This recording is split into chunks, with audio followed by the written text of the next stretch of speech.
Friends, it's certainly true that when you smoke, you want smoothness, mildness, and deep-down enjoyment. And that's precisely what you'll get with every Lucky Strike you light, because there's never a rough puff in a Lucky. Just think of that, friends. Luckies are always smooth, mild, and mellow, every puff of the way. For you see, it takes fine tobacco to make a fine cigarette. And LSMFT, Lucky Strike means fine tobacco. Now, fine tobacco costs more, and Luckies pay more. That's right. Luckies pay millions of dollars more than official parity prices to get ripe, mellow tobacco for your Lucky Strike. Just listen for a moment to what the tobacco experts say about the kind of leaf Lucky Strike buys. Take Mr. L. Garland Griffin, a tobacco auctioneer from Clarksville, Virginia, who recently said, "All in all, I've sold over 100 million pounds of tobacco. And season after season, I've seen Lucky Strike buy fine tobacco. Prime, ripe leaf. The kind of tobacco for downright good smoking. I've smoked Luckies regularly for 14 years. Now there's a tip for you, friends, from a man who really knows tobacco. So for your own deep-down smoking enjoyment, light up a Lucky. You'll agree with the tobacco experts, with the millions who choose Luckies for a finer, milder, smoother smoke. Yes, puff after puff, pack after pack. There's never a rough puff in a Lucky.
Hey, everybody, and welcome to Noir Bar, live from the shadiest district of Noir City in the year of our Lord, 1942. Come on in, put your drink orders in, and get comfortable for a late night, laid-back time of banter, booze, broads, and bullets. And joining me at the bar tonight are Far.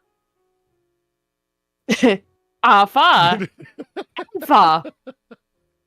Greetings. Well, it's Far and person. Yeah, hopefully soon. Sammy as well. But for the meantime, it's Far and I are here hanging out. I'm getting drink. Just like old times. Yeah, right. Well, Far stares disconcertingly at me, drinking her tepid water with a single ice cube. Yeah, right. Oh God, remember that? I do. God, do I need to write that down in my fucking notes? Where's my pen? Because I used to ask everybody what they drink.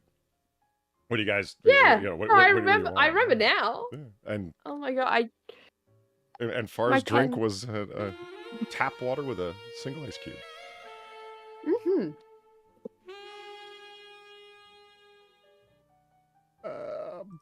Boom! Right off the top, Mentrix. Oh, hey, Mentrix, how's it going? Thank you for the $10. Fun PC fact of the day: the spinning icon that you get when loading something is called a throbber. I don't like that. See, I don't like that. That is one of those things that you call an interesting fact, but like we are on the interwebs. Like, don't go telling people that without verifying it first. Not that I don't trust Mentrix. It's just, I don't trust Mentrix. It's called a throbber. That's you'll be to blame. Some guy named Mentrix told me that. It's not my fault. Yeah, well, it's not called a throbber. It can happen. It can happen to you. That's right. Have you ever repeated something? Yes. And then later on found out that it wasn't even close to being true? Yes, I have. Oh my God, I fucking have. I mean, it was this very week that people within my own presence were told that the Latin word for lead, as it appears on the periodic table, the abbreviation being PB, is plum bum. It's not? That's not how you say it at all. Not? Can you picture a bunch of, like, Roman senators standing around talking about the piping system with, their togas and their purple sashes and being like, plum bum? No, it's yeah, I can. It's plume boom. Okay, plume boom. Like a plume, like as in like that's like just worse. Like a that's fucking worse. How's that worse than plum bomb? Because now it sounds like it's fucking exploding. Boom. What? Bloom boom. The plumbing is blowing up. It's going boom. Yeah, well, okay. It's even fucking worse. Plum bomb sounds like it's leading into a porn setup. You know what I mean? I'm the plumber. Oh, your husband's exploding? Not at home. I'm here to tap that ass. Like, Yeah, but do you want your plumbing exploding? Well, no. No. No. Yeah. Sewage as well it's as worse. Lead raining down on you? No, I don't want that.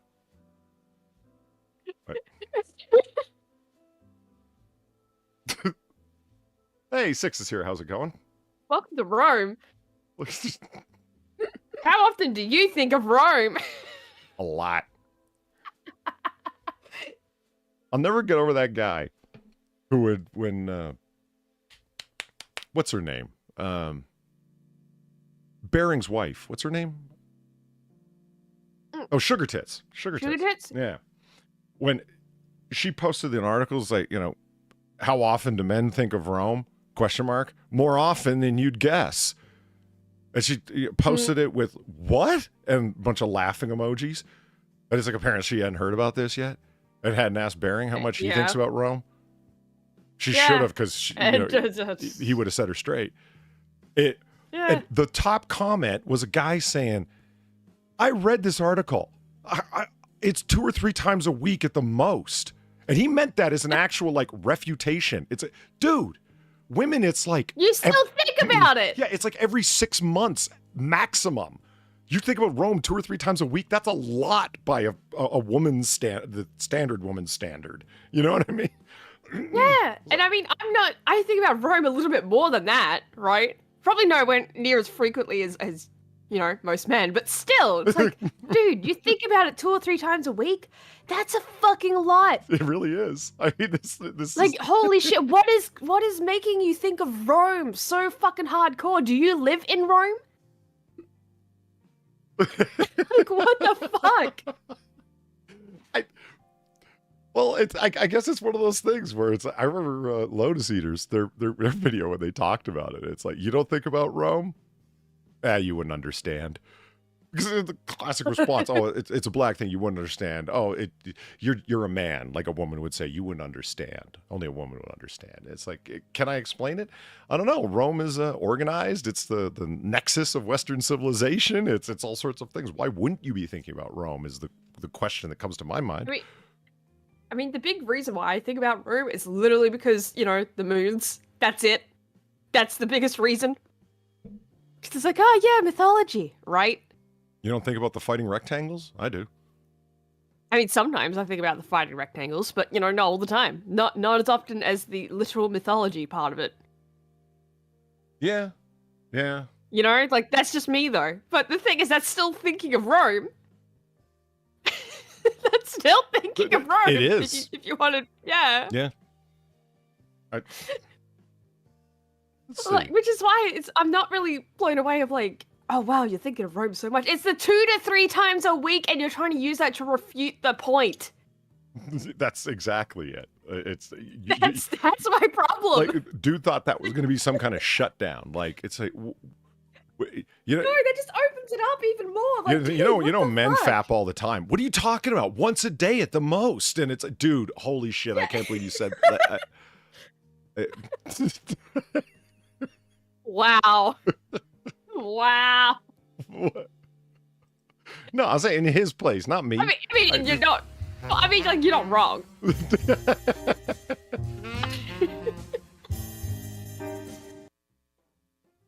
Boom. Rotten Corpse, thank you for the $5. I think about guns way more often than Rome because guns are cool. And then as a point, it's got a very good point. Yeah. Hold on. Boom. Boom. Okay, we'll look at that in just a second. I just pulled out something that had to do with Rome. Oh, okay. Of course. While we were talking, I was thinking, hey, I'm going to look something up. And then I did, and it was Roman. But thank you very much for the for the donation, Rotten Corpse. I appreciate it. If you want to tip the bartender, that would be me, because time travel is expensive. Feel free to help out. And the money thirstiness of the corrupt police here is a never-ending problem you need to solve to pay them off to keep our late-night speakeasy open. Bills and whatnot. So all of our links can be found beneath the video in the description. I point down like people can see me pointing down when I say it. Every time when I say beneath the video, I point down as if there's a, anyway. Yeah, all the links are down there. And you'll also notice there are 2 new donations that are identified with the word new after them and before them, now that I think of it. Anyway, you'll see them down there. So I got two new donations. I think they're at $4 and $4.50. Coins Son are of a back, bitches! Bitch! Polly's coronary is back, bitches! Thanks, Far. You're welcome. That was great. Thank you, Alphabetti Spaghetti, for the $2. All roads lead back to Rome. We don't expect femoids to understand. Right? Up top. Holy shit! I think.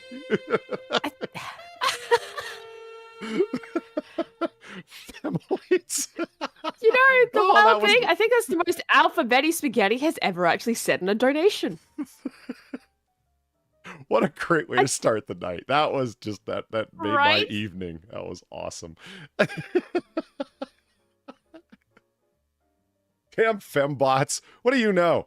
I'm thinking about what do you know? Hair about curlers Rome? and makeup and stabbing your friends in the back, whatever it is y'all spend your time with. I just calling men predators. Yeah. What do you know? Got for Dingle. I'm not thinking too much for game. No. Got for Dingle. Thank you very much for the $20. Polly, how are you? Tired, but here, and the bar's open, and I'm happy about that. I made it. Glad to hear it. I'm currently in a tropical paradise, enjoying a lovely beverage, listening to the best bar. So, you are going for a third installment. Are you going for the third installment of the 8-hour epic? You're a legend, Polly.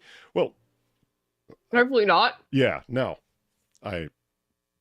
Hopefully at least not on purpose. Yeah, that was the plan last week, to not do exactly that. We said that before we went live. Yeah, and it ended up doing that. Even with me there. What the fuck was that? Well, it's your fault. You're just too fun to talk to. God damn it.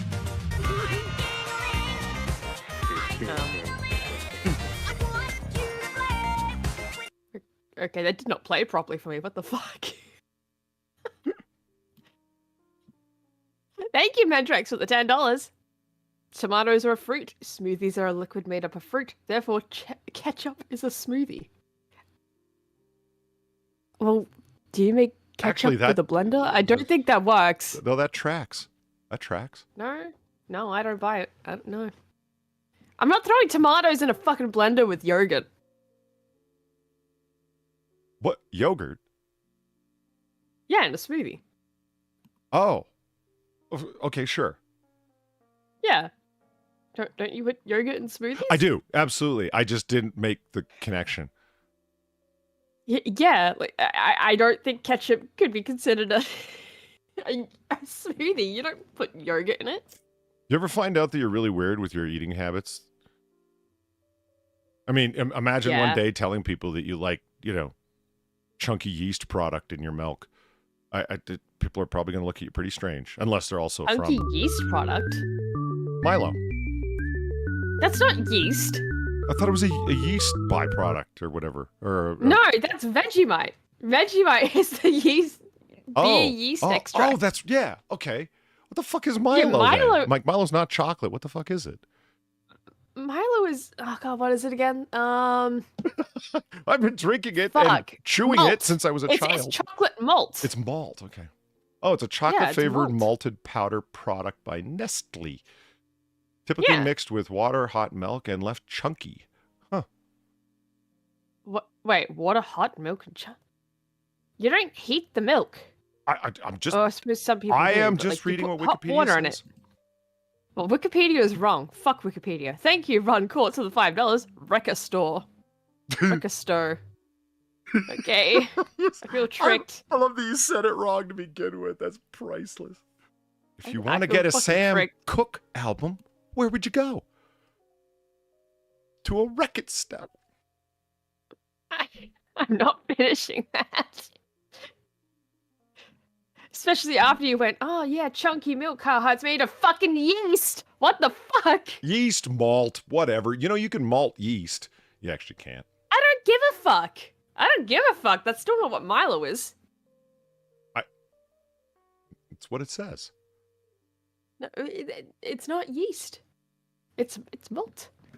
Chocolate malt. All right, so let's thank industrial chemists. It's not chunky. It's totally chunky. I've seen it. It's not chunky. Hot Milo. Stop making it sound gross. See, hot Milo and milk. Shouldn't it be Milo and hot milk? No, because the way you're supposed to do it is you put the Milo in, you put the milk in, then you put hot water into it. No, you put hot water into it first, then the milk. Never mind. But yeah, it's like a you put hot smoothie. water into it. I like that. Metrics. Okay. Milo has had a number of taglines over the years. A total of 1, 2, 3, 4, 5, 6, 7, 8. Hi, Sam. Welcome to whatever the hell this is. Hello. Hello, Sam. Hello, Polly. I've been sent in with a very important question for.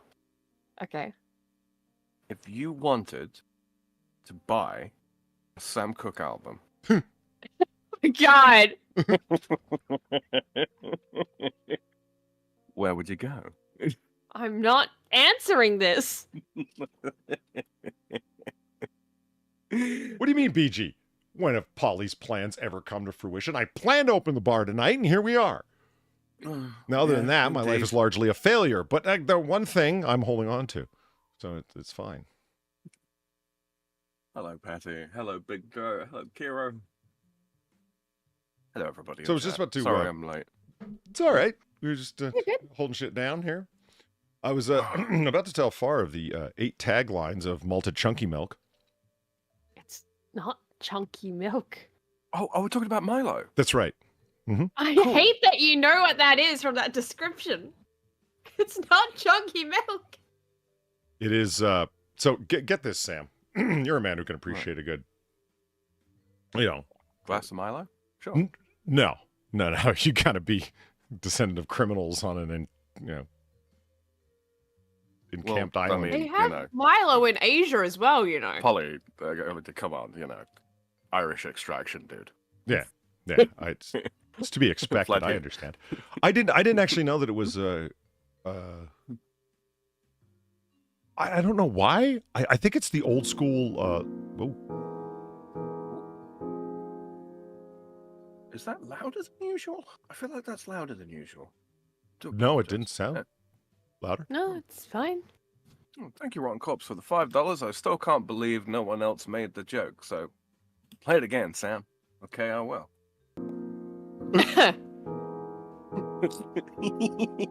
Wow. Holy shit. Rotten Corpse has been so disappointed that you've never made that play it again, Sam. Joke. I have. It's been so disappointing. Mm-hmm. I have. I just. I couldn't provide proof of it. I couldn't provide evidence, so I kind of just had to go along with him. I mean, I do you think I'd make more of it, considering that I'm a huge fan of Casablanca? But considering this never actually said in Casablanca, I think that's what's stopping me. Yeah. And when you're too nerdy about some shit, you just drain the fun out of it. Have you ever noticed that? Well, I'm not going to name any names, but yes, I have. I'm just saying, like, it's sometimes you can end up just ruining the fun of stuff when you're like that Aquinas fellow. Screw him. Yeah, because that's what he was all about, the frivolity and the circus of it all. Yeah, he was a very serious gentleman. He was. You know what makes me not trust Aquinas? The fact that he could dictate 3 different tracks at the same time. Did he do that? Yeah. Gee, because in some of the original works, there's interlining that's, as they called it way back in the day, that's crossed out, that is text from another work. The wrong secretary jotted down the wrong statements that he was dictating that were meant for another, because he was doing it simultaneously with 2 or 3 secretaries working with him. Oh my fucking god. ADHD to the max. Yeah. They had no excuse for doing that, Polly. As an uncaused cause, if ever I had one. I just, like, it's one of those things that you would think would be out of, like, science fiction. I was watching some Star Trek TOS the other day, and Kirk and Sulu beam down to the planet to do something, and McCoy's, like, pacing back and forth in the transporter room with Spock there, being all worried, and he's like, it's been 15 minutes, and the captain hasn't gotten a hold of us. It's blah, blah, blah. He's all worried. And he goes, don't worry, Doctor. He'll get a hold of us, when he's able, and he is approaching by stealth after all. And McCoy snaps at him. Shouldn't you be working on your calculations to be able to get us to the navigation point we need to get to? And he looks at him and says, I am. And then just stares back ahead. The whole time he's talking, he's doing deep math in his mind. You know what I mean? And it's... and it's the way he says it. Like, he just looks at him like, really, Doctor? I am. You could say ADHD, but then when you read Aquinas' writings, like, they are deeply thought out tracks. And he was doing 2 or 3 of them at the same time. Like, what's up with that? Well, that's ADHD maxing, you see. Yeah. It's one of those it's one of those things, like, this is not something I can apply to multiple sort of disciplines in my life. But if you sit me down in front of, like, a couple of laptops, I mean, you remember before I got this machine that was, generously supported by you wonderful people in the chat. We appreciate you guys greatly. Woo! Yeah, you remember I had the multiple laptops on the go. Running multiple tasks on multiple laptops at the same time, not all that difficult. For myself, I appreciate it's very difficult for some people. But could I write independently with two hands at the same time? No. That's beyond me. That's a weird thought. Far, imagine drawing with both hands. Some people can. Oh God. Some people can. Yeah, some people can do that, and I just, what the fuck? What the fuck? Like you start to wonder if they've got like what's it called, a severed corpus callosum, the connective tissue between the two hemispheres of the brain. That's the one.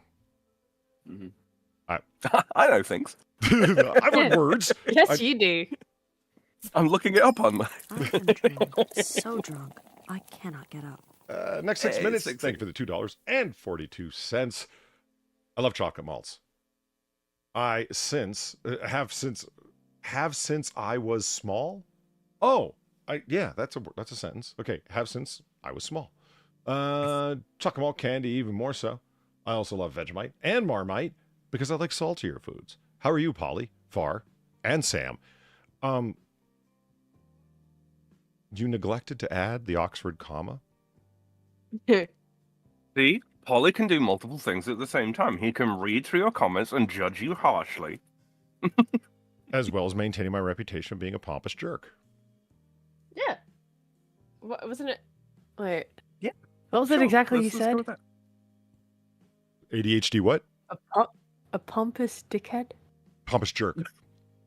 Pompous jerk. You were going for Coach Red Pill. You were. I know where your mind went. I was. Oh, right. Yeah. Polly Come on, remember this crap, Polly. Right?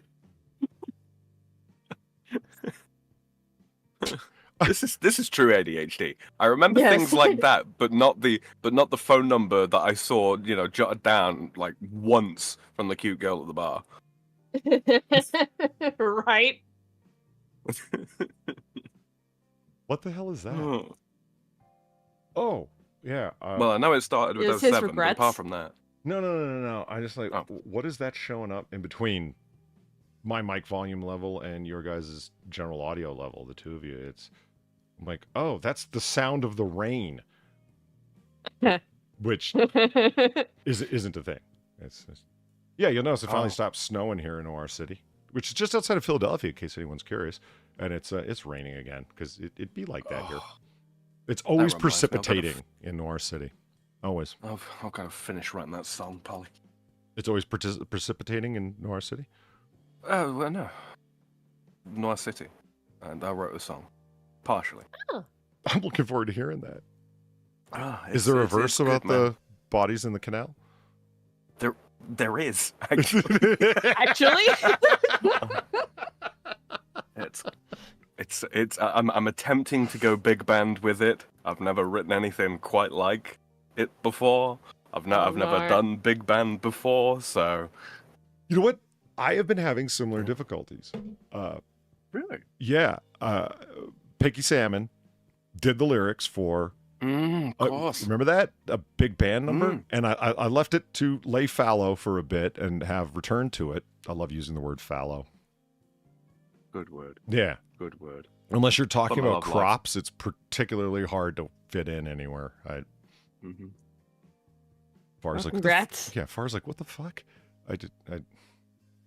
But yeah, her lyrics are great. They're well done, but the backing track, like the big band music, it's rough because nothing starts on the first beat. Nothing. Everything starts on like the third or fourth quarter measure before the first beat. And it's like, what does any of that matter? Because I'm not a musician. I have to, if I want any of this to sound like it belongs together with multi-tracking. It's been completely desyncopated, Polly. It is, and not. It's jazz desyncopated, meaning it's not like they're starting it's a half beat before the beat. No. It's always like a 16th or a 7th, 8th or something like that. Like because they're all working off of the vibe, smoking their reefer. 7/8 desyncoation is a nightmare to listen to if you're not high. Yeah. Sorry. Right, you know what syncopation is? No. So, let me see if I can explain it. Even though I'm totally not a musician. It's like, okay, so a musical measure goes 1, 2, 3, 4, like the beats, right? And normally, if you're playing on beat, like the claps are 1, 2, 3, 4. Like that's how you play it on. To syncopate is to play off the beats. So it's 1, 2, 3, 4. Yep. Solid job. Okay. I remember my friend who absolutely that's is really good, Polly. Well done. Thank you. Music with Polly. Yeah, right. It's musical theory Short, with an otter. sweet, simple, to the point. Love it. I remember my friend explaining like musical theory to me like that. He plays 3 different instruments. He plays the oboe, which he never picks up. The oboe blows. I had to. I'm sorry. No, it's early days. I appreciated that. He plays the oboe and the saxophone and the clarinet by extension, because apparently everybody who plays the saxophone need to start on the clarinet, I guess. Yep. And then the drums. And so he knows his musical theory quite well. And I remember him explaining, like, I'm like, it can't be that simple. Is that really the way it works? He goes, okay, that's simple. Like, I don't know. He goes, think about how simple it is. Like, yeah, okay, a ruler is all you really need to build a bridge, but it's a lot more complicated than just owning a ruler. And I'm like, oh, yeah, good example. Right. Oh, speaking of, Polly, you know who else plays saxophone? Bill Clinton? I mean, presumably. No, he does, but okay. Yeah, our good friend Mitzi. Yeah, Mitzi plays the sax. Yeah, caught me by surprise when she told me. I was like, no, really? She's like, yeah. I was like, do you still play? She said, well, not very much anymore. But no, I was amused and delighted. That's interesting. Uh-huh. Well, I did. Shout out to you, Mitzi, if you're listening. See, and this is why I keep multiple tabs open, because like Farm mentioned ADHD. She's always dragging us off topic. So here are the 8 taglines for Milo, Chunky Milk. All right. Go further. Winning every day. Building champions for life. That's too similar to Wheat Bix. I can see why they left it behind. Energy to go further. Energy to build champions. Beat the energy gap. That must have been in the 70s during the energy crisis. Okay, yeah, beat the energy gap. Wow. May Tung Pei Ang Persigigo. Like you said, it's sold in Asia. What? Yeah, I did. It is. Like, which was very shocking when I found that out. Fuck if I know. I just know that, like, Japanese Milo is fucking weird. It doesn't really... It actually just melts into the milk. It's fucking weird. It denucleates.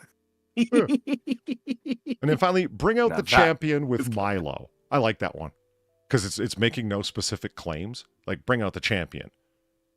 Yeah. You know, where for it's some like, reason they sell it as like a sports thing. Like, they always have like athletes on the front of the shit. Yeah, I've seen the person like running like with a soccer ball and so on. Like, yeah, absolutely. Right.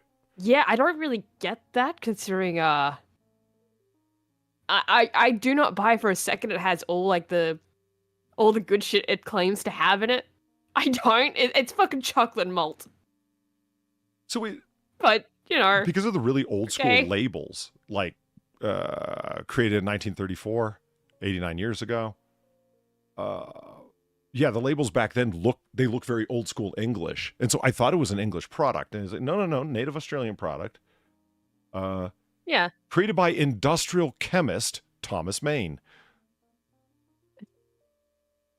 Industrial chemist. Right? Isn't that a little like, and you used it was a machine lubricant? What the fuck were you doing? I don't.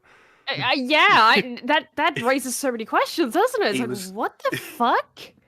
He was fucking about in the lab one day, and he went to go get a drink, and he was like, you know what, this could use? Chunks. So he went home, and he got talking to his missus. And he was like, look, I want chunks in my milk. How can I do Why? this, do you think?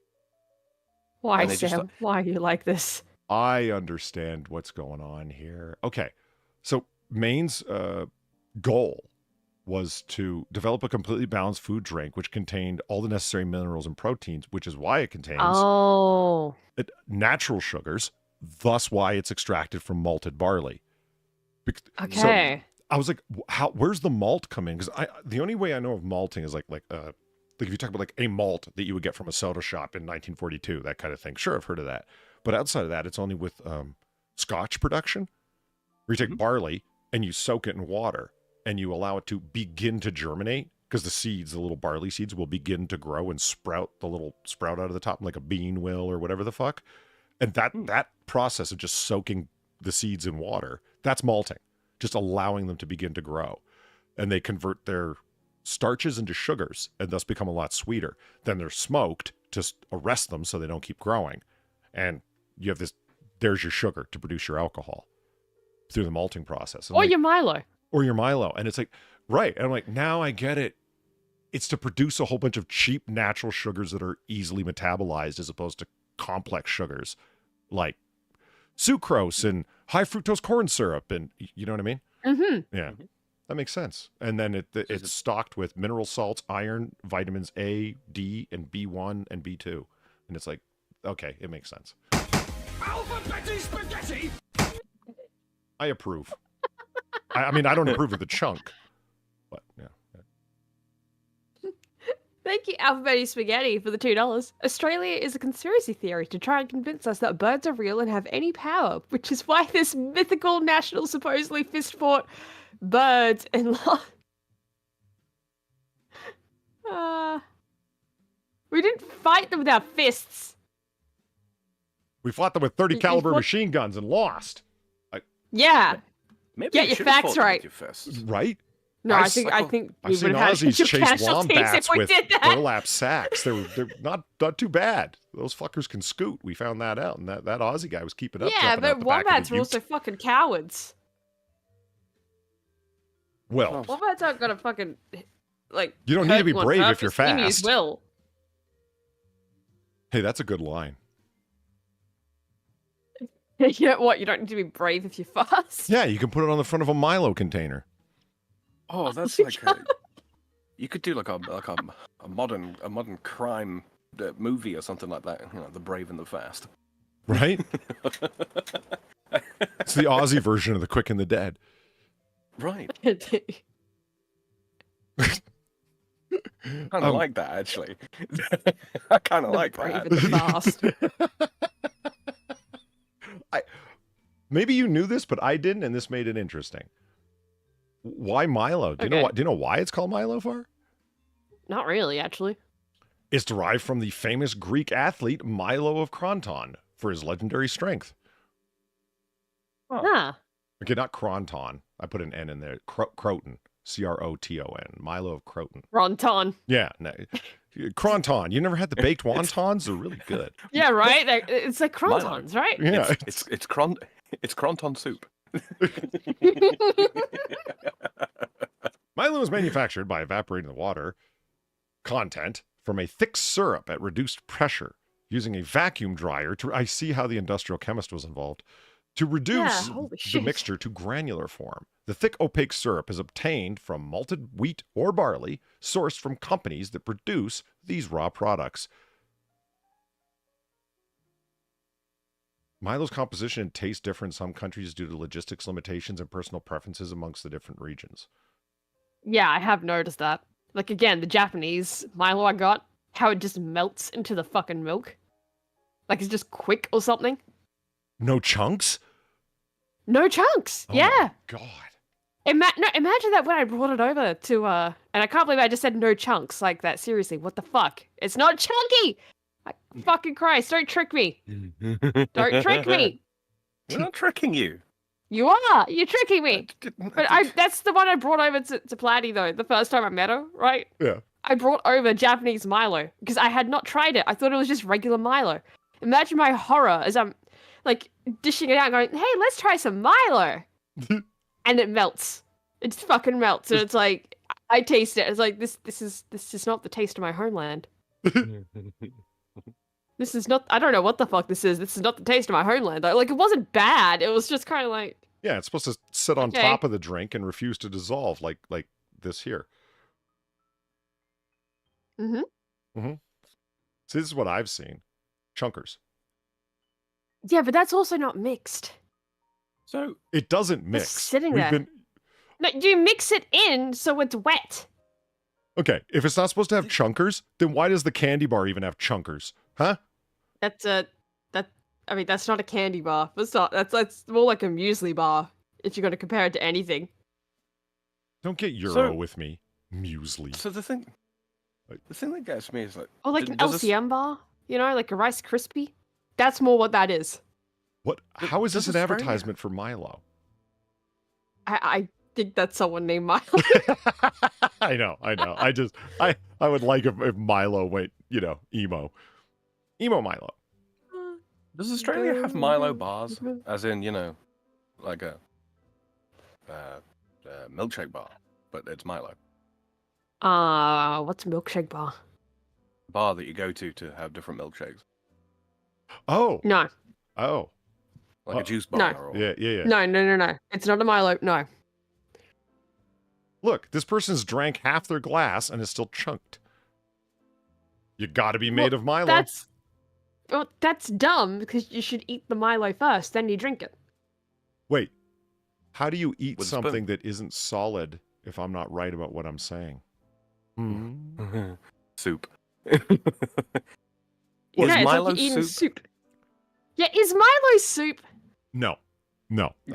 We've been down this road before. You've heard my theory on is cereal soup? The answer is no, because it doesn't need to be. This is my call. It doesn't need to be served hot. Okay, probably it should be. Gazpacho. What are you fucking kidding me?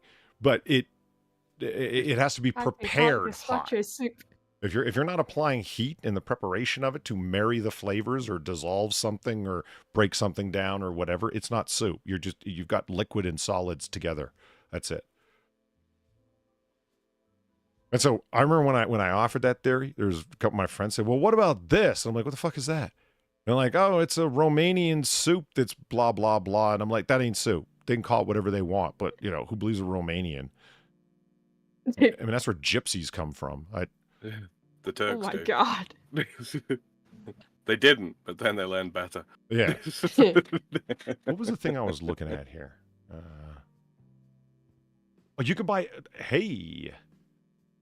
Yeah, I've seen these around. God. I've never had one, but I've seen them, and I immediately went, "What the fuck?"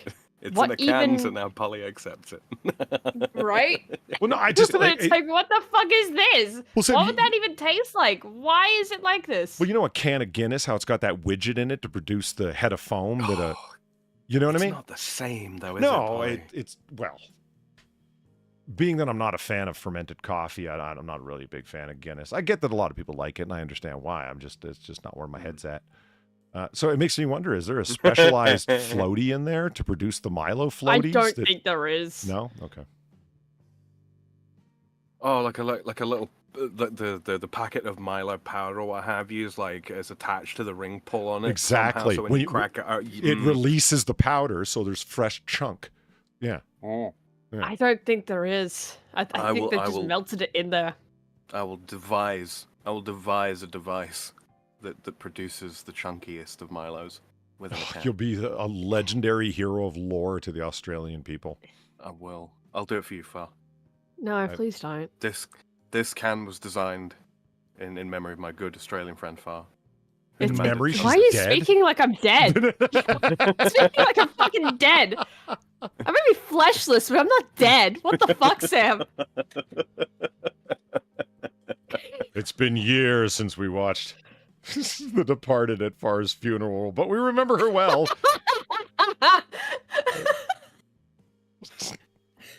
And we'll raise a glass remember that of little freshly tidbit of lore, chat?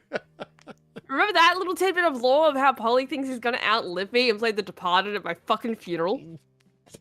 Remember that? She refused to watch it. Only the good die young. For those of you who don't know, I suggested three But times you kept or saying whatever. it. Yeah, it was only like 3 times, and that was enough to push far over It's the not. edge where she absolutely refuses now, like this side of the grave, to ever watch The Departed.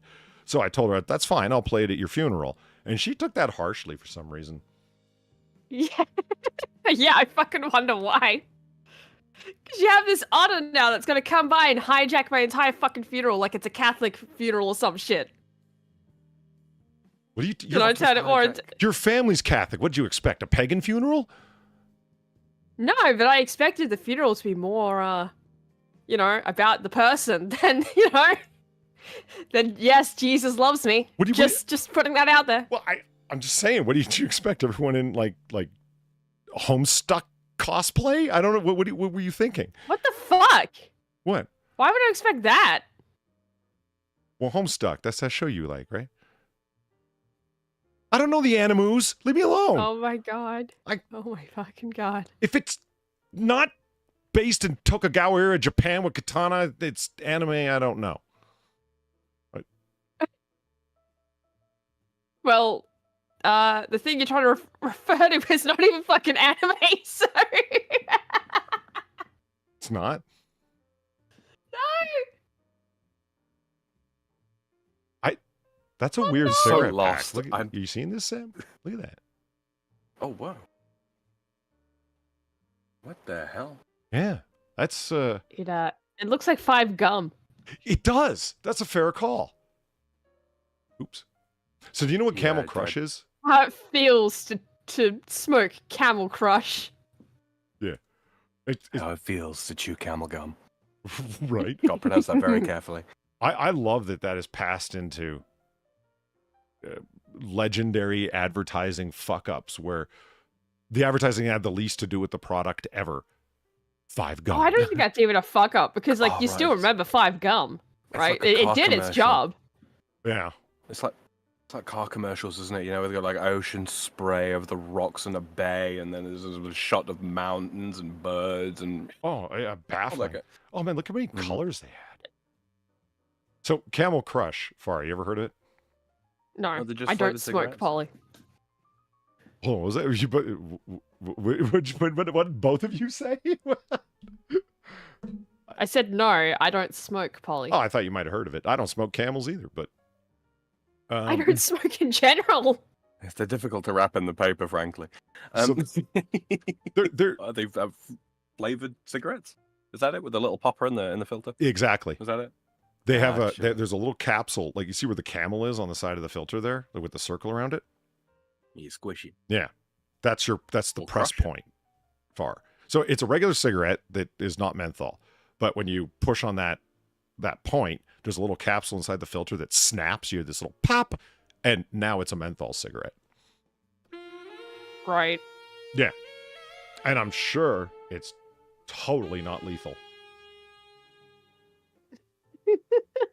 Not see, thank you for the $1. I remember Camel Crush. I used to sell so much of that shit when I worked for the only street shitter free 7-Eleven. Street shitter free 7-Eleven. Wow. Wow. I was like, your 7-Eleven didn't have a bathroom? Oh, no, wait. Okay. Yeah, wait, Yeah. you mean something else. You mean something else, buddy. Something else. Look at Purple Mint. Is that a warning thing above your extremely 5 gum-esque packaging? Oh, yeah, that'll be the whole, smoking leads to impotence. Yeah, it would be. And they've managed to cover all of the warnings with tax labels from Indonesia. Nice. Well played. Sam, have you ever seen, Sam, like the Australian cigarette packages? I haven't, but I imagine that they're much like I'm looking at the pouch of tobacco I've got right next to me, and it says in French it says smoking provokes 9 out of every 10 lung cancers. I see Polly's Smoking looking is it a up. cause of. Mm-hmm. Yeah, be careful. There might be some images. They get graphic, don't they? They get a little much. Yeah. Let's see. Yeah. Oh, wow. Yeah, there's nothing on the packages that are brand specific except for the name. That's it. Yeah. And that's at the bottom and at the top. It's so weird hearing that in duplex. Yeah. Chat, can you tell me out of curiosity, because I wanted to try something when we're live, the donations that are coming up, the audio of them, is it echoing for you guys? You getting like a double half-second delay echo thing? And don't lie to me. So I didn't get it on AAA the other day. That was working fine, even with the other donation issues you're having. Anyway, Stormy Norman, thank you for the $3. Says, just remember, with Camel cigarettes, they say you gotta look for the for the penis in the camel. Now, with a new logo, you gotta look for the camel. Right? I mean, that's completely fair. I don't want to say anything. Uh-huh. Okay.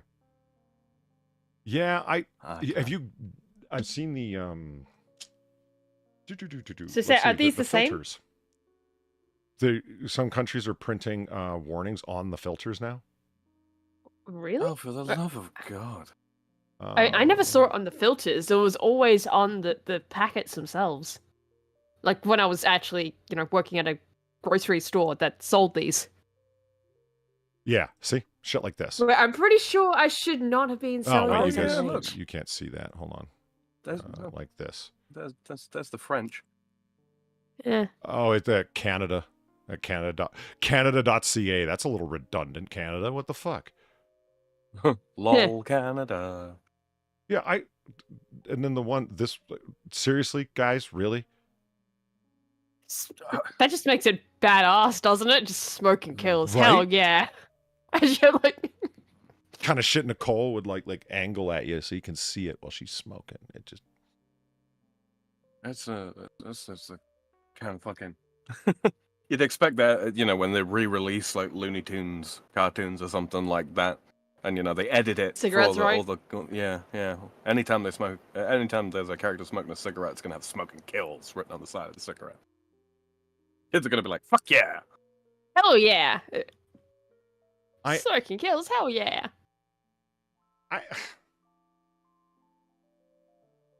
I'm not saying that smoking is like a healthy habit. I'm not. But it's not. No, it's not. See the need, Sam? Like, you see this? It's like, I'm not saying it is. It's not. What did I just say? Yeah. No, we're agreeing with you. Like, we're just going, yeah, it's really not a healthy habit. No, it's not. But then you look at like the habits. Like, do people die of smoking related illnesses more than they die of other injurious things they take in that also cause illnesses? Which one do they die of more often? Other injurious things that they take in. How many years of people's lives are lost and gray hairs gained from putting up with other people's bullshit? Right? Because I must have lost a decade off my lifespan, off of that alone. I mean, men would live well over a century and a half if we could just eliminate marriage somehow. Wow, Polly. How dare she? I wanted that kid. Fucking wow. Debs was jokes. Okay, that was just. Yeah. Uh-huh. I heard a guy say in a movie the other day, he's like, "So you happy or you married?" And the guy looked at him like, "What?" I just. If you're happy or you're married, clap your hands. No. And I mean, y'all are married to women, like you and Platty. Like you're dead. Like really. Like, what? Well, I mean, marrying a woman is, cause of premature aging and ultimately, Are you promoting like becoming gay and marrying a man, Polly? No, I said marriage in general. So right. Thank you, Dollar Dudes is good news for the $3. Oh, I'm so jelly right now. You guys still have Kmarts. If I could trade you half our Walmarts for just a few Kmarts near me again. Such nostalgia. Do you see the assumption here, Sam? Are you promoting, because a woman can't think beyond the marriage thing, and it's like, did you ever think just like independence and freedom? I remember when it's a fucking joke. Philip Marlowe was asked that in Lady in the Lake, the brilliant Raymond Chandler noir detective novel, by a woman he's actually sweet on. So it's kind of funny that he would answer this way. It's like, so why is it that you're not married? You're what? And he goes, 38. And you've never been married? He says, no, why not? I'm addicted to my independence. You know what's kind of funny? I think there's a lot of modern feminists that would respond in a very similar manner. And it's Probably. I don't know. It's kind of poignant that in a sense because they've adopted everything else of ours. So I mean, you also got to remember that I spent a lot of time consuming noir material, and it's like half of all jokes are about like women drivers and bad marriages. You know what I mean? So I like the idea of marriage. I just don't like the idea of being driven to an early grave by a nagger. N-A-G-G-R. Marry a nagger. Okay. See, now it just sounds racist when you say it with your accent. Fuck off.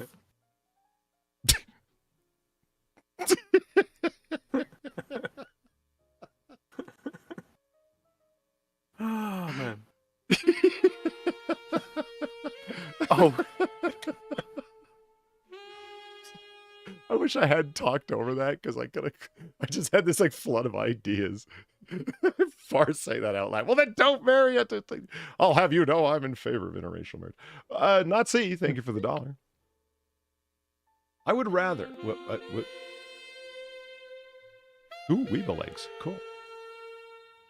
Oh yeah, and don't forget down below my 2 new donations.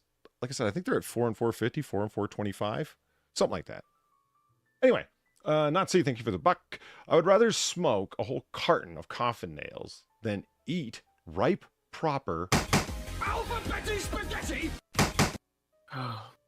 Nice. That timing couldn't have been like what. It could. That was unbelievable. Could not have been better.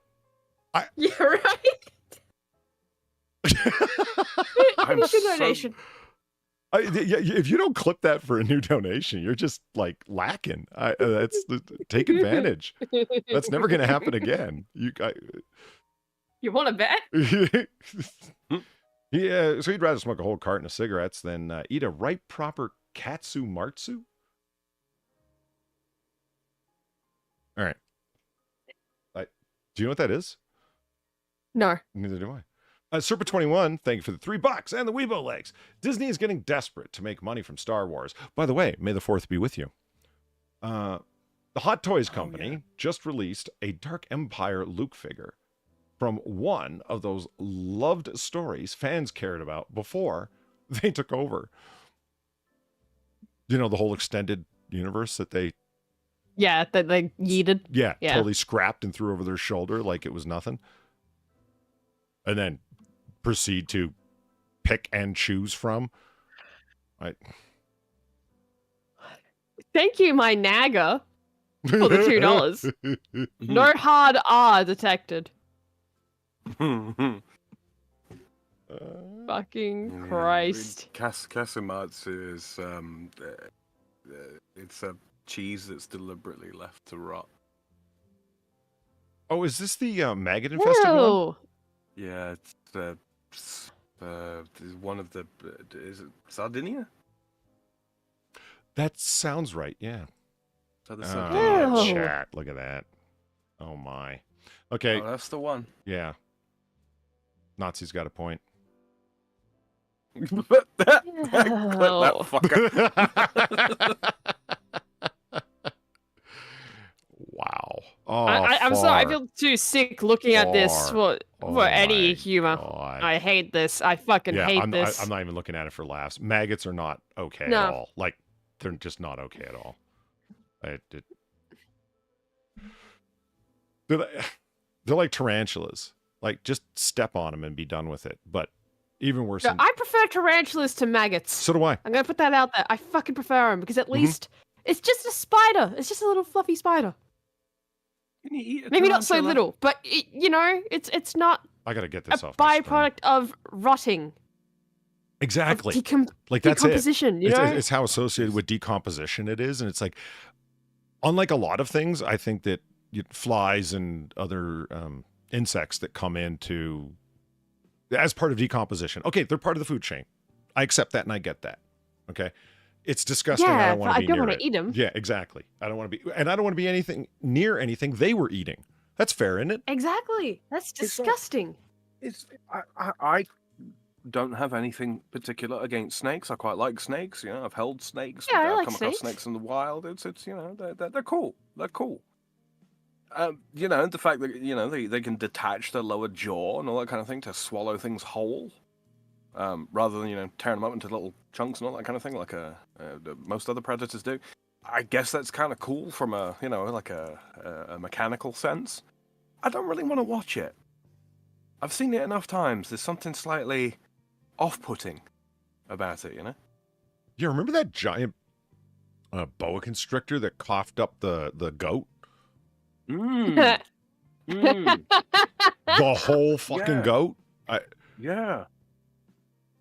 Like The horns and all. I mean, Far laughed. I didn't laugh at all. I didn't laugh now. Like I mean, I'm just laughing because it's so ridiculous. I don't think I've seen it. I don't want to see it. Yeah. I'm gonna like say I don't want to see it specifically. You know, Like, I did say I don't think I've seen it, but like I would say it was about like it sounds 20% comical. digested. Like it was covered in snake mucus. Oh. It was really awful. It was something. Yeah, like I don't doubt it's awful. It's just I'm more laughing at like just the idea of like, yeah, it just kind of coughed up a goat. The what? I forget what happened. Whether somebody had seen, because it had a giant bulge in the middle of it. It looked like a really badly rolled joint, you know. Yeah. I thought we've all been there. Right far. No. I forget if somebody killed it because it had the bulge in its neck, or they killed it because it was like dangling and threatening to constrict them, or what the fuck happened. But yeah, it regurgitated the goat, man. Fucking Christ. Okay, so Ron Corpse was talking about liking guns more than he likes Here's Rome. the gun chat. Right. So, what we have here is Sam. This is a gun I like to buy. When I just thought. What's that? This is the gun that regurgitates the goat. Greatest of all time, baby. Let's go. You must have a gun like this, Sam, or something in mind in general. Far does, like a nice revolver that you want to buy when you have it's a splurge, 100%. Yeah, like it's like a sports car. I don't really have any. What, you rent it? Real. Nice, actually, that was good. No, it's just like I already have a 1911. It's like, so what's so great about this one? Well, it's a Nighthawk custom. Yeah, and all of the minor little details that you only pick up on if you're a gun nerd are going to like, oh, holy shit, look at that, look at that, look at that.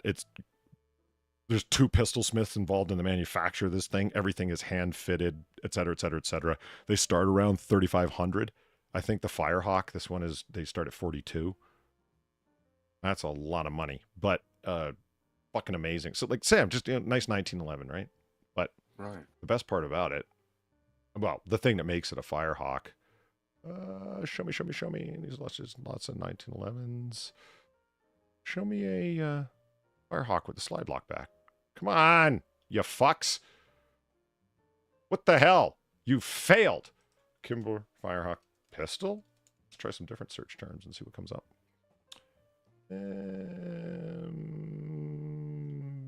Well, this is the fuck. What an image fail. Slide. Slide. Show me a slide lock back picture. So how's it been going, Sam? How are things? How's your mom and them? Oh, they're alive. Well, glad to hear it. That's how good it's going. It's just they're alive. Huh. Yeah. I'm sure they're fine. That's not very reassuring, Sam. What? Par, I'm telling you they're alive. Did you not believe me? Right? No, I believe you on that one. It's just yeah, they're doing great. They're doing fine. You know. Am I my mother's keeper? I'm surprised that one of you guys didn't point out my fucking central error that Rotten Corpse just did. He's like, it's a Nighthawk, not a Kimber. Why are you looking for a Kimber? Yeah. There's no such thing as a Kimber Nighthawk. And even though I repeatedly said it's a Nighthawk custom, I still typed in Kimber. Remember we were talking about doing 2 different things at the same time and it being possible? Yeah, not for me. So anyway, I've got a bit of brain drain at the moment. Now that there we go. Ooh. It's got an integral compensator built into the barrel. Yeah. That locks up clean when the slides forward to be completely flush. And interesting. I was watching people shooting with it, and I wanted. Okay, so when you're running like advertisements for something, right? You're gonna go, oh my god, it's like there's no recoil at all. Like they're gonna like overstate. You know what I mean? Yeah. So the compensator that's up at the front there, far. In short, there's a hole cut into the top of the barrel, and the gases, the high pressure gases that are pushing the bullet down the barrel, eject out of the top of the frame in the middle of firing. So it produces a gas jet upwards, which forces the pistol down. The result is the gun doesn't jump as much in your hand. Yeah. Keeps the nose to the grindstone. Yeah. And so I watched a number of different firing reviews of people talking about it, and it's like I wanted somebody that hadn't been paid by Nighthawk. Does it actually make that much of a difference, or a noticeable difference? And they're like, yeah, actually, it really does. And a big part of this, it's not just that there's a compensator; it's that the mass of the slide is reduced greatly because look how little. I mean, this whole front section is not moving backwards and then slamming home again under 18 pounds or 16 pounds of spring pressure. So that also reduces the recoil produced by the slide slamming back and forth. And I'm like, yeah, that's worth 4,200. Yes. You know, say I run because the Smokin E series it's got the threading in the end of the barrel, so you can attach various barrel mods. I've got a 3/4 inch quote unquote barrel extension on mine, which is actually just I only use as a weight compensator. Even that makes difference. Yeah, I'll bet. Oh, hey, Far, I saw a pistol earlier this week when we were talking about Westerns, and I think I found the revolver for you. Oh, okay. It's called a Buntline Special. There you go. Oh my fucking god.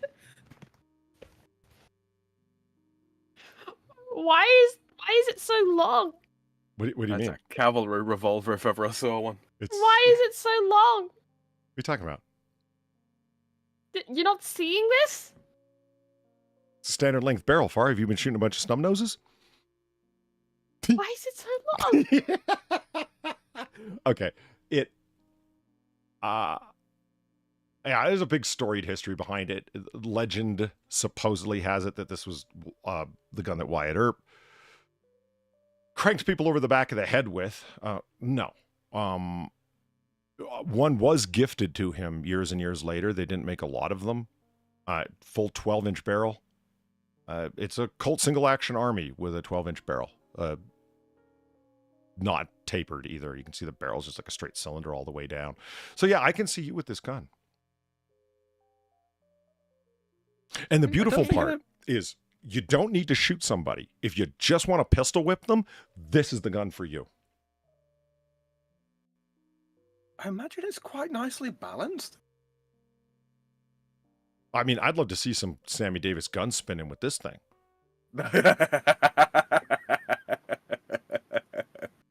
Hey, it took a better man than I to spin that thing. Oh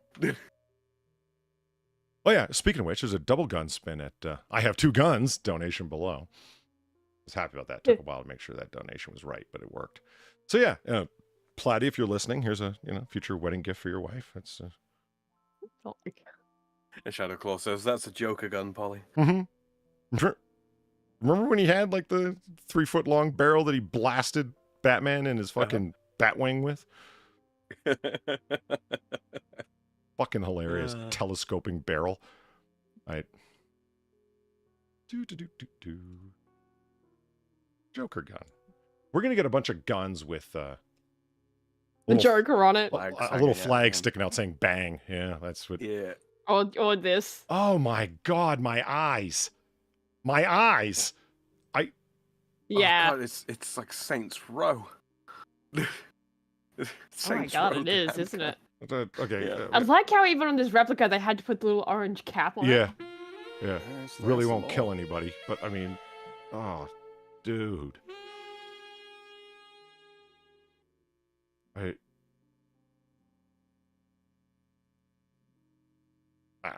If you change the colors on it, it'd probably look a little less garish. Garish. Yes. I mean, I guess the Joker doesn't give a damn, but I mean, it's... No, just no. Oh, man, you even... Really? The magazines, too? Oh, man. I mean, okay, the +1 for branding, I guess, on the mags, but...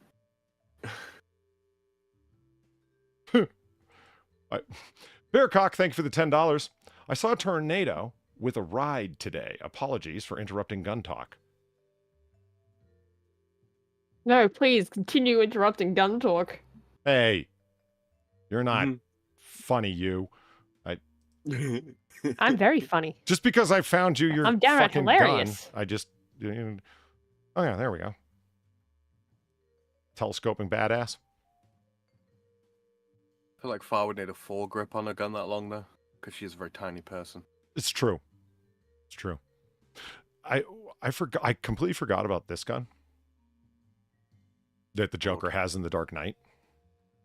Again, I have really got to figure out a way to get the frame to line up.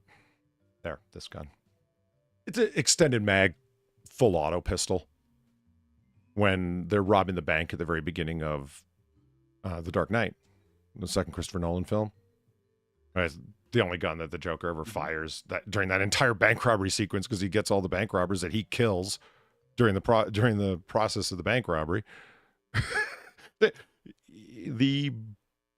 was about to say, the only one who survives is the bus driver, but he actually cracks a joke. When there's only one bank robber left, he points a gun at the Joker and says, "Let me guess, you're supposed to kill me."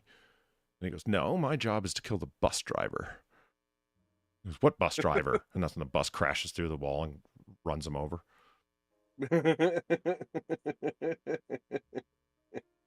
that gun wasn't suppressed. Yeah. Anyway. Sorry, I'm having a flashback to the scene right now.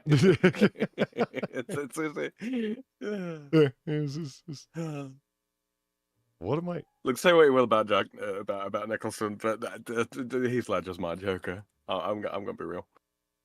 Hey, there we go. See, Far? That's a long barrel. Jesus. Mm-hmm. No, please, interrupt gun talk. Damn it, Far. Why you gotta be like that? I don't know. Smoking kills. Oh, okay. So here's what I want. What I was talking about. What? What? What? Alba? What is... I saw the cigarette image search open, right? And I'm like, what the hell is that? Disposable filters, tar bar for real smokers who can't quit or don't want to. Keep your flavor. What the fuck does any of that mean? Is this to help you stop smoking or to continue? To keep smoking. I think the idea is that you put these little filters over there and it blocks additional tar coming through the filter, so it bars the tar, hence tar bar. Oh my god. And you've heard of Noir Bar. Now let me tell you about Tar Bar. That's the smoke shop around the corner on 34th. I know they encourage you, mind you, to compare it with Nick Out, Tar Block, and Tar Stop. Oh my god, there's more of these? Yeah, I've never even heard of this. When is this from? Colorado. No, not where. When? Oh, when? Is this still a thing? Yeah, now. It's just these are the for sale items. You sure? Yeah. Look, they're all for sale right now. I mean that's on eBay though. Well, yeah, you know what they say, Far. The unique is rarely special, and the special is rarely unique. Yeah, Cynic's got a good point. Where's the tar get? I want increased tar. Isn't that what you get when they take the tobacco and they roll it up and like sailor's rope and all that kind of thing? Leave it there for 3 months. then unroll it. What does that do? That adds tar. Oh. Oh my god. Okay, so I was looking at this far. Needs more tar. Oh, Greco-Roman Okay. comparison sheet. Yeah.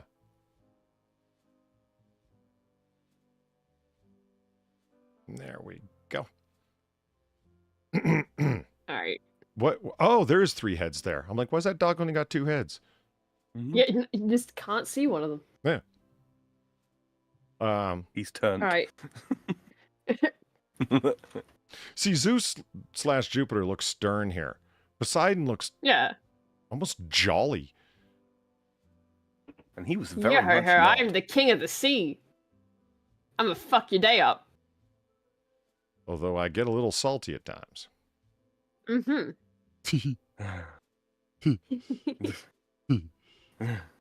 Seeding dames and spreading waves.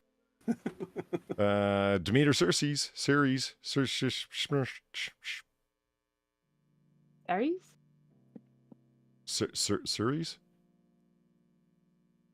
I always, since I was a little kid, I just thought of her as the cereal lady. Oh my god. The cereal lady? Well, that's where the word cereal... Sam, back me up here. You're a etymology guy. She's goddess of the harvest and whatnot for her, right? Her daughter Persephone got kidnapped and taken off to Cereal, Hades, and that's why there's seasons and whatever, because while her daughter's kidnapped for 6 months of the year, she's sad, and thus all the crops die. Mm-hmm. You're supposed to be the one telling me about yeah, this you're stuff, Far. Why am I the one telling you? Because I know about this. I don't know why you're doing that side of it when you're trying to tell me cereal comes from Ceres. Well, because she's goddess of the harvest. Look, she's got a whole handful of muesli right I there. see it.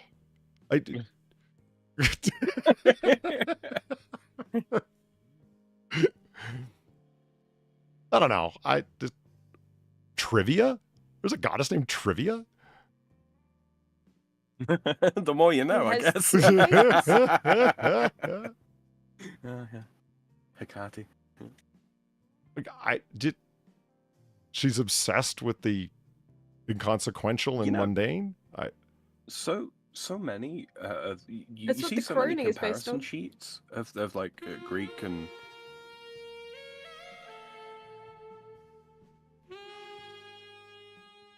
Well, maybe that's true, Gokado, but it's star quakes in the morning for me. Well, Nazi, thanks for the buck. I think you mean Demeter. Ceres is a different Roman version. Well, not according to this cheat sheet. Well, they fucked up then. Yeah. I thought they were the same. I'll own it. I really did. I thought they were one versus the other, but Yeah. see, Thomas doesn't think so. I don't know if they are. I've never even heard of this triplicate bonded at the butt Hecate trivia Hecate? lady. Yeah. Yes, you have, because the croning of age. They were That's croning one of the in things. her name? Yes, they were. One of the people that were croning in her name. Yeah. No shit. So one of the you see the comparisons a lot of the time between the Greek and Roman gods, and for good reason. Yeah. They're obviously based on different names for the same effective characters. One of the ones that got me was Mars and Ares are they're the same god as the Norse god Tyr and the Germanic god Tiwaz. Which is why, across all different sorts of languages from around Europe, second day of the week, Tuesday, comes from Tiwaz Day. And in French, Tuesday is Mardi, from Mars. Oh. Huh. All the Happy same Mars god. Day. So the day you want to do your violence and killing would be Tuesday. Tuesday. It's Tuesday. I often feel violent on Tuesday. Yeah. Yeah, it's a while to go before the weekend. Vesta is a really underappreciated god. Yeah. She's the goddess of burnt fingertips? The hearth. The hearth, okay. Yeah.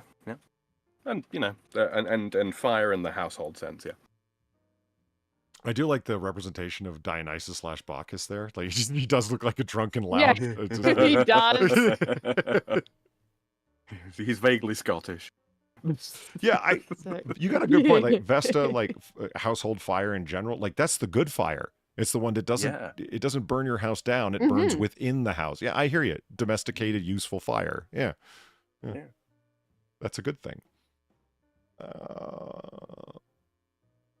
Artemis, Diana, Athena / Minerva. Hymenios and Hymen. Hymen. Oh no. And he split from the pantheon. Jesus.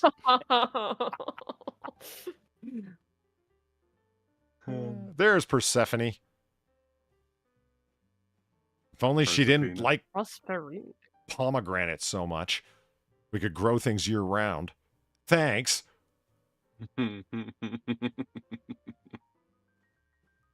why did they make Hermes and Mercury look like such a, look like, that? Apollo, did you want to say? Yeah, Is that what you were trying to say? Yes. Oh, well, he's the messenger. It's like he's very light on his feet. He's powerful, man. Like, why? Come on.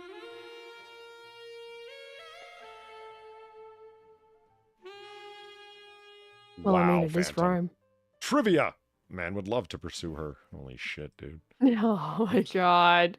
Nazi, thanks for the buck. The original draft Roman pantheon generally follows the pattern of taking Greek pantheon and remixing and combining them with very old and minor Roman gods due to Greek influences at the start. I'd buy that. Yeah, it tracks. Which order are these in, actually? Greek first, Roman first. What do you think? Greek first and then Roman second. Yeah, I think it's Greek first. I'll be able to tell by... There we go. Yeah. Yeah. I'll be able to tell by Zeus / Jupiter, And... Gira? Gara?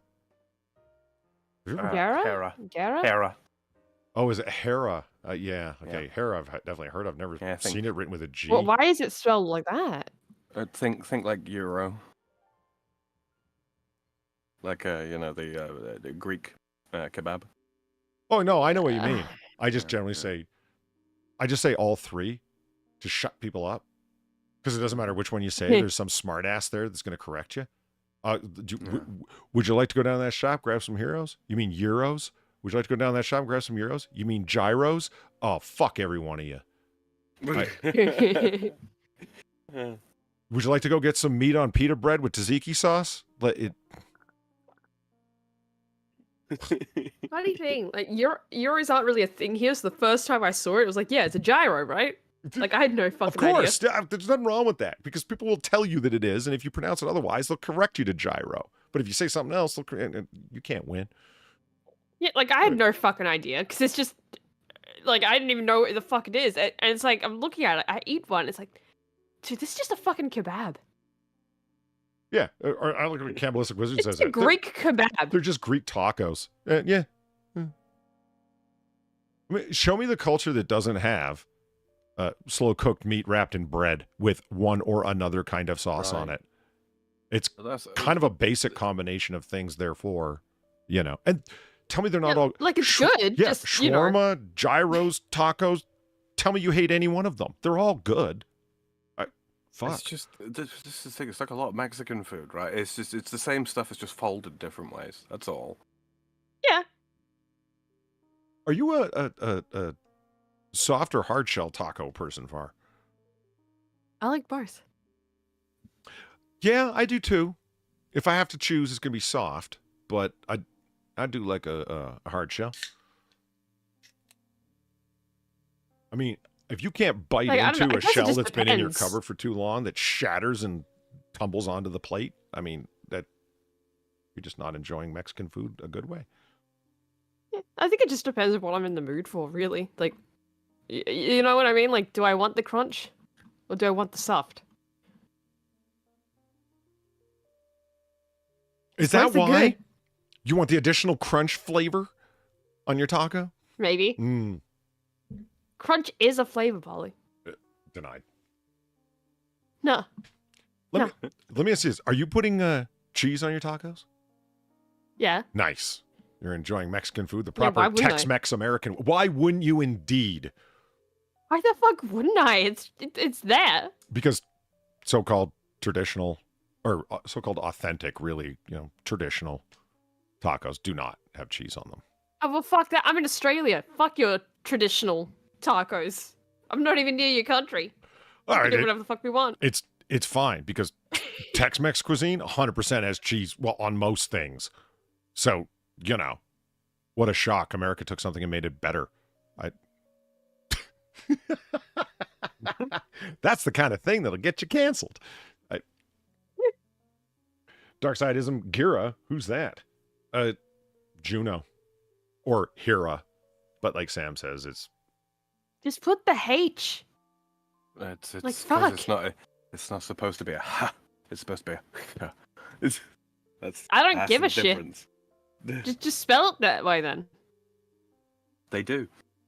With a G. No, I don't accept that. Cannibalistic Wizard, I've done that myself. Like liquid, like flowing nacho cheese on your tacos. Fucking, I've done that. It's because I didn't have any like shreddable cheddar, but I had nacho cheese. It's amazing. So I'm willing to bet that you're a fan of Philly cheesesteaks too, because oh man, melty cheese on like grill cooked steak on a nice, fresh roll. Okay. Oh man. So that is also unfortunately not really much of a thing here. The melty cheese. Really? Do tacos? Yeah. Do tacos typically have tomato in them somewhere down the line? Part of the sauce. Yeah, yeah. Yeah, diced tomatoes are a thing on top. I mean, I don't have them that way, but... No, I don't either. I don't really like raw tomatoes that much, to be honest, so... Diced tomatoes, onions, and lettuce are really common, yeah. Yeah. So it's essentially meat, tomato, and cheese wrapped up. Yeah. Yeah, and it's a lot of the time taco sauce on top, but that's also a Tex-Mex thing, not traditional. Yeah, garlic sauce, right? It's a lasandwich, is what it is. Oh yeah. Yeah. Fucking boo. I'm thinking about it. No wonder my mom insists on onions on her tacos. Because lasagna? Because of the lasagna, exactly. My mom's beloved onion loaf. At what point does it just become, okay, this is spite now, Mom? When I was about 8. At that exact point? Yeah. I'm putting fucking onions in lasagna? Mm-hmm. Year 8, the age of spite. I'm going to teach you some harsh lessons about the world, son. By putting onions in everything to let you know that bitter distaste lies at the bottom of everything.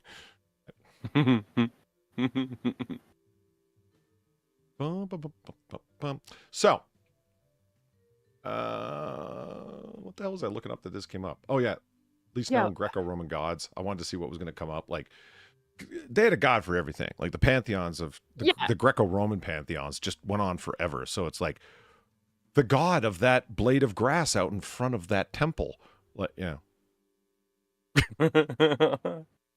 Minervia. Yeah. Minimalists. That kind of... And let's just face it, it's not like Zeus didn't get around enough to make sure that there were a constellation of a pantheon of gods, right? Must be... Greek Galactus, what? Darksidism? Heracles? Heracles? I don't even know. Oh, are you going for like Heracles? Is that what you're going for? Oh, right. Jericles. Yeah.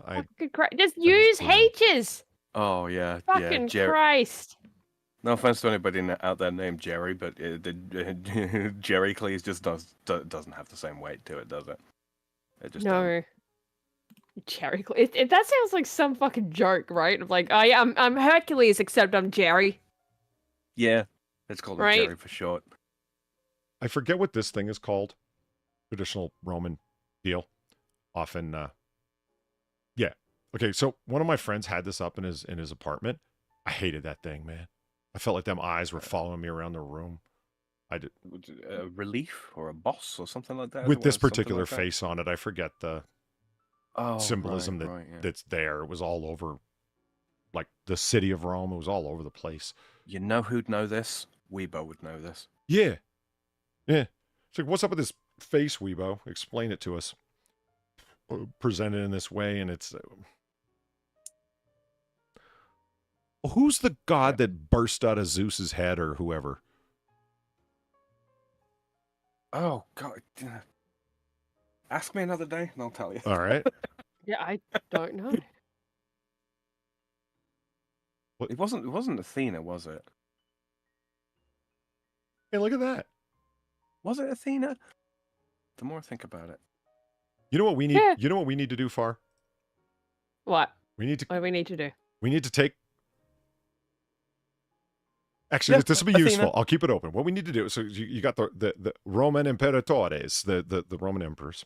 Right. We need to go across the... We need to add Julius, you fucks. I mean, he may not technically have been an emperor, but he tried. He did. He did keep going crown. Yeah. I mean, he made his best Crown, effort, okay? King.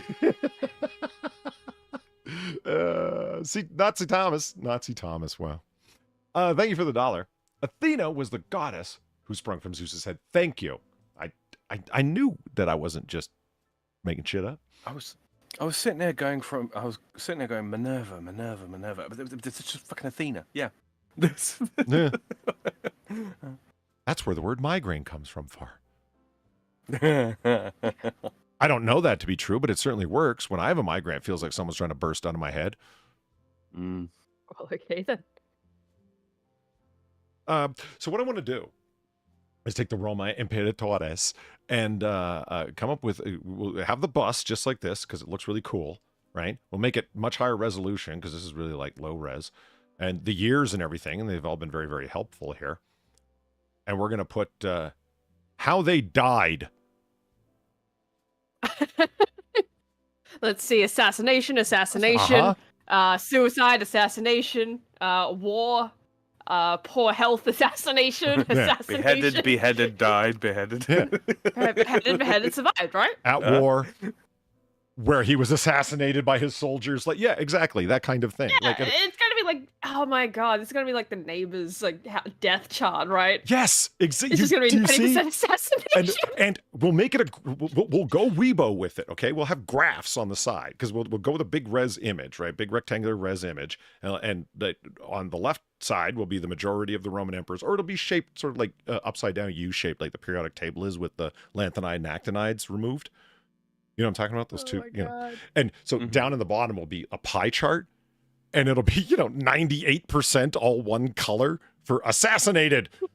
And then this one little slice of pie for retired. It just... or just, natural death. Yeah. It's going to be like the thinnest of slices, like 0.1% of the deaths are just natural cause. Right.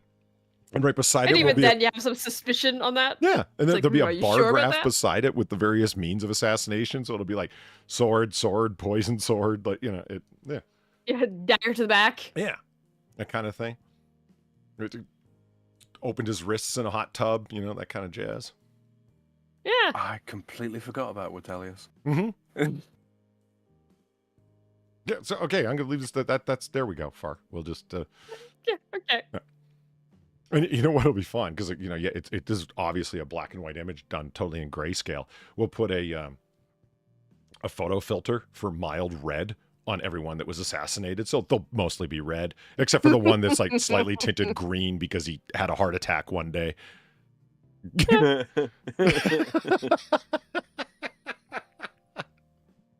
Oh, man. That's going to be fun. It's The autism unleashed. Uh-huh. Okay, Far, so I said I had a surprise. Do you want to do it now, or do you want to do some articles? Yes, come on, give me the surprise. Yeah? Okay. Fuck it, we're this far. All right. So I told Far that we're gonna watch something we hadn't watched in well over a couple of years. Because I thought of it, and I'm like, oh my God, why haven't we done this? The Grabowskis. Oh my God. Because Sam's never seen the Grabowskis. I haven't. That's quite right. Are we actually doing this live? Why not? Are we allowed to do this? I'm going to say, yeah. We're going to be providing commentary, and it's not like it's the whole stream. So yeah. Yeah. All right. Well, so, yeah. Please don't hurt us, Mike. Platties. Oh my God, I did. Yeah. So we have. She remembers. So the Grabowskis is one of the first ongoing series that Mike Stoklasa and the rest of the Red Letter Media guys put together. This is the entirety of season 1. It is 5 minutes. It's less than 5 minutes. It is less than 5 minutes long. They just get longer after this as well. I think it's been well over 2 years, like maybe over 3. Oh, longer than that. Yeah. Yeah, Platty says this is original Minions times. Yeah. Yeah, like it's been a fucking while. So with no further delays, because people are probably like, what the fuck are the Grabowskis? Oh, let's find out. Isn't this one of those things where we watched this before, like Suburban Sasquatch or something like that, right? Yeah. It was one of those things that resulted in Hammer just saying, "Can we watch a real movie next time?" I forgot about that. I think. Yeah, how could you forget? I think. How the fuck could you forget about that? That's like one of the highlights of watching that shit. Is just Hammer sitting there and going, "Next time, can we watch a real movie?" I think that was after. No, it was. It was after Suburban Sasquatch. Okay, yeah, because I remember there was one of them that we watched, and we watched the Grabowskis before it. Mm-hmm.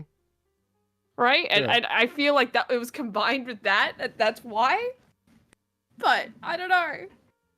I just associate this with that line that he said. Can we watch a real movie next time? Dude, Hammer shouldn't have complained. It's not like he had to watch Born in the Mafia.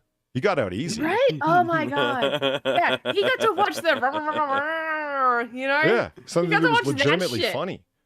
Yeah. Hey, what up, Pat? He didn't How's it going? I like that. Hello. All right, let's. Oh my god. There we go. There's good times and there's Can you hear the volume? times, but most Yes. bad. There's mostly bad. Hold on. The volume is a little low. Let me jack it. Good times and there's bad times, but mostly bad. I knew it was the same short theme song, but I forgot how it went. Now I remember. Yeah, now you remember. Sure. It's just, yeah, okay. The Yeah, Grabowskis. mostly bad. Honey, who are all these people in this photo album? Your family. That's it. And that's it. That's it. There's good times and there's bad times, but mostly bad. The Grabowskis. It just continues like this. Honey, why isn't the coffee pot working? Because we don't have one. Like, look how thin he looks too. I know. Look how. Mike is actually There's good thin. times and there's And not bad old. times, but mostly bad. The Grabowskis. He's going like this. Honey, I've been going over our financial records, and it seems that our money is gone.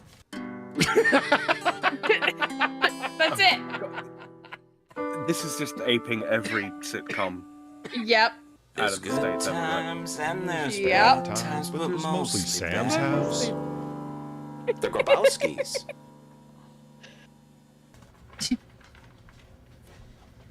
Honey, I think little Sammy needs to go to the doctor. No, he doesn't.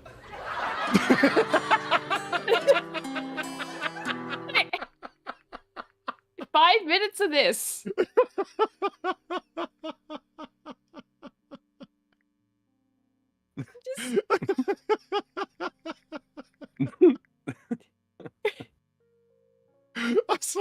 How old is I've this? said it before. I will say it again for the benefit of the audience. But you two do watch some absolute shite, you know that. Yes, we do. What do you mean? It's a acerbic commentary upon domestic hell.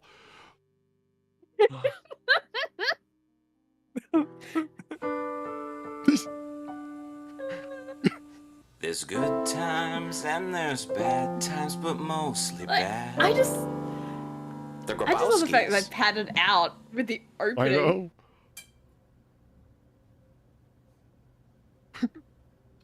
Honey, is this hot? Yes. Oh my god. Yeah. You know those days where you're willing to accept pain? Yeah. Yeah. Right? You crave the grave just a little too much. They get about twice as long in season There's 2. good times and They do, there's and then bad more long times, after but that. mostly bad. The Grabowskis. I can't believe I watched this on stream. Honey, I think we should get a Costco membership. What? Well, it's a really good investment. What the hell's wrong with you? That's sickening. Well, we could buy bulk in items like toilet paper or dog food. I can't believe you're even suggesting this. It's f***ing gross. Oh, a Costco membership. What did he think? I can't believe Think if it wasn't a Costco. What? Why was Mike Stacklasa willing to put like after it created by Mike Stacklasa? Why would you want to own this? I don't know. Because it's Mike. Yeah. He's weird like that. Oh yeah. It's so strange to see him thin and unpoisoned by years of Yeah, I alcohol know. abuse. I know. For those of you who don't watch Red Letter Media, the guy talking there is Mike Stacklasa, and he is a much more rotund man now. He is. Boom. Oh, there we go. There's the warning from YouTube. Okay, fine. Okay. We got to move over to Rumble. Yeah, I knew it. I fucking knew we could not get away with a full 5 minutes of that. Well, it didn't stop the stream. It gave me a warning. It says warning may. It says may have detected copyright material. So if they're not certain. Right. But, yeah. It's fine. Yeah, maybe just end it. Yeah, I did. But we watched 6 whole episodes before they caught us. That's pretty good. Yeah, but the episodes are like what, 30 seconds? Really? That's pretty generous. I think they're more like 12. I mean, yeah, you're right. That is pretty fucking generous.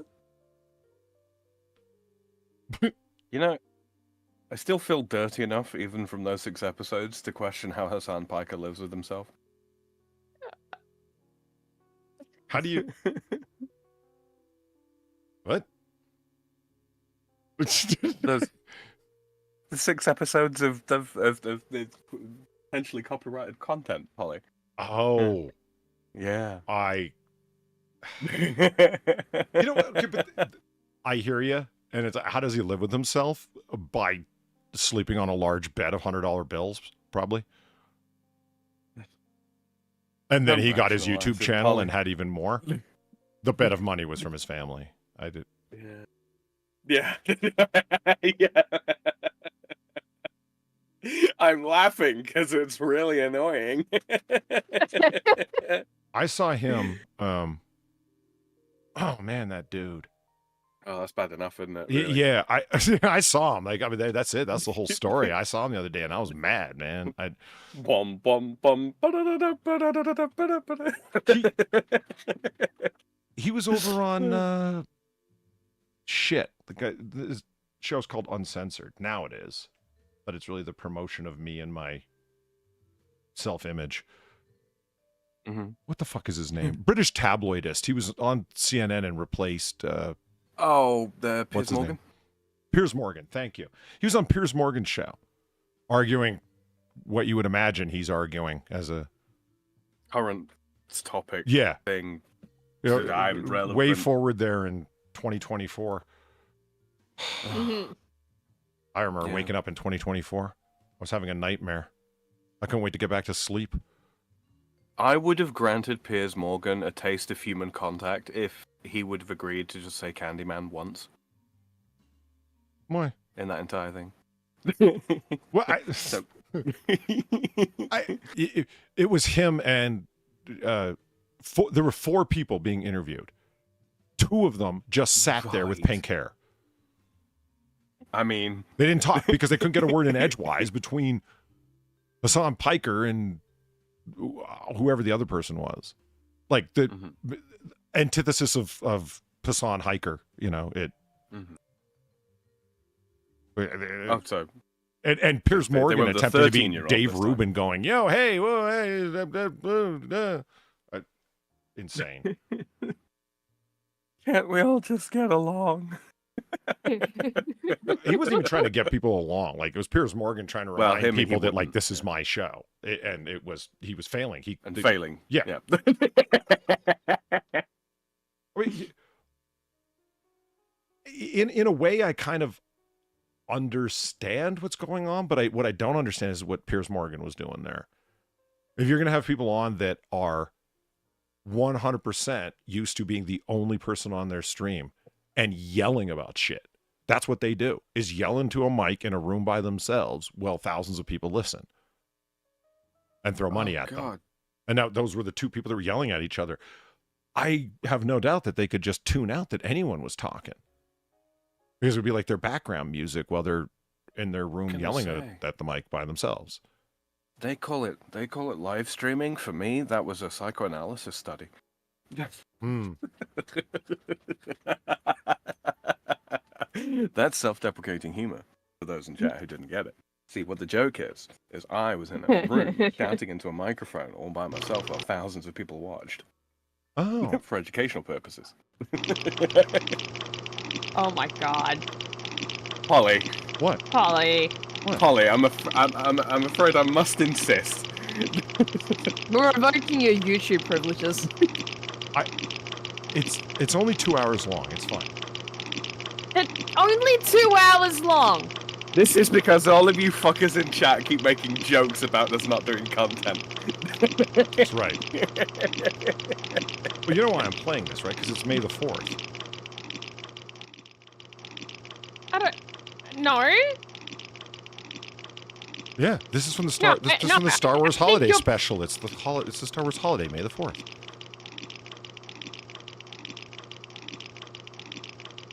I was just sitting there disgusted and not knowing what to say. I just.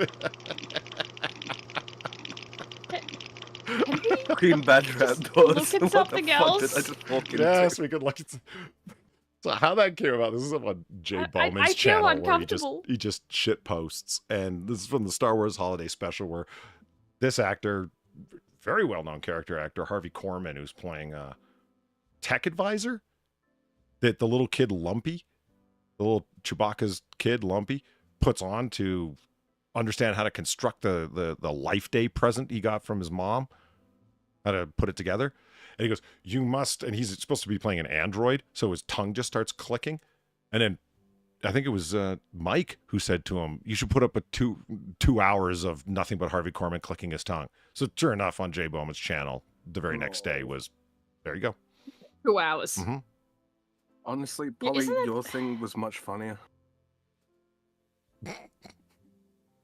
You've got a low threshold for humor, man. I did say we watch shite. No, that was a low threshold for humor. All right. 3 hours of Jason Voorhees smacking a body against a tree? Oh my God, I remember this. Wait, not 3 hours, over an hour. That's good. It just...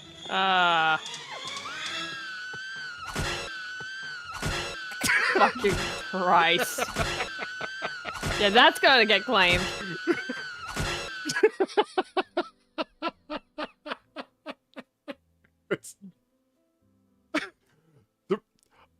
The reason why he puts that up is that that was the Friday the 13th film, if I remember correctly, that was really, really edited to have like the most violent parts of it removed. And it's like, it's a Friday the 13th movie. It's an exploitation drive-in type movie. What do you mean? Why would you slasher flick the flick? Yeah. It is the quintessential notion of exploitation as mainstream slasher movie. Not a B slasher movie, but like full-on mainstream by a major studio. Okay. And they cut it all down. I think in the original cut, Voorhees like smacks her against the tree like 4 or 5 times. But in the edited version, there's the one that went to theaters. There was only he just smacks her once. So Jay Bauman, being a fan of horror, decides to, I'm going to cut her being smacked against a tree for an hour. Okay. Not a fan of slasher films, honestly. No, I can't say that I am, to be honest with you. It's like slasher movies are for horror movies, kind of what like jump scares are to horror games, or fart jokes are to comedy. They slasher movies that are just like that spread into exploitation. I'm not a fan of, but I'm a big fan of Halloween '78, like from 1978, and that's a slasher film, but there's very, very little blood and gore. Yeah, it's technically a slasher film, but it's really more suspense than anything. Oh yeah, I would agree. It takes well over an hour for anyone to die. As again, it's about the tension that leads up to it, and yeah, to me, it's the fun of that they're in the 70s because it's just. It comes across like a movie where people in the 90s were making a movie, or people in the 2000s were making a movie about the 70s. It's that stereotypical. But it's not. It's not a period film. It was a current film. It just, everyone had bell bottoms and mom jeans and bad plaid, and every man had mutton chops for some reason. I don't what the 70s were full of hair bags. You ever notice that? Really big unkempt hair. Yeah. Well, it was acceptable in the 80s. I love the way you said that. You were like, well, yeah. Like, I don't know. What's so... Farah's a very matter-of-fact person, Polly. True. Yeah. Just close this. and I didn't get a warning on that. I'll have you know, Far. Oh, I see. So... You see what I mean? Very matter-of-fact. Well, okay, you could say that, but I tuned into Far's game stream yesterday. Here we go. Yeah, I did that. Yeah. Here we go. Black screen, buffering. No, in some ways, that would have been preferable to what I watched. But she's playing Class of 09, the re-up. And yeah. Good Lord. I guess if you don't know it, you don't you don't know them. What was that? A visual novel? Or yeah, basically. Yeah. Where it's not really a game. Do you know of it, Sam? I don't. I'll need to go back and watch it later on. No, I saw that Far was streaming, and I pulled it up, and apparently she just left the stream going somehow. Oh yeah, I noticed that later too. I couldn't sleep, and there was one person watching, and I'm like, oh, someone fell asleep, and Far left the stream going. Huh. I didn't think I did. Yeah, no, I thought I closed it down, but yeah, good night. Yeah, I thought I closed it down, but I guess not. Yeah, I saw one person watching. I was like, oh, this can't stand. Far puts out, quite a lot of good stuff. I'm gonna go pull it up. Has it crashed? And then I noticed that people were just in chat talking about how she let the stream go. I was like, okay, well now I'm going to stay here for the memes. I mean, I wasn't typing this in chat, but I'll tell you what I was thinking while watching it, Far. I'm like, see? All right. This is the degeneracy of anime. This is what I'm talking about right here. What the hell? Does anime produce its own degeneracy gravity field and just draws depravity to it? Yeah. It's like creativity toy video games. Like they're good for like 6 months, but then the furries get a hold of them. Here, this is okay. Look.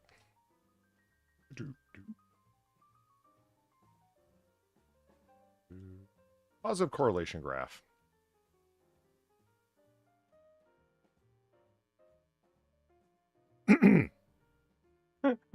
There. Like this, okay? On the x-axis is time watching an anime. On the y-axis is the likelihood of rape being mentioned or encountered. The relationship is directly related. Or I wasn't watching that visual novel with you for more than 90 seconds before rape came up for the first time. Yeah, that happens a lot in the class every night. And it's like, I'm not saying it's every anime. I'm saying, much like, graphing, like you're going to have, plotting points, right? Where someone said, yeah, it's going to take a full 3.5 minutes before rape comes up. Well, the thing is also the time period of that game. It is 2008. It is scarily accurate for the fucking time if you were in high school around about that time.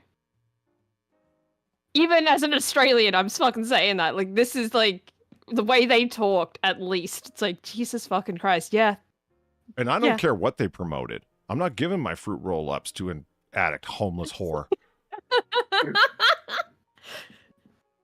Well, she wasn't a whore at that point. Her friend knew. She could see where it was all headed.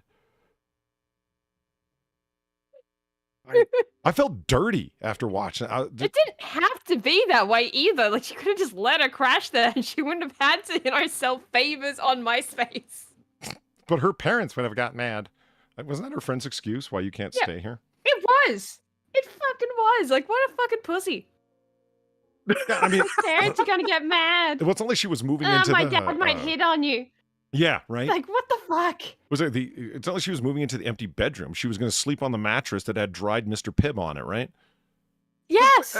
Have we fallen, back in time by, 3 years or so? Because I feel squarely like I'm part of chat right now. I have no idea what the fuck you two are talking about. The class of 09, the re-up, Sam. Oh, right, okay. Follow along. Oh. But the funniest part about that whole series is that the best teacher in the whole school is the white nationalist. Solely because he's not trying to fuck the students. That's because if they don't have that I can't plot make this joke. Yeah. I can't make this joke. I am amazed how fast the grape jokes have spread. Have you seen that? I mean, it's mind-blowing. He's a serial grapist. And the ad for grape juice, have you seen that one yet? Yeah, I've seen that. Yeah, we're gonna grape your kids right in the mouth. Yeah. Oh, God, I remember that. It's like, what? This is unbelievable. What is happening? I don't want to watch this anymore. I'm gonna go read Peter Rabbit stories or something. Fuck. Yeah, Green Badge Outdoors, right? See, this is what happens when I try and take interest in Far's interests. This is where we end up. What, with a really funny game that's scarily accurate to the time period? You could say that, but See, I'm sorry, were you in high school in 2008? No. Around that era? No. Well, if he had been, he'd have gotten arrested. Fair point.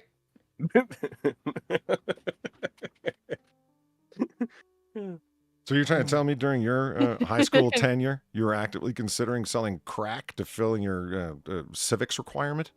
No, because I never had civics as a fucking class. Yeah, chemistry teacher's name was Mr. Wide. Okay, I had civics class, but not really. But did you try to sell crack to fill out your envelopes? Jesus Christ, but I think you were probably about one of about 17 Americans that did. Well, what's what I said, but not really. Am I right? You know what I mean? Yeah, exactly. Yeah. Why America's evil, a class? No. Okay.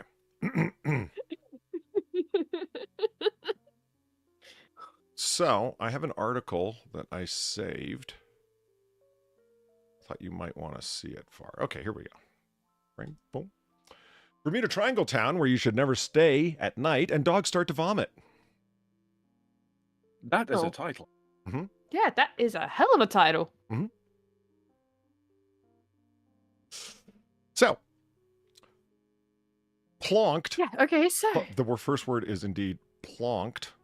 Oh, yeah. All right, plonked. British, so British. Mm-hmm. Welcome to the Daily Star. Plonked right in the middle of the Mojave Desert, Barstow is known as being a popular pit stop for truckers traveling between Las Vegas and Los Angeles. But is there any more to it than that? Yeah, a bunch of wild claims of dogs vomiting and that you shouldn't stay there because it's cursed because it's on Route 66. Wait a minute. Okay. Okay, chat, you can't see this, but like the tag that came up at the bottom of the screen says breaking news. Bright red, danger button. The whole bar is yellow. It says TK Maxx's biggest secrets most shoppers don't know and trick to bag the best deals. That's your breaking news, Daily Star? That's sad. That is really fucking sad. I mean, there's excite bait, but that's just fucking hell. Is that even excite bait? I've got a slightly upsetting, mundane factoid for you. All right. TK Maxx in the UK, right? Exactly the same thing as TJ Maxx in the US. Why did they change a letter? I don't know. Why did they change Where's Waldo to Where's Wally? That's a better question. Is Waldo like, I don't know. I mean, it's not like Waldo's a common name in the United States. You know what I mean? Right. So it's like, oh, well, they had to change it to something more familiar. Is what I heard one person suggest. And I'm like, you make it sound like Waldo was familiar in the U.S. It wasn't. Yeah, really not. And it's not like it's like a, it's not like these are, you know, the polyglottal societies where, you know, Waldo or Wally or something like that is a euphemism. Means something. Yeah. Wally is the original. Is that true? Or is Cynic just fucking with us again? I don't know.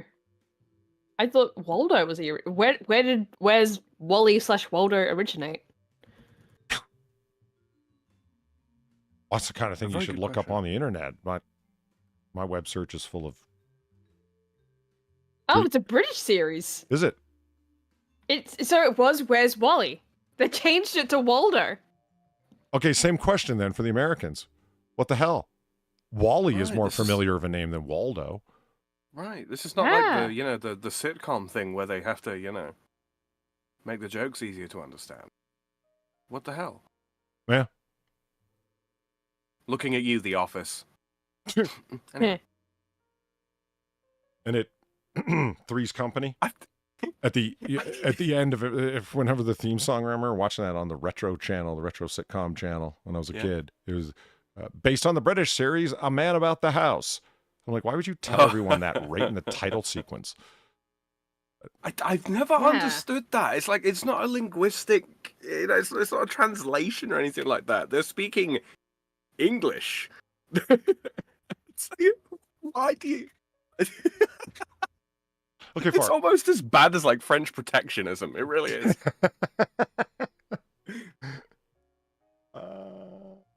Okay, so what stood out to me looking at this article, other than I am curious, I didn't read the article because I'm curious if the dogs all like start to simultaneously vomit. I'd leave a town that was like that. It turns midnight and all of a sudden there's like 5 stray dogs that start throwing up. Down. Yeah. Yeah, there's some shit going down there, supernatural or otherwise. Like, yeah, I'm not taking my chances. Fuck this, I'm out. You can deal with your weird puking dogs. Mm-hmm. What I noticed right away is that, you know, there's Route 66 and here's this motel and they're talking about the things that they offer that are bonuses, including free Wi-Fi, round beds, HBO. Wait, round beds? Round beds. Yeah, what? Why? What do you mean round beds? Like the fucking love bed type things. Yeah, like heart-shaped beds and whatnot. Yeah. Why? Why would you want to have to buy custom specialty sheets? Oh. Yeah. You'd never be able to get out of the bed on the right side. I mean, because it's just one side. Think of your autistic frustration trying to find out which side of the sheet was up, trying to make it every day. I mean, I don't tuck the sheets in. It'd just be throw over. Like, yeah, that's fine. Are you trying to tell me that when it's a rectangular bed, you don't try and find which side of the sheet and comforter is up? No? I don't mean facing upwards. I mean like pointing towards the head of the bed. Oh, well, you realize your sheets are rectangular to match your bed, right? Did you ever? Yes. Okay. Yes, I realized that, but yeah, okay. Now I understand what you're actually talking about. You know, I deliberately have my comforters the other way. Like the true self-loathing. Like the bed is like, Why? you know, from like, you know, head to foot is longer than width, right? At least my bed, which is a queen size. Okay. Okay. What it is. Yeah, queen it was on size, sale, yeah. Sam, and I'm poor. What do you want? For a fucking contrarian, Polly. And so, yeah, I'm a queen. I do what I want. Just to be a contrarian. No, because I like my feet sticking out for temperature regulation. And it's, since they're going to stick out, why not use the sheet the shorter way? No. I feel like there's a tongue twister to be found here somewhere, but I haven't quite worked it out. It all seems normal to me when I'm doing it, and then I'll describe to you guys like my approach, and it's like, you're weird. The only thing I knew for sure was this. Every son of a bitch that worked for her. They were all gonna be better off dead. Hell yeah. Gamer Valine, thank you for the $9, and yeah, I wish they were all dead. Perfect. I need amusement. I went to upload my World War II paper and found out that my connection timed out. So the upload never saved, and the upload is now locked. Well, a single upload feature? Like, that's it? Oh, that's rough. Fuck. Well, it's time and date stamped. I mean, there's that bonus, right? Unless your teacher is a real son of a bitch. It's going to be like, look, I tried to upload the paper and my connection timed out. Well, there's a German teacher. Ooh.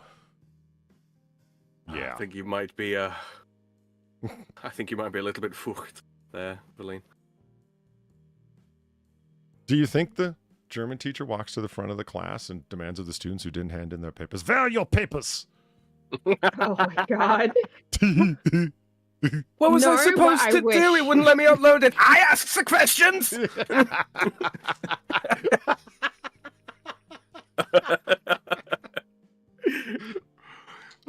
Germans are frightening. Okay. Thunderbolts and lightning, very, very frightening, yeah. Little too on the nose? Right. Okay, Spectre Umbreon gets it. Yes. Papers, please. I don't have any. We have ways of making you talk, Herr Valine. Or Fräulein Valine. I think Evelyn kind of works in a way. A whole Discord tagline, or whatever it was for a while. Barstow in California has been branded a Bermuda Triangle town where creepy zombie blokes wander around the inhospitable surroundings. Those are just meth heads. Yep. Right? Located right in the middle of the vast Mojave Desert, Barstow has been described online as just the place where truckers gas out, get out for a pit stop.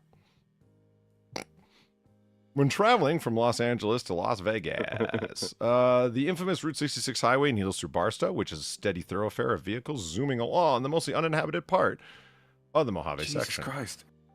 That is the most redundant paragraph I think I have seen in a while. I really felt it while reading it. It's like, you know, when your eyes are darting back up to be like, am I repeating the same? No, this really is the next line. Yeah. Yeah.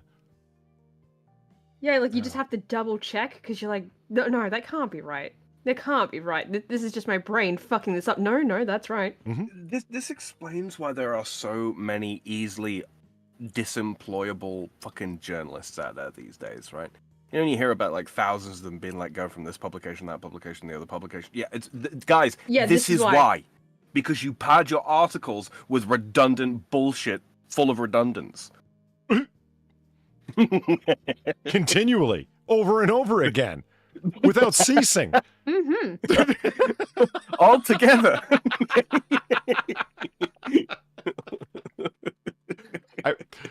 You know, it's funny you say that. The next article, it's a quick one. It's more of a visual thing than anything, but it relates directly to what you were just saying, where they overhired. Yes. Journalists, so-called journalists, really writers, because writers can be hired for any number of things. You can write. Thank you, Eric. What? Sorry. He just puts in chat repeatedly. Because I said it all together, right?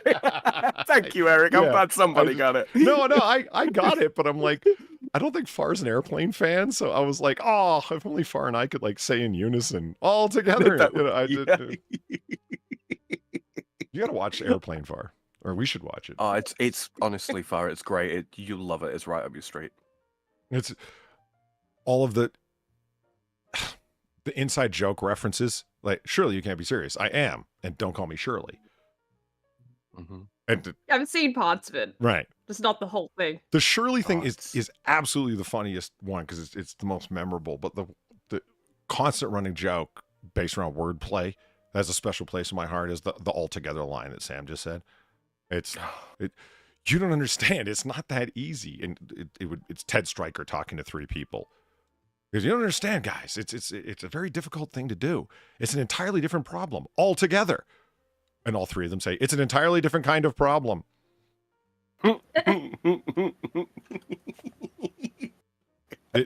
It's fucking priceless. I don't know how the Zucker Abrams team guessed that would be funny.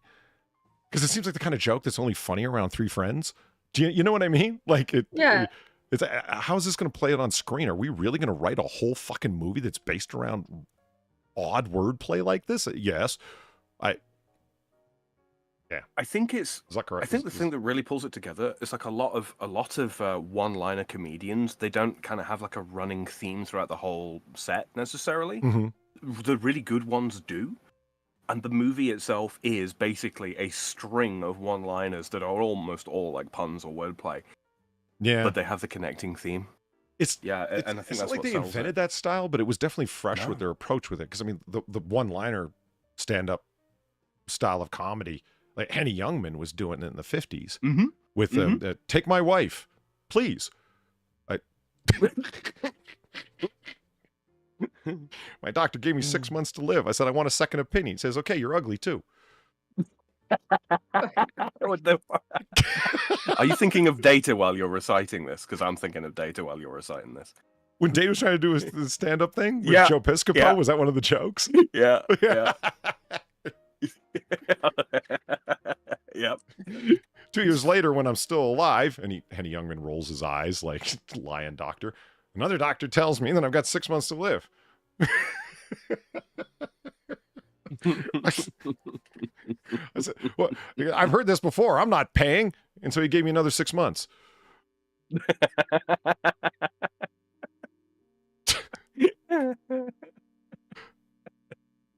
Yeah, running theme. Oh, yeah. Green Badger Outdoors. Absolutely. The misunderstanding of what you meant because of your order of explaining things. It's like, Mr. Stryker. You're so drunk, you can't hit nothing. You're probably seeing double. I have 2 guns. One for each of you. Hell yeah.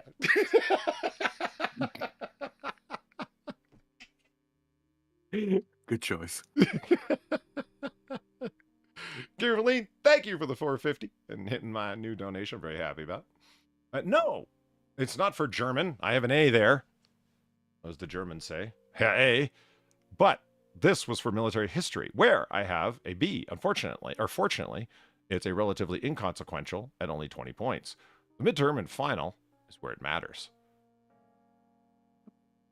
Yeesh. Well, the midterm and final is where it matters? I take it you didn't pull an A in English? I'm pretty about real quick. I just bit a chunk out my cheek. What? You just pulling out your wad of chewing tobacco there? No, I just bit a chunk out my cheek. Oh, you bit a chunk out of it. Oh, shit. Oh, Yeah, shit. It's pissing blood. Okay, yeah. Deal with that. Holy fuck. I bit my lip while chewing a chewy candy the other day. And yeah, it's mildly swelled after you've bit your lip or bit the inside of your cheek. So, of course, you bite it 5 times over the next few days, right? Yeah. Yeah. Oh, shit. What was that military history paper? Excuse me, on Valine. Was it the one you told me about? I forgot. Okay, so we were looking She at... said World War II, didn't she? Wait a minute.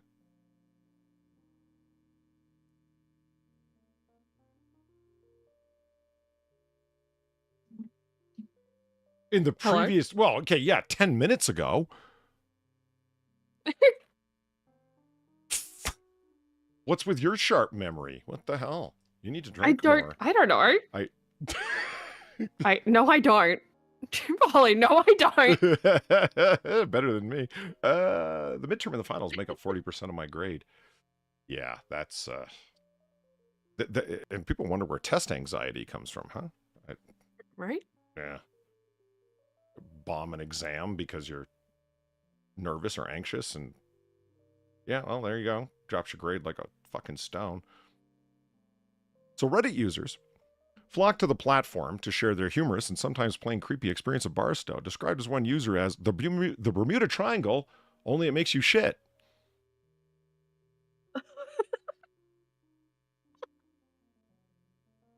Oh my god, what?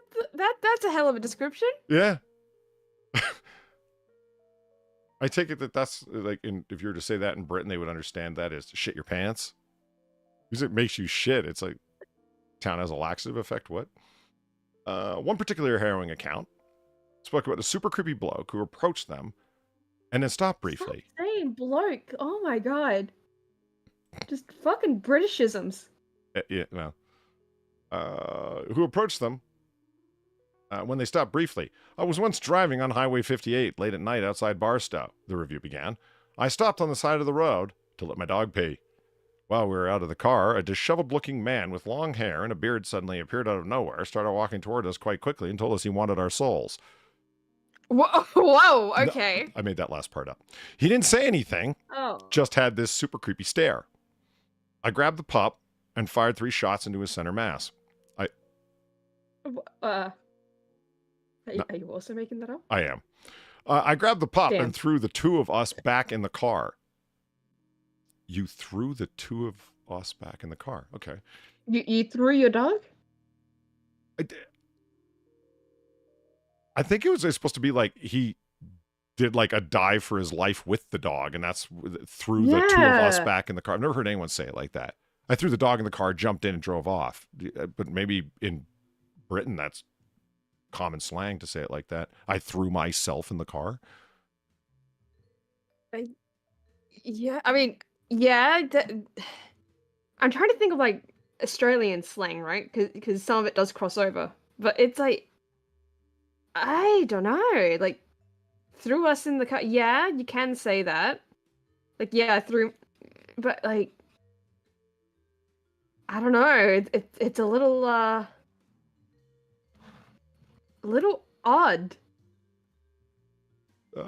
What were the? Oh yeah, okay. So I grabbed the threw us in the car, managing to start the car and pull away just as he reached the door. It was fucking terrifying and too creepy experience of my life. It was fucking terrifying and too creepy experience of my life. I guess that makes sense.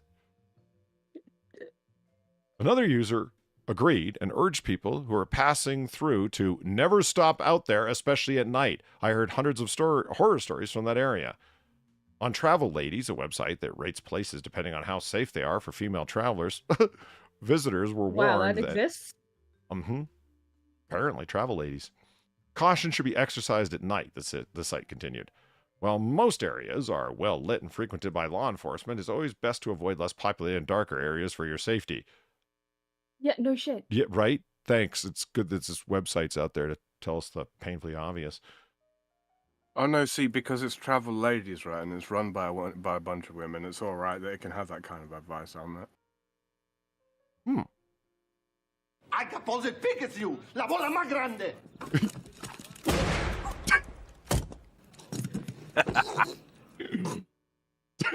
Love that clip.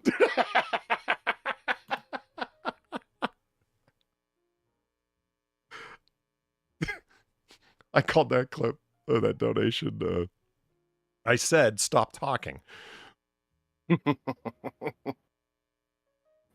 Tim Roth is awesome. Come on, Far. He's playing Dutch Schultz, who was I don't know what any of this is. a maniacal murderer, but a damn snappy dresser. I don't know what any of that is. What a Tim Roth is? He's an actor.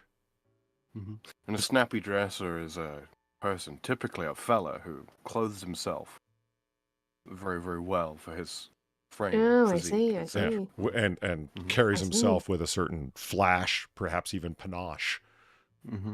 And See, Dutch I am Schultz learning was so much.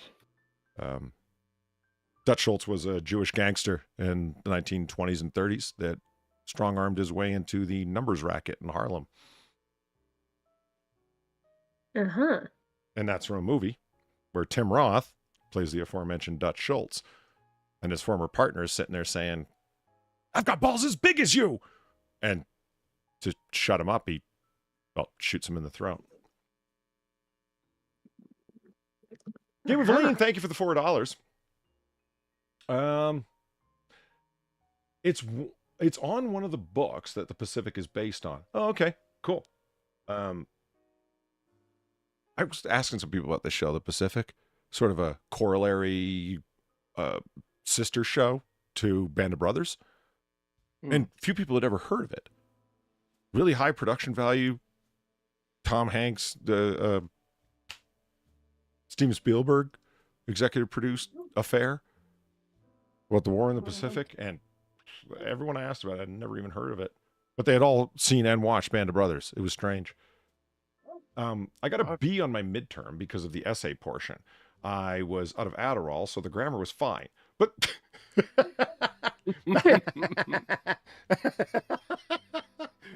was out of Adderall, but the grammar was fine. Yeah, but the order of my essay was non-existent. I go real easy when grading in-class written essays in terms of their structure. Just have some. But holy have a discernible structure, yeah, just some. And if you put arguments out of order where it would have had a better flow, as it's called, better argument flow. Okay, yeah, but it's there. I can see it. It's just that you were writing it in real time on the spot. That's fine. But that's also why I'm such a harsh critic when it comes to grading papers where people had all the time in the world and the argument still doesn't make any sense. Yeah, I've done a bit of paper grading. Very much the same rules apply.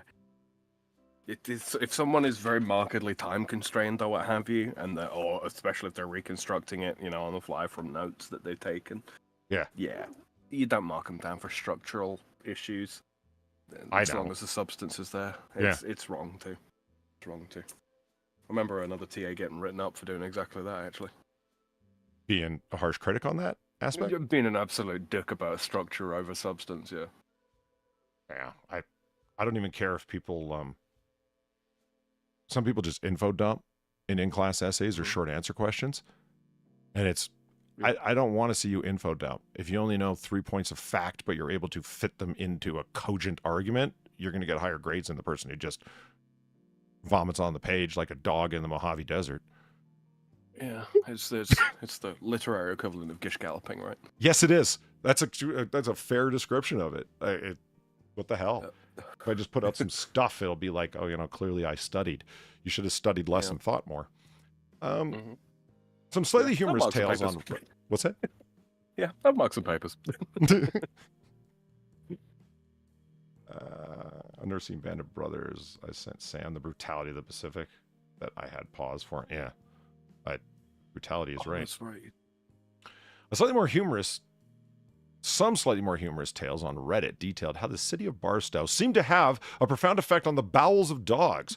My dog got horrible diarrhea in Barstow at 1 a.m., they wrote. I threw away the seat cover, and I got the fuck out of there. That's probably a water supply thing more than anything. It might be. It's because you were feeding your dog Del Taco.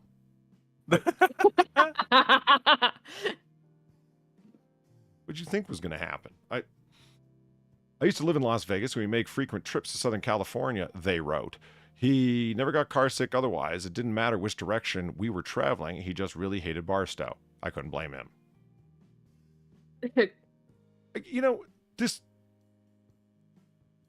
son of a bitch. They wrote an article entirely out of a fucking Reddit post. And they did. Or a particular part of one subreddit. And then the ladies traveling thing. The state of modern journalism, everyone.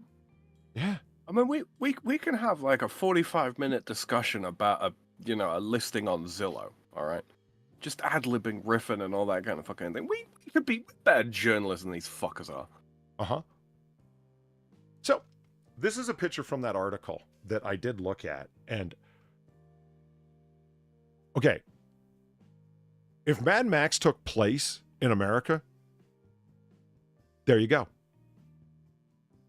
Like, tell me, yeah, like, I can see it. This is a real place that really exists, not made up for a movie, and it is somehow yet the perfect dystopian nightmare future. Freedom is not free. Some gave all. All can give some. Visit your local recruitment center. The United States Marine Corps mounted color guard. Isn't it for sale signs on burned out pieces of equipment? Alcoholic liquor is not sold here. Alcoholic liquor. Oh, it's a dry town? That's sad. And also prostitution is unlawful. So, yeah, dry. And this is all posted at the welding shop. I love this photograph. And we're nowhere near Santa Fe, but we got a sign. This looks like something you'd see on the I-40 east of Flagstaff. And then, of course, the Trump 2020. Yeah. If Mad Max took place in America, so basically like Fallout? Yeah, actually, yes. Huh. I never thought of that until just now, but it basically is. Huh. And there are lots of bells. Have you noticed that? Yeah. All kinds of bells, chains, and all kinds. Yeah, like car engine hoisting chains, that size. And then wagon wheels. What the fuck? Some guy's rickety old wheelchair from the Civil War. You know, Okay. This article here, boom, boom, is peak. You need to be fired. They've overhired for the amount of websites they created, and all of the firings are actually just a correction in the marketplace. The boingboing.net, Jesus. Yeah. Wow. What an it's on my birthday. Lovely. Mm-hmm. What an incredibly fake article this is, but the image is good for some laughs. Viral MAGA image suggests withering of human sentience, impossibility of negotiation.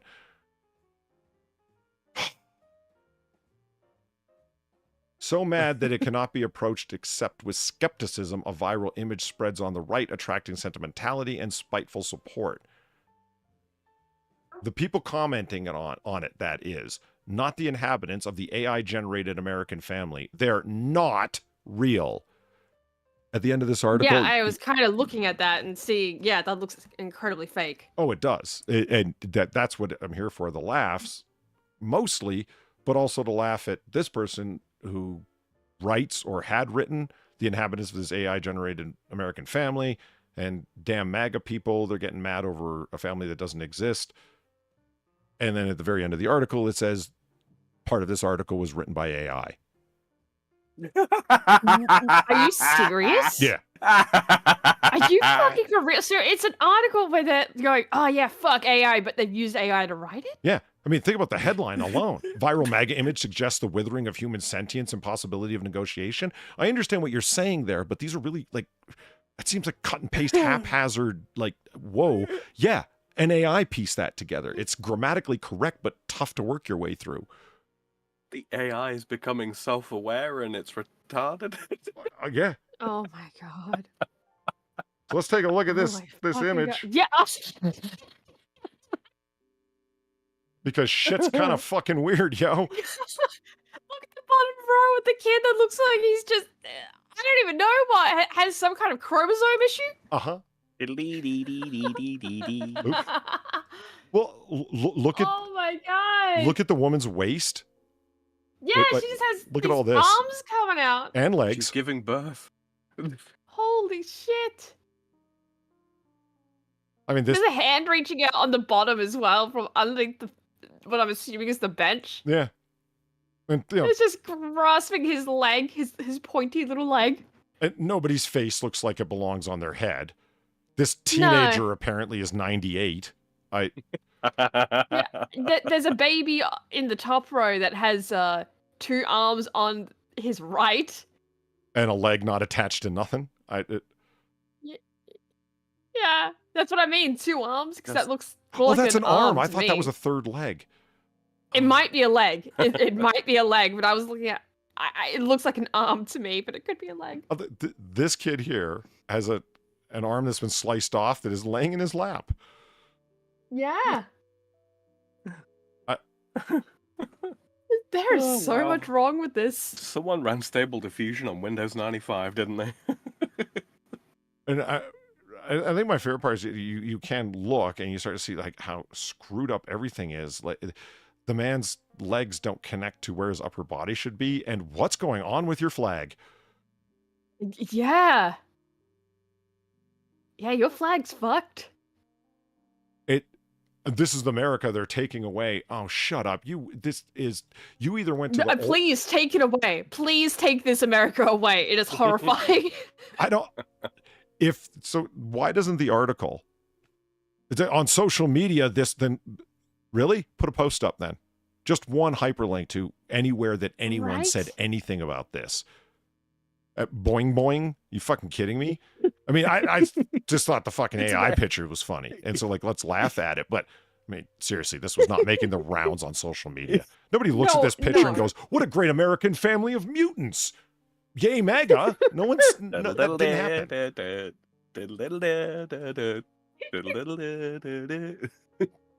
No, they're not cool mutants, Sam. No. They're just kind of these horrific things of, wow, how are you still alive?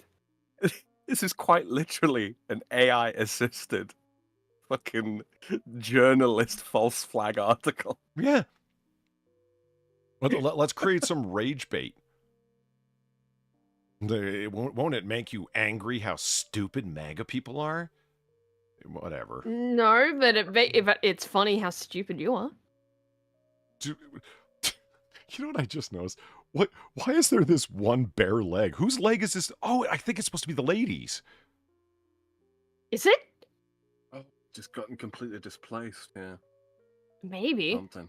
I was just about to Although say, she has 2 legs, because there's a leg that's being crushed by the bench. There is. Look at her foot. Look how oversized it is. That's great. That is maybe it's supposed to be the lady in front, like behind the chromosome issue person. Okay, if so, why does it look like it's a knee bent for someone sitting down? I don't know. I'm just saying, maybe that's what it's supposed to be, right? Because they're all bare feet. Yeah. Like, that'd be the only one where it's like, that would match. Maybe it got a little confused. Badger says, it's just a nice family from the Trinity test site, or Innsmouth.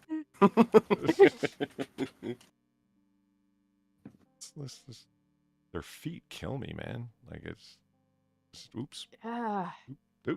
All kinds of things are happening weird when you hit the magnification screen. Oh god, it's even worse when you zoom in. Mm-hmm.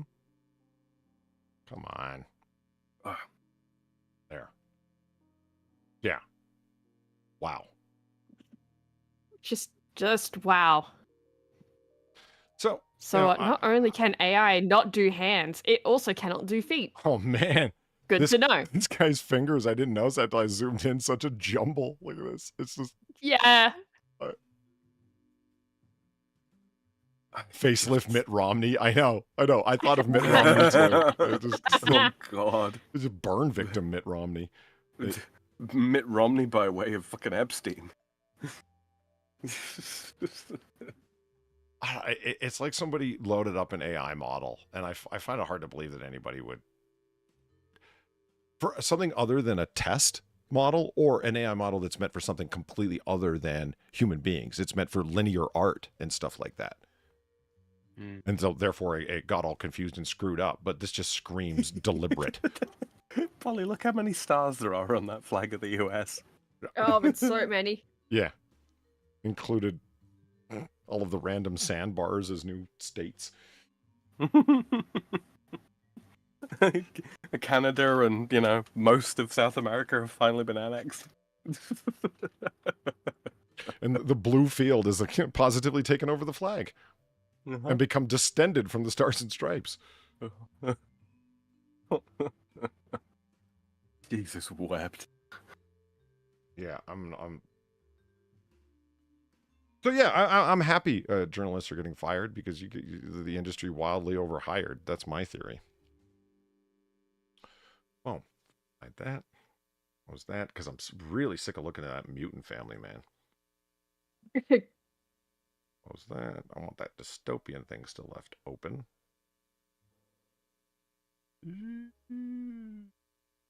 Okay. I love the fact that Surprise Pikachu is still here, Polly. Oh, yeah. I'm not getting rid of Surprise Pikachu. Look at that. The dogs vomit at midnight? What do you mean? Puka Puka? Oh. You're a Pokemon person, Far. What is Pikachu even reacting to at this moment? Do you know? I don't even know.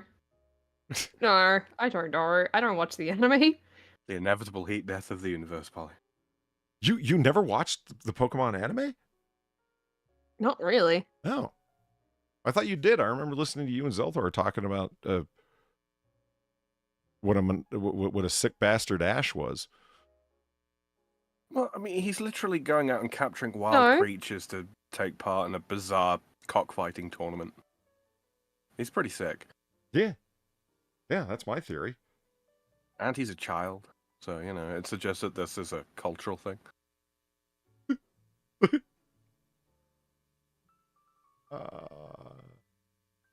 And he stole a chick's bike. I mean, come on. He did? Yeah. Hey,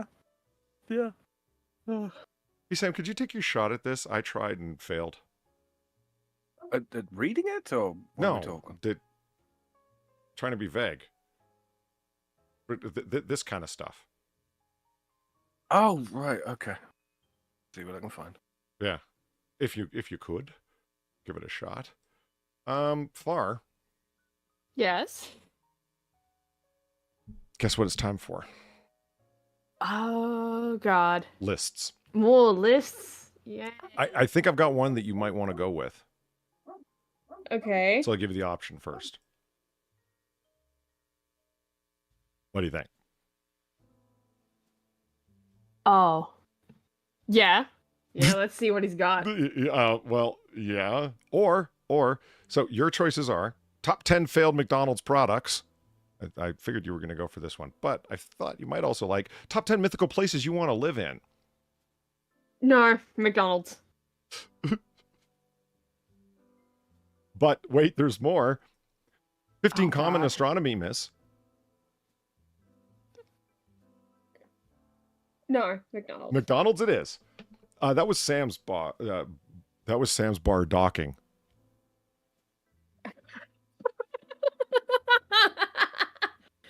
Have you noticed I've just given up when I'll just say what I was fucking up because no, I'm not gonna try. Yeah, his bar was docking.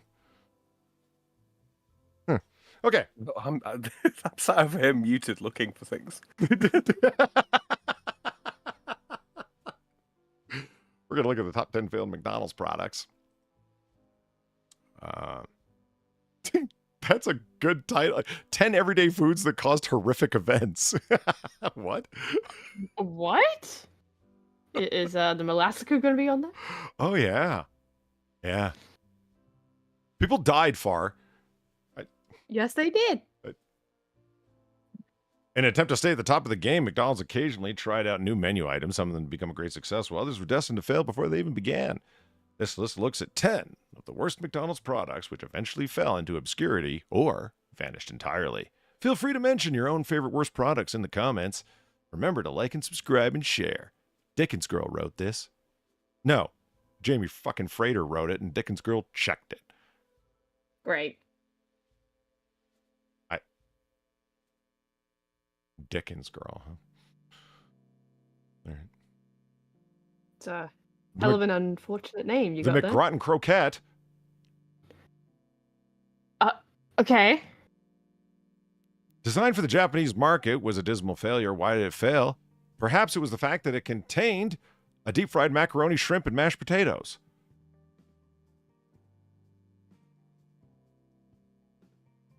What? Okay. I'm just trying to picture this. Like it was a patty made up of macaroni, shrimp, and mashed potatoes that was deep-fried? Perhaps it was the fact that it was served on a bed of cabbage. Or perhaps it was the name, which really is unlike anything we've ever seen in McDonald's. Despite all of its failings, it still does show up as a seasonal offering in parts of Japan. This one wins the fail? This one wins the fail award, not for losing money, but for being plain awful. Don't read one like that makes sense. Yeah, wait a minute. Wait. It took me a second. I'm like, yeah, that's what they meant. And then, like, no, my brain caught up. Yeah, like, wait a minute. Your mind auto-corrected that. Wait a minute. So did mine. When I got to fail award, I was like, no, hold on. Wonton what? For your viewing pleasure, we have included a video clip of the Japanese advert for this abomination. All right. In my interest. All right, let's see this.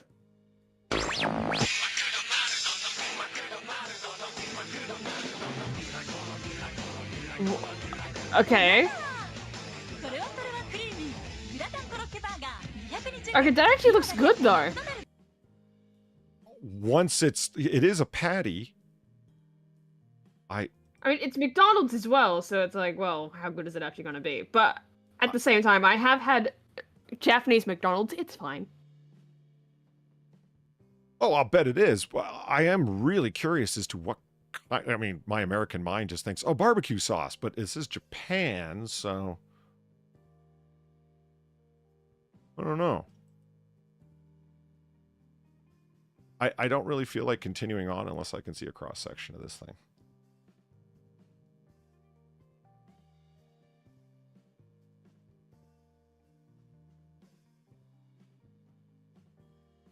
Huh. So it's leaky, if you will. Yeah. Oh, man, look at that one. I mean, is this like a Cadbury cream egg where it looks like it would flow, but when you really get one, it's like a solid chunk? I don't know. Although I think just because Japan tends to, actually care about the quality, it probably would be creamy. The reason I say is that it would be a lot better. Would be. It would be a lot better if it were, in my opinion. A lot better. Yeah. No, and I think I'm thinking about it, right? I'm just thinking of my experiences with Japanese fast food. I think it actually would, because usually when, compared to, the West, right? Yeah. Usually it's less of a lie in Japan when it comes to food. Right. A lot of the time when they display it as such, like as one thing, it usually is pretty damn close to it. So it probably is creamy. We have a Cohen 88. We have a microquette in the Netherlands too. It's pretty popular, to be honest. Well, nothing wrong with croquettes. I mean, they're especially just depending on what. That's why I was interested in sauce. Depending on what sauce I have, croquettes are fantastic. Yeah, I'm not the biggest fan of them. I'm not gonna lie, but at the same time, I've never really had a creamy one. So it's kind of like I'd probably like that. I mean, I've had the ones that are okay. They're just soft mashed potato or whipped potato on the inside, which I don't like those. Are more or less kind of like they're like a hush puppy if you're an American, and nothing wrong with that. Or a tater tot. Or a tater tot, yeah. I mean, tater tots tend to be like diced, right? If you know what I mean. Not smooth, but whoa, is this a real one? Oh, there you go. It's the Netherlands croquette. Oh. Cool. What? That doesn't look the same at all. No, it looks like the creamy part is a sauce added, and it's a potato? Just a potato patty? You know what? Fuck a chip buddy. Sorry, Brits. I know you love them. Or at least they're very popular there. I would rather have a potato patty burger than a chip buddy. Yeah, you can get a fritter cob. Not here. But that gives me a thought. What if I secret menued one with hash browns? Ooh. Yes. Also, in your DMs there, Polly. I think I got Oh, nice. Thank you. That's a short one. There's a rag out in there. What? Is that Netherlands slang? What's a rag out? Ragu? Oh. Yeah. Let's see if this is the world famous McCroquette from the McDonald's in the Netherlands. McCrocket. McCrocket. It'll blow up in your mouth. I'm not even going to butcher that word. Translate something as world famous. Very berühmt. We got a Dutchman in chat. I'm not going to brutalize the language like that. I'm loving it. That's a globe. Oh, I'm sorry about that, guys. All right. I am curious as to what that sauce is. However, it's a nice cup of McDonald's coffee, which magically seems to taste better in Amsterdam, surprising no one. Accompanying speculoos gingerbread. Ooh, a coffee with a little gingerbread cookie thing. Cool. The fucking speculoos. It's gingerbread. What? Honestly. Oh, okay. They're calling it. It's just a lotus biscuit. Yeah. Speculoos, speculas. Yeah. Let's see. Dissecting the McCroquette. It's essentially a croquette sandwiched in the typical McDonald's hamburger bun. The croquette is a deep-fried breaded snack made of something that resembles cheese and beef. A beef, there you go, rag out. There it is. Okay. So it's sort of like a... They weren't kidding. Cohen wasn't kidding. It's a rag out, all right. A Holland cheesesteak. Yeah, kind of like giant croquetas that you would normally find in Spanish tapas bars. The croquette costs about €250 as of this posting. Just shy of $3. Okay. Biting into it, the steaming hot goo oozes out with salty flavors. Oh no, I read that out loud. Oh, why'd you read it? Why'd you write that?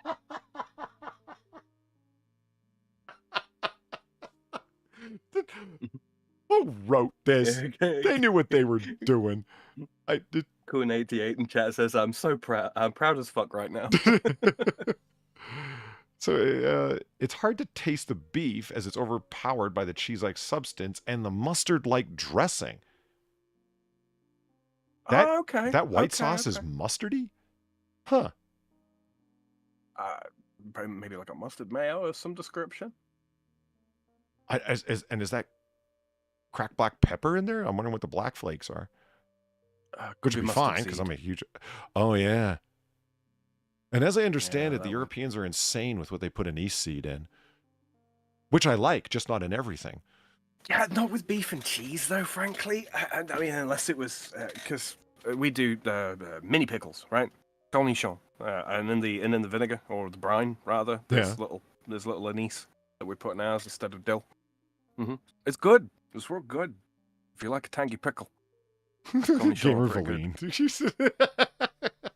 Yeah. Ew, it's so gooey. I can hear it in her fucking voice. I really can.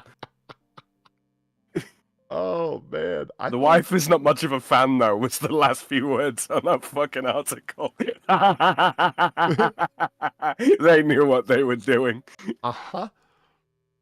Yeah. All right, all the way back to...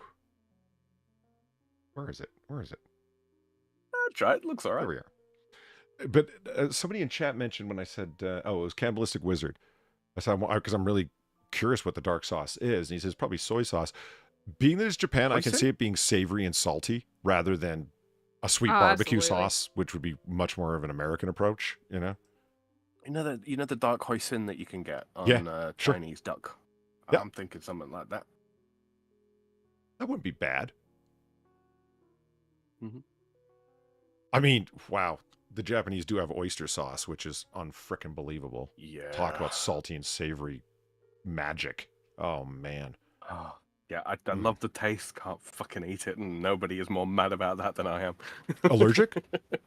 Yeah. Are you? Yeah, oysters. Oh, It's the one shellfish I'm allergic to. Oof, that's rough. Yeah.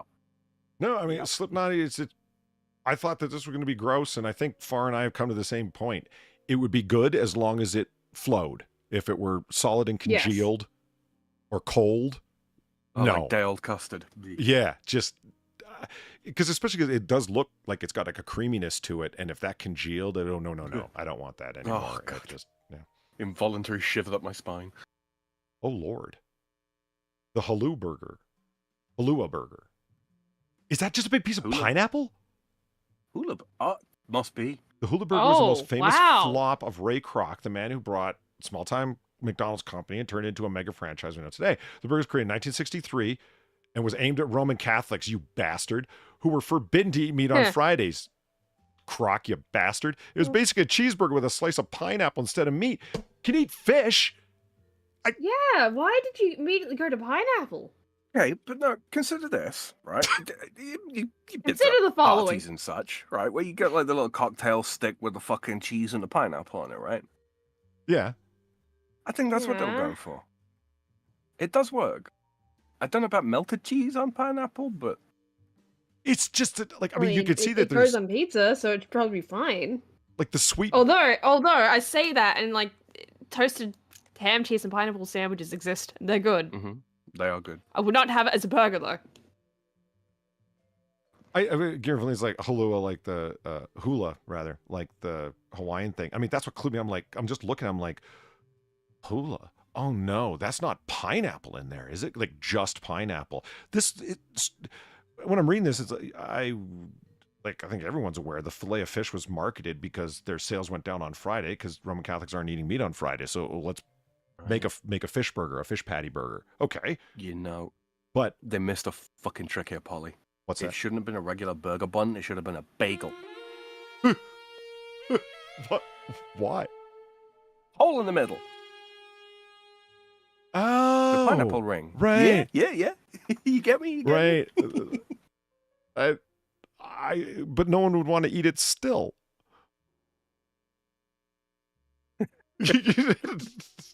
Well, by all means, Polly, put it on a skateboard and push it down around.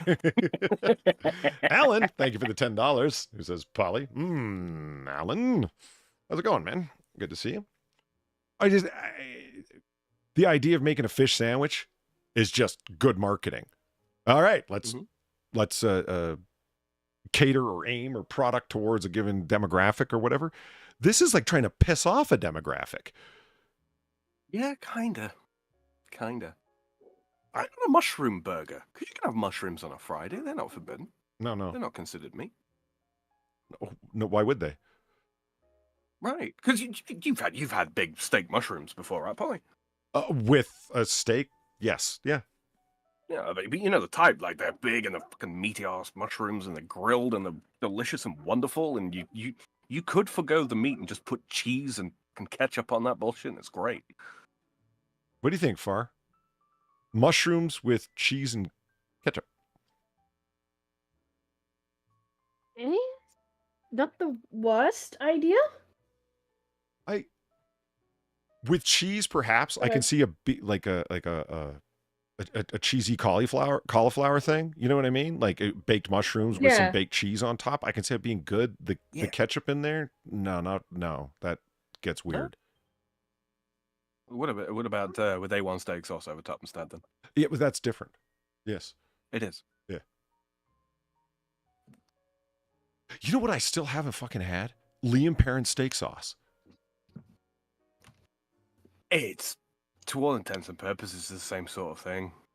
It's just got extra Worcestershire sauce in it. But that's the attraction. Yeah. I love Worcestershire.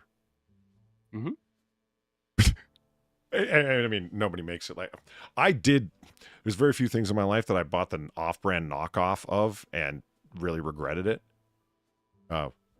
One was Raisin Bran. I bought the no-name brand of it, and they were like cardboard flakes with little hard brown bits that were, I guess, raisins. Mm-hmm. Like 6 of them in a whole bowl. Yeah. Oh, it was it was the flakes that blew my mind. It really was like pieces of particle board wood. Unfucking believable. And then the Worcestershire sauce that I bought was, I don't know. It was like soy sauce with sugar. It was kind of salty and sweet and brown, and that's it. They probably used a soy alternative instead of fucking anchovy sauce as the base. I have seen that, and it is a crime. It is abomination in the eyes of me. I mean, the beautiful part of Liam Perrin's, aged 18 months in a oak barrel, the 15 ingredients plus that they keep an absolute fucking secret, is that the flavor is complex as hell and it's really difficult to describe. It's some serious shit given, isn't it? Yeah, it is a constellation of flavors. You know what I mean? And that's what's awesome about it. It's just savory, delicious. It is the Starquakes of sauce. Yes. How do you describe the flavor of a bowl of Starquakes in the morning with some crisp, icy milk? You can't. You really can't. It is its own description. I love this. The Garen Vliet calls the mushroom burger the McFungus. Yeah. Just the McFun for short. Yeah. Hold on, I'm writing this down. I'm going to talk to my agent later. The McDLT. Okay. Is confusing. Yeah, why is it called a DLT? Is it just a tomato cut in half with some lettuce leaves in the middle? It's supposed to be like, no, it's a burger, just like every other burger that they make, except it comes in a 2-part container. Oh, it's just that one. Yeah, and the tagline just keeps the hot side hot and the cold side cold, so your lettuce and your tomato don't wilt and get warm on the hot patty. That's not a bad idea. Yeah, but at the same time, why? This is dick's lettuce and tomato. I'm not gonna lie, I did kind of think that to begin with. The McDLT, McDonald's lettuce and tomato, was sold in the novel form of packaging. The meat and bottom half of the bun were prepared separately from the lettuce, tomato, American cheese, pickle sauces, and the top half of the bun, sesame seed top half of the bun, and then were packaged into a specially designed 2-sided container. This consumer was then expected to finalize the preparation of the sandwich by combining the hot side and the cool sides just prior to eating. The first problem was that the packaging was unwieldy, but even worse, who wants to buy fast food and then put it together themselves? Oh, come on. Fuck it, I would if it's like that. It's just... It's We're like not a talking about like Lunchable. constructing a sandwich out of a charcuterie board here. You know, it's just 2 pieces you're putting together. Come on. The atrocious video above is, George Costanza, Jason Alexander's in it dancing around with a toupee on. It's really bad. The atrocious video above is almost reason enough for this incredible failure of a product. It stars Jason Alexander, one of the most awful adverts from the 1980s. This burger eventually found its way back to McDonald's, rebranded, restyled, and actually put back together as the Big and Tasty. Never heard of that. Mm-hmm. Yeah. How about the Big and Tasty? So. Hey, you say you're getting tired of lettuce and tomato hamburgers in this town that don't quite make it? Yeah! Great toupee. You say that just once you'd like your hamburger hot and your lettuce and tomato cool and crisp all at the same time? Yeah! Well, I say you got it. I'm talking This is McDonald's like lettuce and when tomato companies- hamburger, the McDLT. I'm talking quarter pound of beef on the hot side. And the hot stays hot. Holy shit. Wow. Crisp lettuce and tomato on the cool side. And the cool stays cool. Wow. The beef stays hot, the cool stays crisp. Put it together, you can't resist. The hottest taste, the coolest dish. Keep it hot, hot. I take it back. No sesame seeds. McDLT, McDLT. Huh. Wow, this is going on forever. McDLT. It's a good time. Hot beefy McD. For the great taste. Cool crisp LT. Of McDonald's. Could be the best tasting lettuce and tomato hamburger ever. New McD. Oh. LT. Yeah, that is just a Big Tasty. Yeah, my favorite burger from Mackie D's. Yeah, the cringe is strong. I mean, I imagine if you brought this up, Jason Alexander, he'd be like, "What do you want from me? It was a job." Needed the money, I did. Yeah. Yeah. It could be the greatest tasting hamburger ever. Like it have you ever been to like work for a company where they made you go to some kind of staff motivation event or whatever, and they hire the motivational speakers that are just repeating corporate talking points to you in this really excited voice? And it's like, I'm only here for a check, and I'm not willing to buy the schlock that the fucking board of directors is selling that they don't even buy.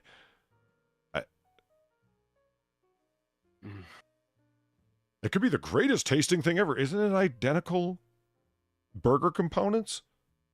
Just put together in a different way? What do you mean the best tasting? How could it possibly taste any different? That is exactly the thing. It's like when, you know, companies, you know, they put out a series of products or what have you, and they put out this new product, and they're saying it's better than the leading competitor. Blah blah blah blah. What's the leading competitor? Their other product, which they then continue to sell. But of course, they don't have to tell you that in the advertising, right? You know, you go look that shit up, and it's like, oh yeah, the lead competitor for product, the B is product A.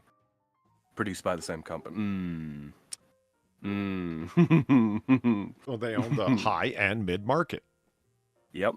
This is fantastic.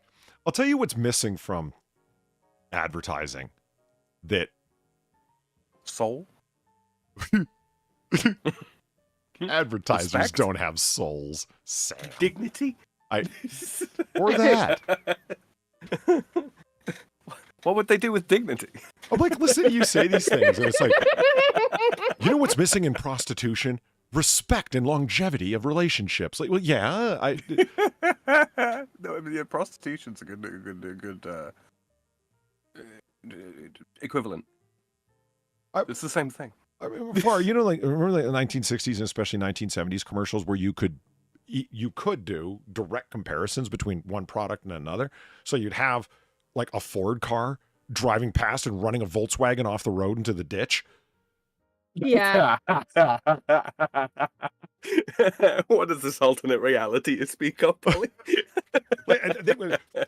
It's faster than Chrysler, those sons of bitches. Like, I mean, they never actually called them SOBs, but you could name your competitors and claim things about them in your product compared to theirs. Multiple competitors. And it was fine. And then regulatory changes, no, you couldn't. So it's better than the leading dish soap. You know, you get these sort of phrases than the next. Exactly. You know. Yeah. It was dish soap I was thinking of, actually. Yeah, the Berry Company. Yeah. I don't know if I would want to see advertisers in 2024 with the legal capacity or unregulated capacity to be able to name their competitors. Because I picture it would be like, they would still advertise in exactly the same way by trying to appeal to a different target demographic. So it would be the hip, oddly multiracial group of kids wearing what 50-year-old advertisers think 18-year-old kids are wearing. You know what I mean? And talking bad or talking a bunch of smack, as the kids say, about the product, about their competitor. I mean, who the hell uses Ivory, am I right? I know. This soap is the bomb. Like, can you imagine the cringe that would come out of that? I don't know. I wouldn't want to see it. Honestly, like, there'd probably be like a 5 to 6 year period where that would be the case, Polly, but then I do think it probably improved the situation. I think when it comes to advertising, I think it is hyper-regulated in the sense that, you know, you can't mention other products or anything like that. I think there should be direct comparisons made. I really do. I think it would be good. Rather you want to go back to the fuck Coke days? Really? Yeah, absolutely. You know, yeah, I mean, fuck Pepsi's Coke, wrong. but drink Pepsi. Yeah, because they did that. Yeah. Absolutely. Yeah, that's the choice of a new generation and whatnot. That's right, they did. I forgot about those. Where it would show people passing on a Coke or being offered a Coke and saying no, and they'd reach into like somehow they had in their back pocket an icy cold can of Pepsi. Yeah. So long as the claims made could be demonstrated to be true, you know, like you'd have to be able to demonstrate that that's true. Otherwise, you get your ass sued. like into the ground by your competitor? Absolutely, absolutely. I'd like to see that. I want to see a couple of brands taking down a peg or two by their, perhaps less known, but Actually, you know what? You make an interesting point there. With the unregulated ability to do that, it's a chance for a smaller company to wedge its way into the market by taking a direct shot at that which is big and has just been distributed everywhere, but isn't actually a better product. Which is, let's face it, the whole point of the smaller company, right?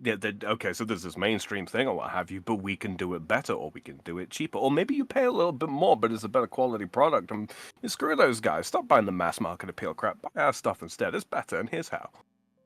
Like, you know how, like, if we were to do a commercial for RC Cola, I already know how I would do it. It would be us just sitting there and not wearing anything stylish or any brand names or anything, because just that's the big gay, as the kids say. Anyway, you know what I don't like about Coke and Pepsi? Is high fructose corn syrup. It tastes sickly sweet. It's a gross sweet. That's why I drink RC Cola. Yeah, it's made with actual cane sugar. And yeah, you can buy Mexican cola from the Coke makes, but then you got to go to specialty stores to get it. Whereas every RC Cola you buy is made of cane sugar. And then you look at the camera and go, why are you drinking shit that's shelf stable for 10 years and that's the only reason they put it in there? Wouldn't you want something that actually just tastes better? Mm-hmm. RC Cola for the win. Exactly. And then I look at the camera and go, RC Cola, it's your choice. That kind of shit. Oh my God. But you know what you could do? You could have like the notion of like inverted adverts as well. Like, you tried the best, now try the rest. Our competitors' products, blah, blah, blah, blah, blah. You could do like almost like reverse psychology advertising. Absolutely. I'd love to see that. A whole set of commercials. I actually don't know if RC Cola is made with cane sugar, but I'm just going to assume that it is. Why do you drink Coke? Admit it. It's because it's there. That's it. That's the only reason. If you had a choice, wouldn't you drink something else? I mean, come on. Yeah. Yeah, exactly. Diversify the fucking market. Let's go. Unfortunately. That's the diversity that makes us strong, Polly, right there. Unfortunately, it's Canadian Coke. American Coca-Cola's made in Canada? I'm not following. And Frank Cap also says... Canada, you speak. Remember the car not crushed by the monster truck that led to the automakers no longer being able to make hyperbolic claims, even for humor? No. Is that what led to the regulation? That's nuts. RC is for Royal Crown. Oh, well, there you go, I guess. Oh, I see what you're saying. Royal Crown Cola is made in Canada? I didn't know that. Polydub, accidental monarchist.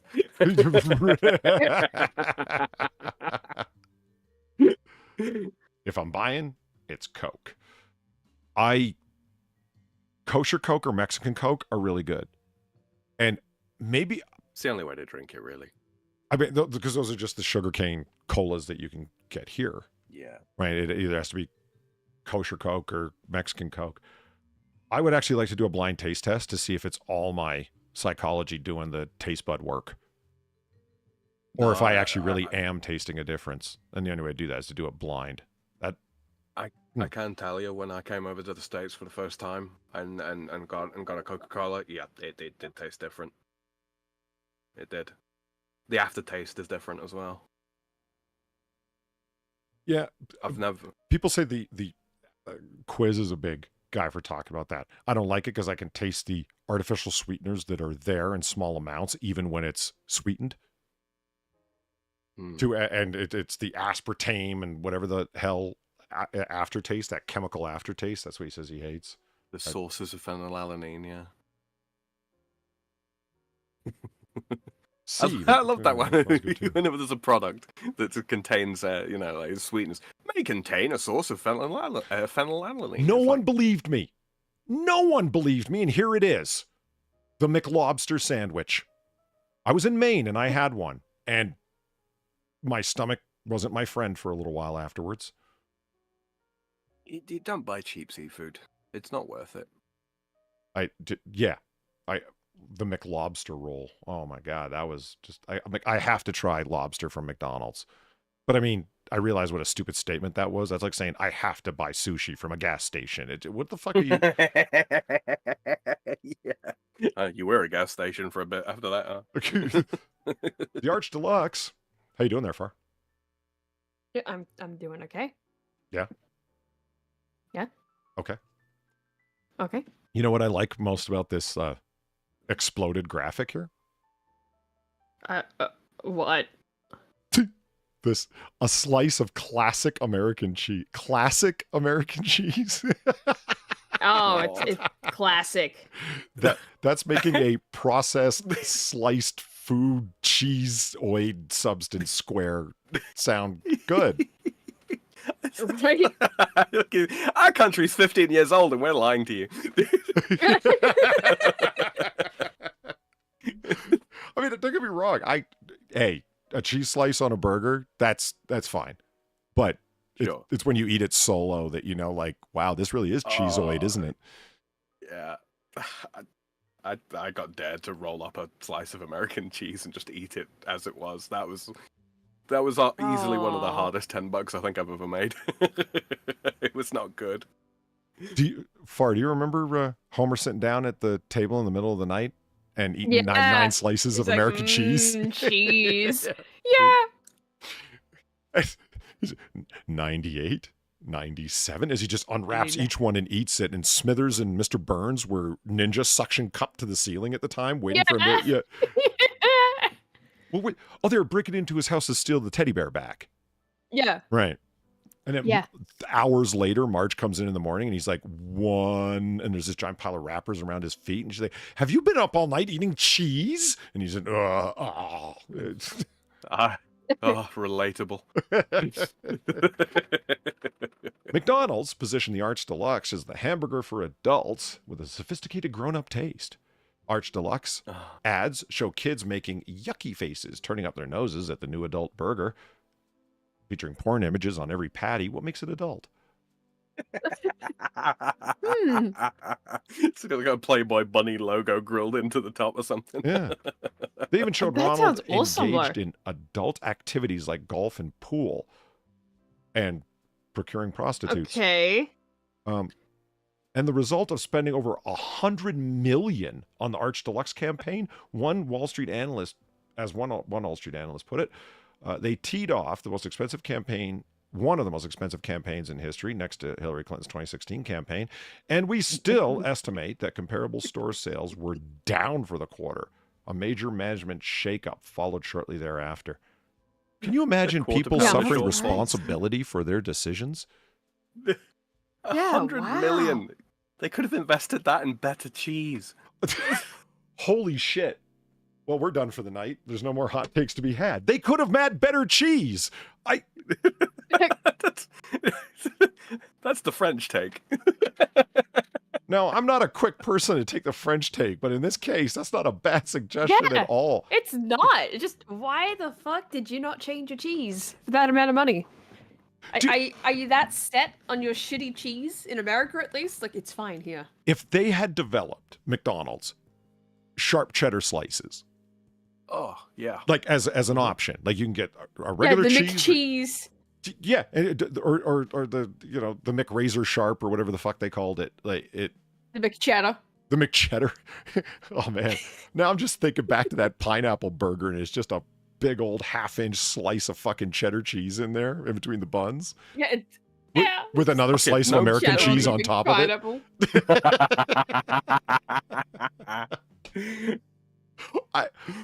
The sharp cheddar thing. I mean, see, I should work for McDonald's Corporation. I mean, there would be my golden parachute right there. After that idea was successful, I would just be like, all right, I quit. And it's like, you're quitting now? Well, yeah, I hate working here. Well, yeah, I get royalties for the McCheddar now. Right? Turned your product around. How I was the world's most successful burger flipper.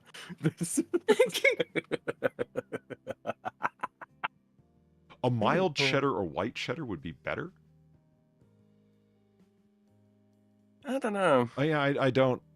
Okay, I disagree, but I'm the guy in a job interview that was asked one time, where do you see yourself in 5 years? why our company, the tough questions where there really is no good answer or any answer sounds like ass kissing. You know, it's like, what would you like out of life? And I had prepared a, where do you see yourself in 5 years? I had prepared for that, a boilerplate response, but it's like, what do you want out of life? I said a sharper cheddar.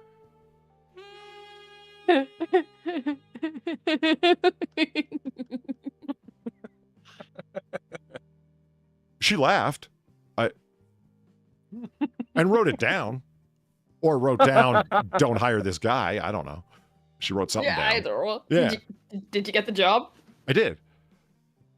Oh, so it worked. I would argue. The ball play cotton. Let's see if it pays off. Yeah. Let's give this guy a shot. He's funny. I don't know. He wants a sharper cheddar. You know? I mean, We'll give him a chance. Like, this job had nothing to do with food. I need to be clear about that. That's how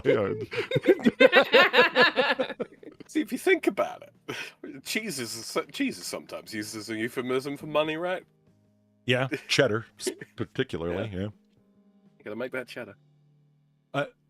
See, Thomas, Nazi, thank you for the $1. Literally any cheese is superior to American cheese because that fucking abomination is just edible plastic with extra steps.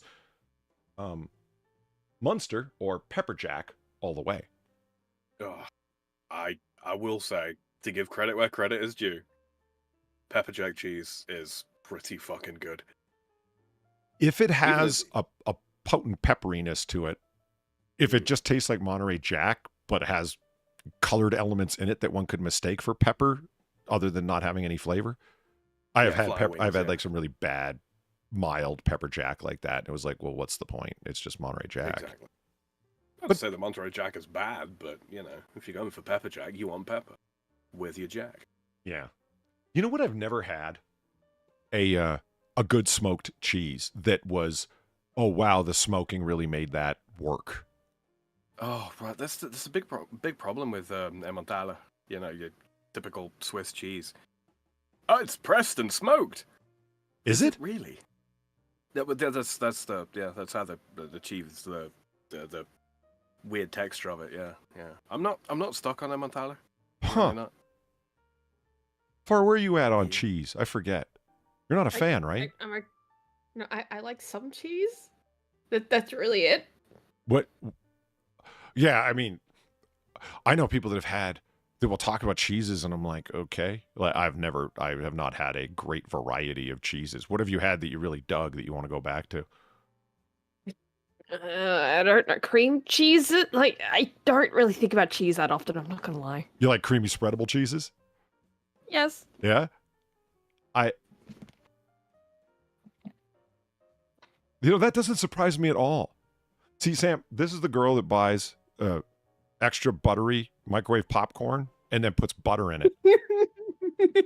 Yeah, more butter per butter per butter. Yeah, right. Yeah. Complete sense. Yeah, I'd like some butter with my butter. And maybe a bit of popcorn. But, She literally puts butter on top of the extra buttery one that she deliberately bought. All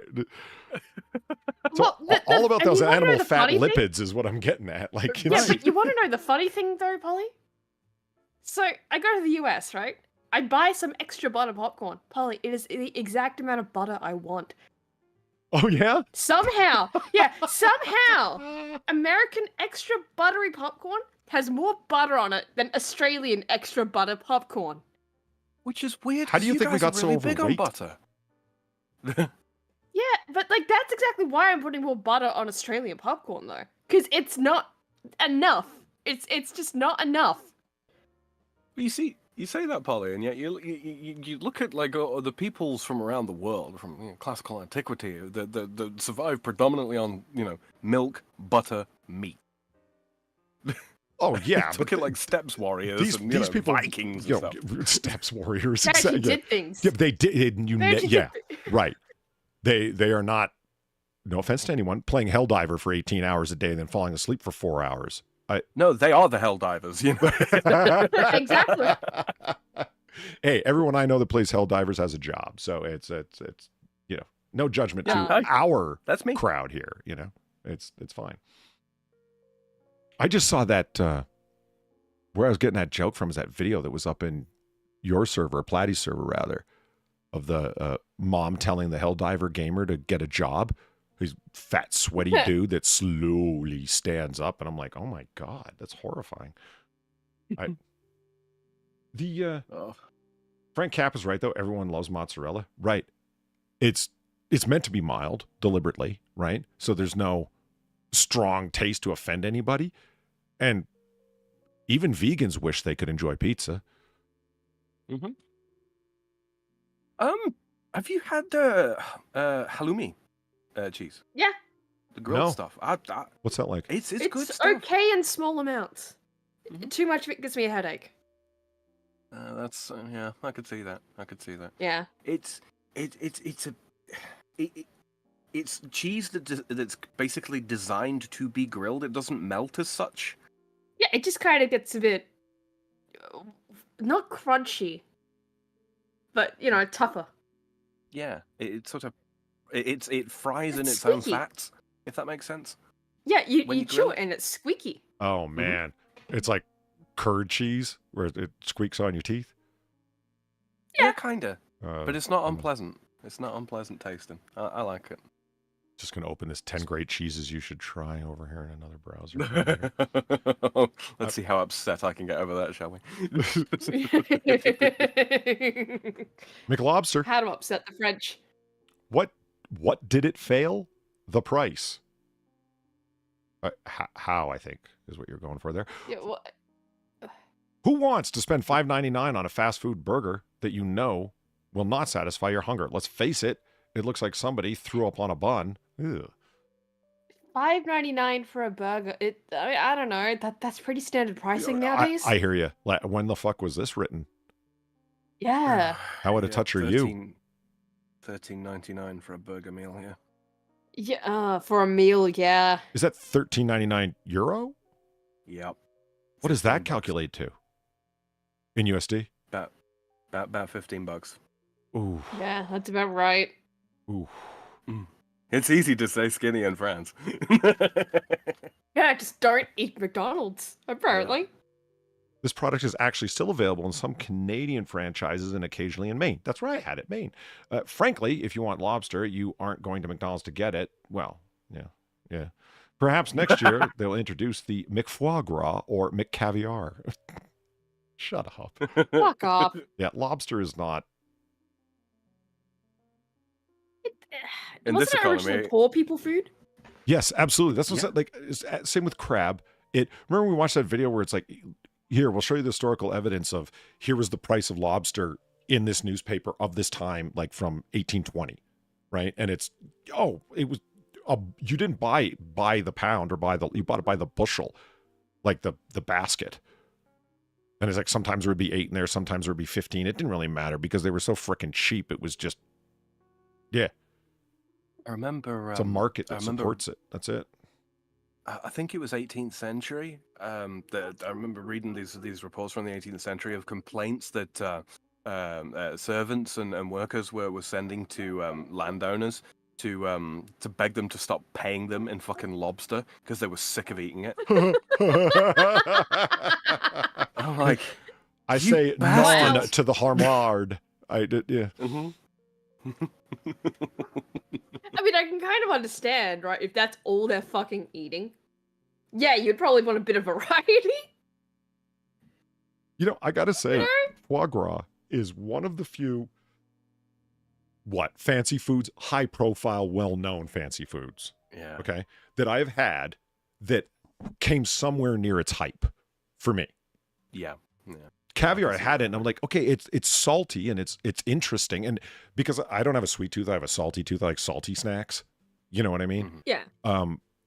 Okay, yeah. So the taste of caviar, and I love seafood. So the oceanic flavor that turns off a lot of people. No, I don't mind that at all. So salty in the ocean, the sort of fishy flavor, as people say, the briny flavor, I was fine with, but it didn't get me excited. Foie gras, when I had it, pan seared very quickly on each side. Sam, you know what I'm talking about. It was. Yeah. I thought I knew what rich food meant, and then I had that. Yeah. I got why it's in such small amounts too, because you're gonna you'll turn your stomach if you eat too much of it. It's just too rich. I remember seeing one of these. Usually, when I get upset, like genuinely, genuinely annoyed by a food, usually it does, taste bad. There is something wrong with it. I remember seeing deep fried foie gras once. And I just out of spite, I was like, I'm going to buy this, I'm going to eat it, it's going to be disgusting, it's going to be wrong, I'm going to hate it, and I'm going to feel completely and totally vindicated. I was not vindicated, it was good. It was really good. Was it just deep fried, or was it battered and deep fried? Battered and deep fried. No shit. Yeah. And this was in France? This was in Scotland. Okay. Oh, of course. Which sense has been right? Course. Yeah, the sense has been made. The place that made deep fried Mars bars is deep frying rich people food. Yeah, no shit. I was up on the battlement ready to declare that the old alliance was dead. I really was. And then I tried it and I was like, you know what? I got to hand it to these fucking the heroin injecting motherfuckers. They got something right. I had to pack up my fucking cannons and go home. I'd like to try Like something the English. 1800s salted pork and beef. I could see me getting sick of salted pork. I like salted pork, I do, but again, small amounts, right? Yeah, you could get real sick of anything real quick if that's all you're eating. Yeah. I'm a big fan of the Townsend's channel that does 18th century cooking, like 1700 stuff, so like colonial era America, food and cooking and whatnot. And that was that channel that got me into getting them recipe books from the 1700s far that I was into and still am. Yeah, America's Orphan. Right, yeah. Amelia, damn it, I forgot her last name. American Cookery is the cookbook, America's Orphan. Yeah. That was just, it was robbed from her. It's just the saddest story It was ever. absolutely robbed. They robbed from America's Orphan. Think about that. I mean, Sam, it's the saddest story ever. The first American cookbook with recipes that are not just reprints from English recipes. Yeah. And it has recipes that are appearing for the first time in any cookbook. So they're like, it's like Chinese American dishes that are just now considered Chinese food seen for the first time in America. That sort of idea. Different ways of rising dough that had not been used before because of the plenitude of different kinds of yeast in America. That sort of thing, right? She publishes this book. Yeah, she was absolutely an orphan, had worked for pennies a day as learning the house care trade, and published all of her knowledge into this book of carefully correlated and procured recipes. And a much more well-known publisher and cook completely ripped her off and published most of her recipes as her own and completely outsold her. Yep. Sounds about right. Sounds about fucking right. Because by a special exclusion, recipes were not copyrightable. Yeah. I mean, how do you own a recipe, right? I mean, that's did you just rob Little Orphan Annie? Yes. Bastard. Bastard. And Scotland will deep fry anything? Yeah. I'm not going to lie. Them munchie boxes would be, I'd be there. The McHot dog. That looks so sad. I remember these. I remember these. What is the yellowishness? Is that the bun, or is that supposed to be mustard? I think it's mustard. It looks like the bun is really soggy, or the mustard has really sogified the bun. Ooh. Yeah. Oh, I think is it cheese? Oh, it might be. It's released its oil. Oh my god. Yeah. This is not appealing. Oh, Far, you're right. This is. I mean, it's not even a boiled hot dog. It's like been sitting under a heat lamp, barely warm hot dog. Like, oh man, right? It looks completely. It looks uncooked. like a raw sausage. Yeah. Don't boil hot dogs, people. Respect your internals. All right. RC Cola. I get better hot dogs from street vendors. Absolutely. A hot dog that's been sitting in like warm water on a cart is better than the way this looks. It looks like the bun on the left side of this dog is just completely saturated with their liquidy ketchup, man. Yeah, look, I'm not gonna lie. I would never buy a hot dog in America. solely because I don't trust it. Because look at this. I know this is from McDonald's, but look at this. Ever since the death of the Coney Island classic hot dog, I ain't seen a hot dog in America that appeals to me. That's not, street vendor. You can only get it from this one guy and his greasy cart. What is that hot dog called? It's the quiz introduced me to, and I'd never heard of it because we're talking about cheese, and it. Oh yeah, back to this. Ah, The Netherlands croquette. back to safety. Yeah, right? All of a sudden, how much better is this looking than we were giving it credit for? I just, it's like, right. This actually looks downright edible in comparison. oh yeah, I want like a couple of them compared to what we were just looking at, man. I think it's the Cincinnati dog, I believe. That does track. Yeah. Yeah. Oh god. This is the way it comes with ridiculous amounts of cheddar on top. Yeah. This is a cheese sandwich with a hot dog in it. Yeah. And Cincinnati chili, so chili with no beans and no meat. It's just the thick, delicious, spicy sauce of it. And I'm like, that sounds like a much better way to do a chili dog. Because, I've had some chili dogs and they were okay, but it's like, yeah, just the like if it's a thick, rich chili sauce like that, and then plenty of shredded cheddar on top, okay, yeah, you have my attention. Except for one thing, I guess the classic way that it goes is a whole bunch of raw diced onions underneath the cheddar. Yeah. And you can see them there. The little... Which I appreciate. I like a cheese and onion sandwich, I do. Ugh. But not for you, huh, Pally? No. I don't want it raw, though. Oh, yeah, it's the sharpness of the onion contrasting with the cheese. Look at this sadness. I don't like the taste of raw onion. It's gross. Oh god, that's not fucking cheese. That's a... I'm going to send this to Quiz. Yeah, that's pathetic. You'll have a coronary over looking at this. I can count the shreds of cheddar on it. What is this, the budget menu? A taste of home, Cincinnati chili dogs recipe, how to make it. This? No. This is not... You're pathetic. This is pathetic. You have failed. The whole bag on. That amount of cheese right there is what it looks like when French angels cry. French angels cry cheese? Yeah.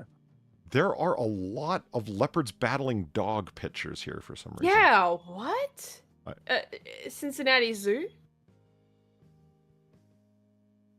Thus the Cincinnati and Cincinnati dog. I guess they've got dogs regularly battling their exotic animals? Pokemon. Gotta catch them all. Oh, hey, look. It's the greatest dog ever. Hee hee. It's a beagle. Oh, somebody lost it. It's a found beagle. Oh. Oh. Sweet, free dog. Yeah. That's my beagle. Come here, Fido. Oh, speaking of American hot dogs, I've got to do this. I've not all my time in the States. I never occurred to me to do so. Zelthos swears by them. Costco hot dogs. Oh, $1.50. My dad is a fan. Every time he goes to Costco, Yeah. he gets a dog. Yeah. Yeah, it seems to be like, IKEA's meatballs. You just got to, every time you go, you should do it. It's part of the ritual. It's a breezing criminal offense. I'm glad you are going to see yourself out, man. That's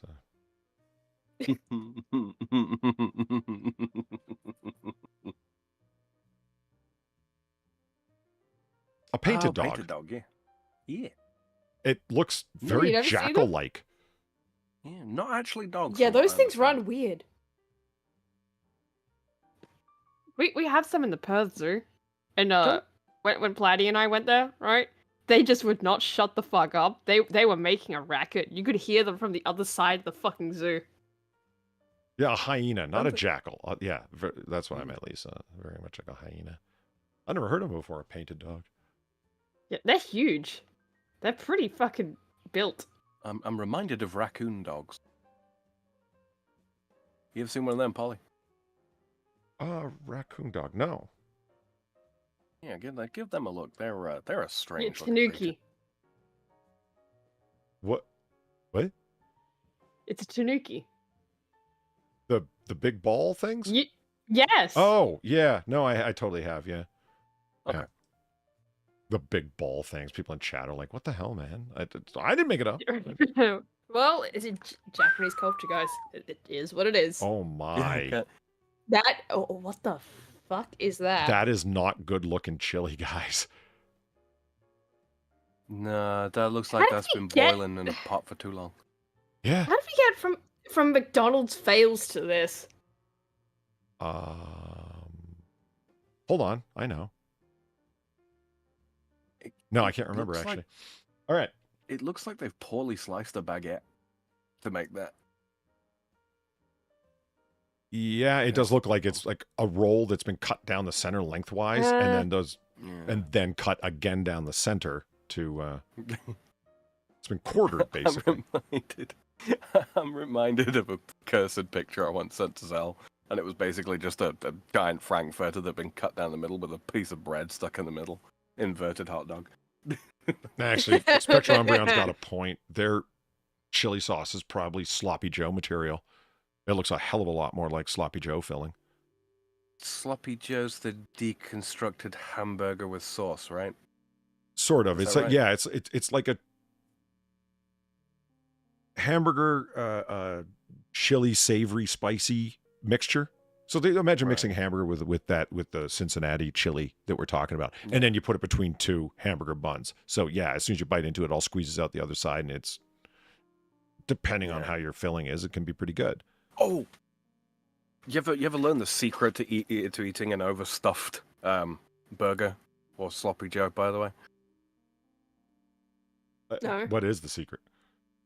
Keep moving around the outside in a circle. Eat towards the center in a spiral. Oh, yeah. Stops okay. it all falling out. And do so very quickly. Yeah, I forgot what landed us here. We were looking at that disgusting McDonald's dog, and then Yeah, okay. Yeah, and then I think you got reminded of something infinitely better. yeah, I think I just went there to look up the Cincinnati dog. Okay. Yeah. McDog. In his 1977 Hot dog. autobiography, CEO Ray Kroc prohibited the company from selling hot dogs regardless of potential demand, as he regarded them as unhygienic. Okay. I don't know, I just find that funny. Okay, so there we go. Okay. I regard them as unhygienic. Where was I? However, the dogs were introduced in the late 1990s. Really? Huh. At some Midwestern located stores at the option of the franchise holder. As a summer item, UK stores sold hot dogs during the late 90s on the McChoice menu, later Pound Saver. Yep. That's where I tried my first McDog. Oh, no. At least one American restaurant offered Oscar Mayer hot dogs at some time. And McDonald's locations in the Toronto Metro Zoo and Sky Dome in Toronto offered hot dogs until 1999. In Tokyo, locations of hot dogs were available in 2001, where they are stuffed with macaroni and shrimp. They've been reintroduced in 99, dubbed the McHot Dog. Well, yeah, everyone's going to call it the McHot Dog. 2009. Who wouldn't? No matter what you call it, people are going to call it the McHot Dog. Yeah, I mean, obviously, right? Like, that's just basic naming convention at this point. You're locked in for that. Where they would call it the McFurter. Yeah. Das McFurter. The McPizza. Okay. Okay. In the mid-90s, McDonald's decided to go into the pizza business. The resulting pizza was bland. That doesn't surprise me at all. Their sauce was probably just tomato paste. And, you know, I say tomatoes, meaning like red pasty substance, you know. Yeah, it's never seen a fucking tomato. Right? Yeah. Like much of McDonald's food offerings, it's bland. And most people who actually wanted the pizza went to a pizza place like they always had. The company and its franchises were left on the hook for expensive new ovens and widened drive-through windows that weren't even needed. Even saturation marketing was enough to change the pizza habits of ordinary Americans, and McPizza was gradually abandoned and generally forgotten. Why did this product fail? Yeah. In short, people didn't associate McDonald's with pizza, and they could get better pizza elsewhere. I mean, yeah, why did it fail? Because McDonald's is not known for fucking pizza? Yeah. Why would you go to McDonald's for a pizza? It'd be like buying the all-new smartphone from Nintendo, right? It just yeah. Like, ostensibly, they make electronic devices, sure, but they ain't making smartphones, so it doesn't.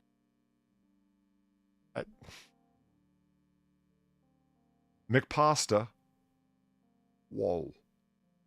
Okay. You're not even showing the product, you're just showing the box? Right. Is it that bad? Is that like McRavioli in there? Oh, Yeah. McSpaghetti, but did they have more? Yeah, McChef Boyardee. Yeah, McSplosion. I can't. You know what I can't get past? It's like, okay, yeah, it's not going to work, obviously, but as part of a meal, you're with a soda and fries? Who the hell eats French fries with spaghetti? Yeah, that's too many carbs. Like if you don't have a Yeah, wouldn't you want something else yeah, like as a side? If I mean, they have salads. Why would you ever attempt to market it with fries and not a salad makes sense?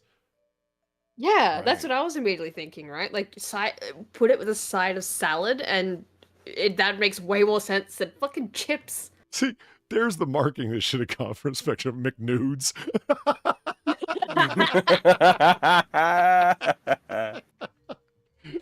That's the approach they should have went with. I did. After testing pasta in the South in 1989, where all the South is well known for its pasta, McDonald's began testing pasta-based menu at 40 restaurants across Rochester, New York in September 91, including lasagna, fettuccine alfredo, and spaghetti with meatballs. Oh my. McBalls. Wow. McBalls, yeah.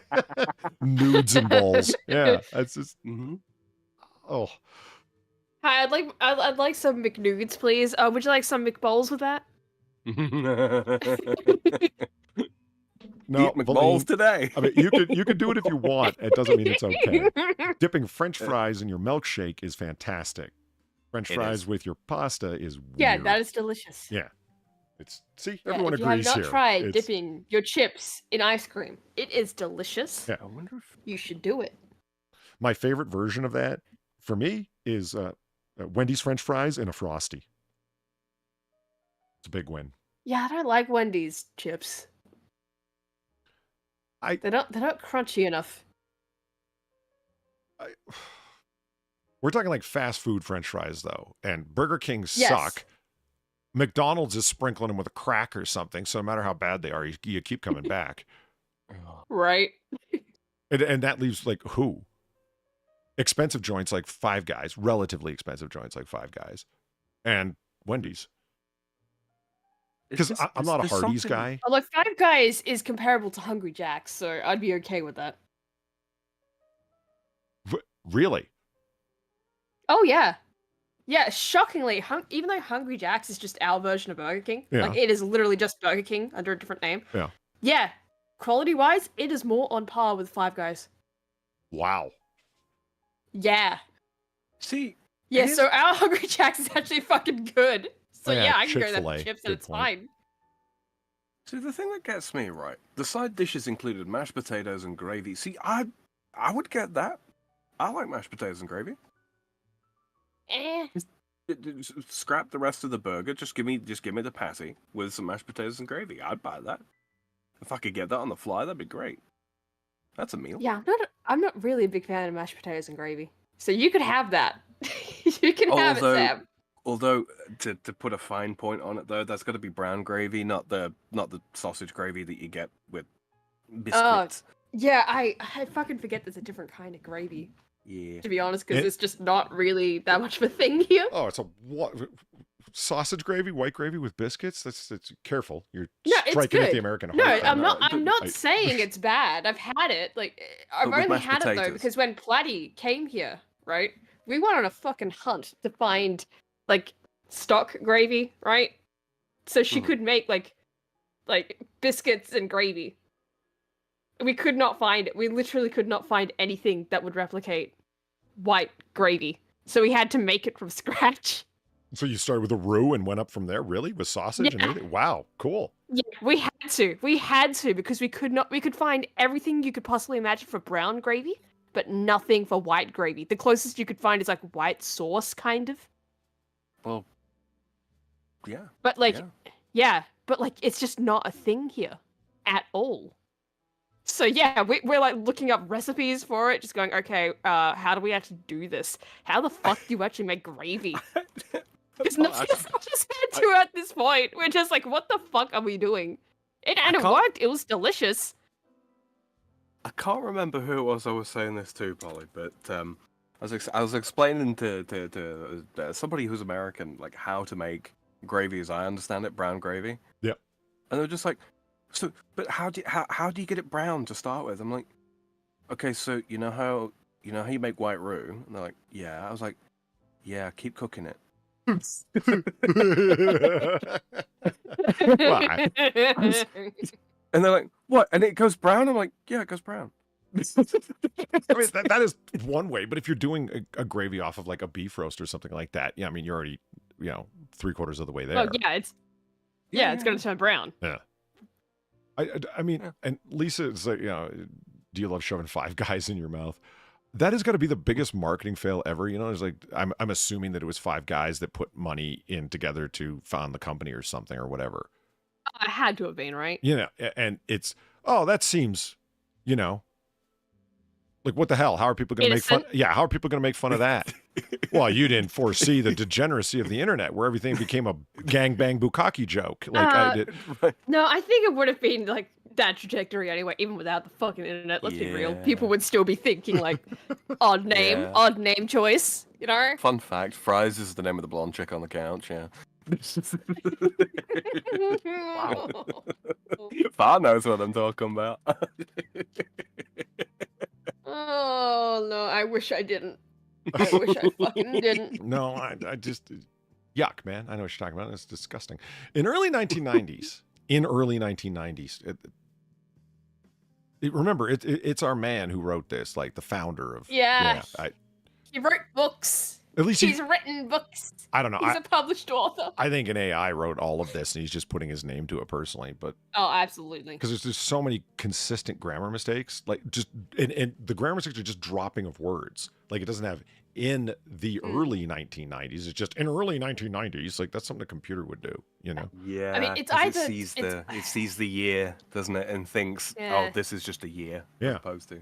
I mean, it's either AI or it's like he's written it as notes, right? And he's trying to expand the notes, but he's not doing it very well. Or just plain old not giving a fuck at this point. That too. Yeah. But, like it could be one of those three. But, I mean, this guy's whole life is wrapped up with this stuff. So I picture him being like, it is. You're the list guy. You know what I mean? Mr. Top 10. So I picture him like the Riddler from like Batman Pantheon of Criminals fame, where he's got like question marks all over his suit. He's totally, leaned into what he is. He's bought the bit, right? So this guy's like the list guy. I am the lister, Batman. Yeah. He's got like long scrolls to unfurl, and his suit has just got like lists of numbers all over it, and he's ready to kill himself over the whole thing. Tell me, Batman, one of the top 10 criminals you've ever taken down. I can tell you right now. List me that, lister. Detective. I know his villain name, Penumbra.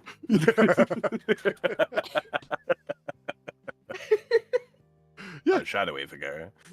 Right, instead of listicle me this, Batman. Exactly. Instead of riddles that Batman has to solve to be able to, move on or rescue whoever has been kidnapped or whatever. It's, checklist. Yeah, it's lists of hunts around town where he's got to like find items that just lead to new lists, and yeah. The most fuck. That's the most boring supervillain ever, isn't it? It really is. But the most it's almost so boring that it turns around into being the most hilarious thing ever. Like if you make him a maniacal psychopath where he just can't break out of the list thinking, so he becomes this really sad, crazy figure you don't want to fuck with because, let me count the ways I can cut you into pieces, Batman. Like it becomes sick, you know what I mean? Yeah, like it's just more you take pity on the man. You're like, yeah, okay, Mr. Listicle Man. Yeah, it's like the way they did Mud Pack. A person could like change form, Clayface, and the mud pack that he had around him of other supervillains, he can't keep the one form. He keeps turning back into this monster, Clayface, but he can adopt a different form for a short while. So he can only, and they always present him as in the comics anyways, a tragic character where he's evil because he can't have a relationship with anybody. He's doomed to forever be alone because he's this monstrous figure when in his natural form. But for short little whiles, he can experience normalcy. And it's like so many of Batman's kind of good villains. They're all sort of a dark reflection of Batman / Bruce Wayne in twisted in different ways, right? Yeah, in a lot of ways. Because I thought, when you were saying that, my mind just jumped to, could that be said of, let's say, like Spider-Man has a whole host of villains, and it's like, no, that doesn't work for Spider-Man. It would be particular to Batman, wouldn't it? Mm-hmm. There's no reflection or connection or corollary between Spider-Man and the Vulture, the Rose, Kingpin, Hobgoblin, Green Goblin. No, not really, not at all. Doc Ock and Lizard to a degree, but not really. In as much as they're members of the animal kingdom along with Spider-Man, I guess. Yeah. Calendar Man or Condiment King.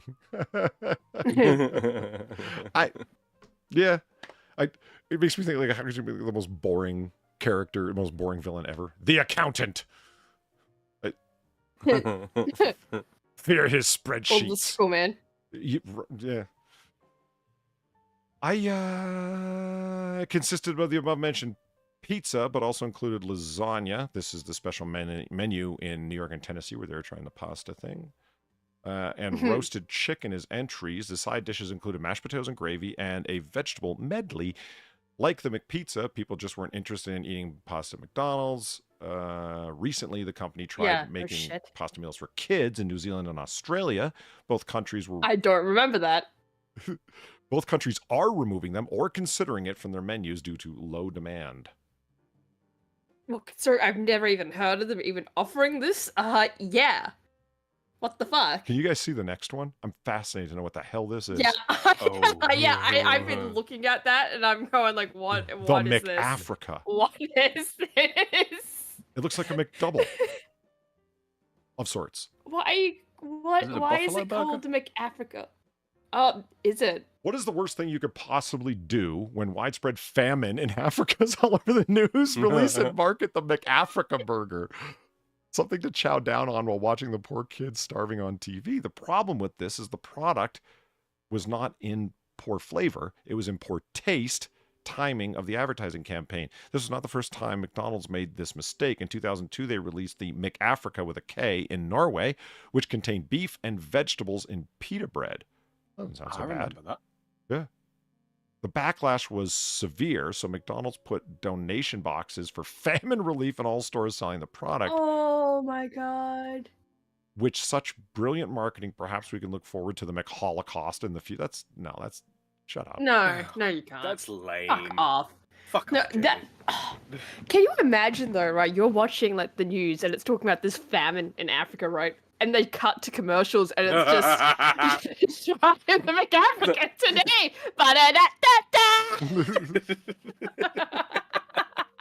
I remember watching the best real world example that I remember of that phenomenon, whatever you want to call it, like bad timing of commercials. Yes. Was when I was watching over at my friend's house, Jon Stewart's show was on, and he was ranting about the Second Amendment. We need gun control because he's Jon Stewart, right? We need to enact gun control, and people who don't accept this, they just don't understand basic reality. And that was, and I was listening because I'm a Second Amendment guy, and he was going so hard that anybody who doesn't understand this obvious basic fact, and he goes, "And we'll be back right after this." And it was an advertisement for a movie, Bullet to the Head. With Stallone, and I'm like, oh my god, that's really shitty timing. Ouch. And I'm hungering. And not to do the politics thing, but I mean, one of the main claims is Hollywood constantly glorifies gun violence while all of them are rabidly anti-Second Amendment. Well, almost all of them. What a perfect example. It's terrible. It's awful. Second Amendment, Southerners, damn Hicks, not been able to protect the children. We'll be back after this. Come, watch our bloodfest of bullet gore. Holy shit. This summer, one man, one gun, one bad guy. Sponsored by McAfrica. Sponsored by McAfrica. The McLean. McLean. It came with cough syrup? That's the sauce that they use. It's just lean sauce. I once saw a documentary on airplane crashes, cut to commercial, and is for some airline. Oh my god! Yeah, that's good. That's good. I have to imagine the kind of thing if you're watching something on Netflix or one of the higher cable channels where they advertise for hard liquor, like high-end vodkas and whatnot, right? Someone's debilitating alcoholism. The guy's beating his wife, and it cuts to a commercial for scotch. That's Stella Artois. The McLean. It's so good, it'll make your heart stop. The first problem with this burger was that men were turned off, much like with Diet Coke, which then led to Coke Zero. Okay. No. Press an X to doubt. That Coke Zero was because of the different sweetener. Yeah. It's a totally different sweetener than is in Diet Coke. That's anyway. Speaking of, I do have a hard time telling the difference between zero and regular. I really do. I need that in the flight of Cokes, along with Mexican Coke, regular Coke, Coke Zero, Diet Coke. See if I can tell the difference between all of them. I think I could. That's because when you said that, I'm like, really? You can't taste the difference? I can't. But then maybe my psychology has just hijacked my taste buds and it's telling them what's going on. I don't know.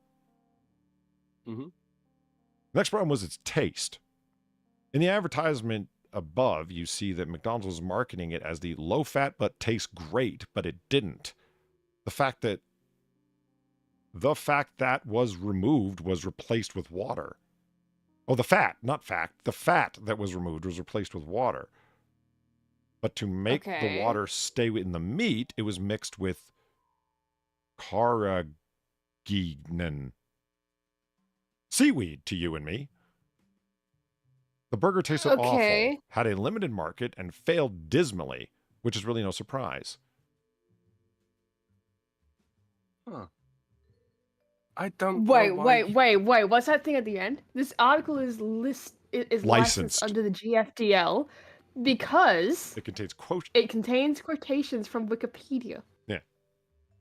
You took quotations from Wikipedia for your article? For your listicle? I'm cloning it. Wow. Okay. While we're still on the McDonald's thing, I brought up something that's a follow-over from last week. All right. Now, we all enjoyed, especially Far, Moon Man from last week. The commercial, the McDonald's 1990s commercial. I think it was like mid-90s. What's his name? Mac Tonight. I was able to find a compilation of Mac Tonight commercials. And the fun ones are not just, they're slightly different than the one that we watched that had been upgraded to 4K last week. And I found it just so funny that just, remember when they turned this character into a horrible white supremacist? And that's what all the comments are. And I'm like, okay, internet never changed. This is awesome. The commercials are slightly different, where it'll show different angled shots of that stupid floating piano on the clouds and whatnot. These are commercials for McDonald's breakfast, where it's like when you've been up all night gambling, go to McDonald's. Okay. Well, that's my theory. Like, Moon Man is supposed to be like a late night cabaret guy. You know what I mean? And it's like you're singing about breakfast at McDonald's. Lounge singer. Yeah. So like when you've been up all night with the boys blowing your kids' college fund, go get something cheap from McDonald's. So the McDonald's breakfast stuff. That's all you can afford. Right. It's the foreign commercials. Moon Man singing in Spanish and then Japanese is hilarious. Okay. So look at that, Far. Oh. Doesn't that hurt? Oh. That kind of does. I paused it on that on what purpose. What the fuck? 99 cents. Yeah. What? But hey, it was 99 cents. Carrageen is how you pronounce... Oh, just Carrageen. Or Carrageen. Carrageen is how you pronounce that. Okay, well, fuck, I was adding in about 3 extra syllables that didn't need to be there. I'm disturbed by the fact that I can tell that that's Moon Man's creepy hand. Look at it. It's all, it's all powdery white. Yeah. And just, He's over-talked his pimp hand. Right? It makes you, by today's money standard, it's like, what's wrong with it? What's missing? What have you done? What's in there in the place of patties that it's only 99 cents? It's like, no, that's just how worthless your dollar is now. Mm-hmm. Yeah.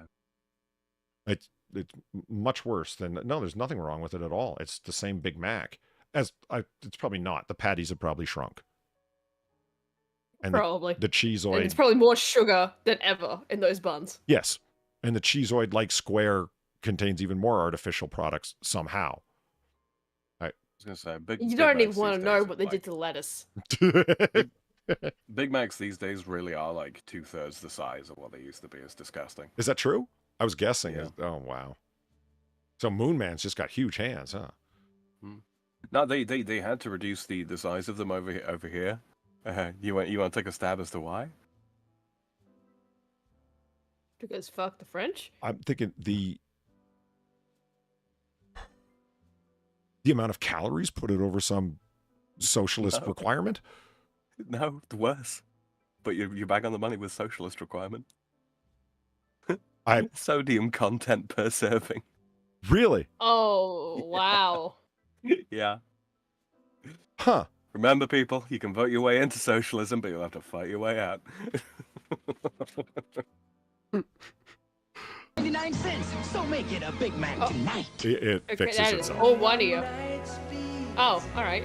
Toward the dawn, time to head for golden light.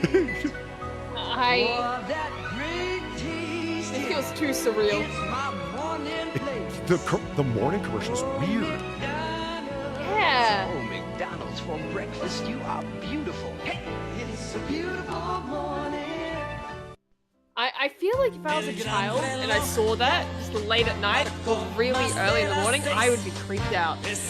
That's the kind of thing that you fall asleep on the couch too. Or you fall asleep on the couch and you wake up and you wake up? You kind of see it happening and then you drift back off and then later on the day you're like, was that real? Did that happen? Yeah.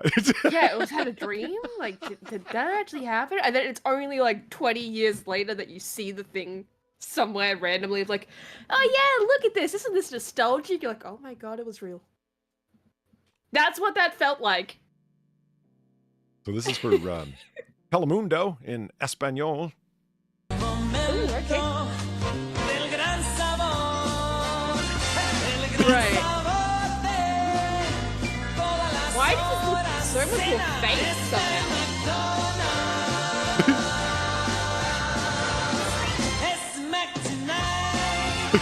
They still say Mac tonight. Yeah.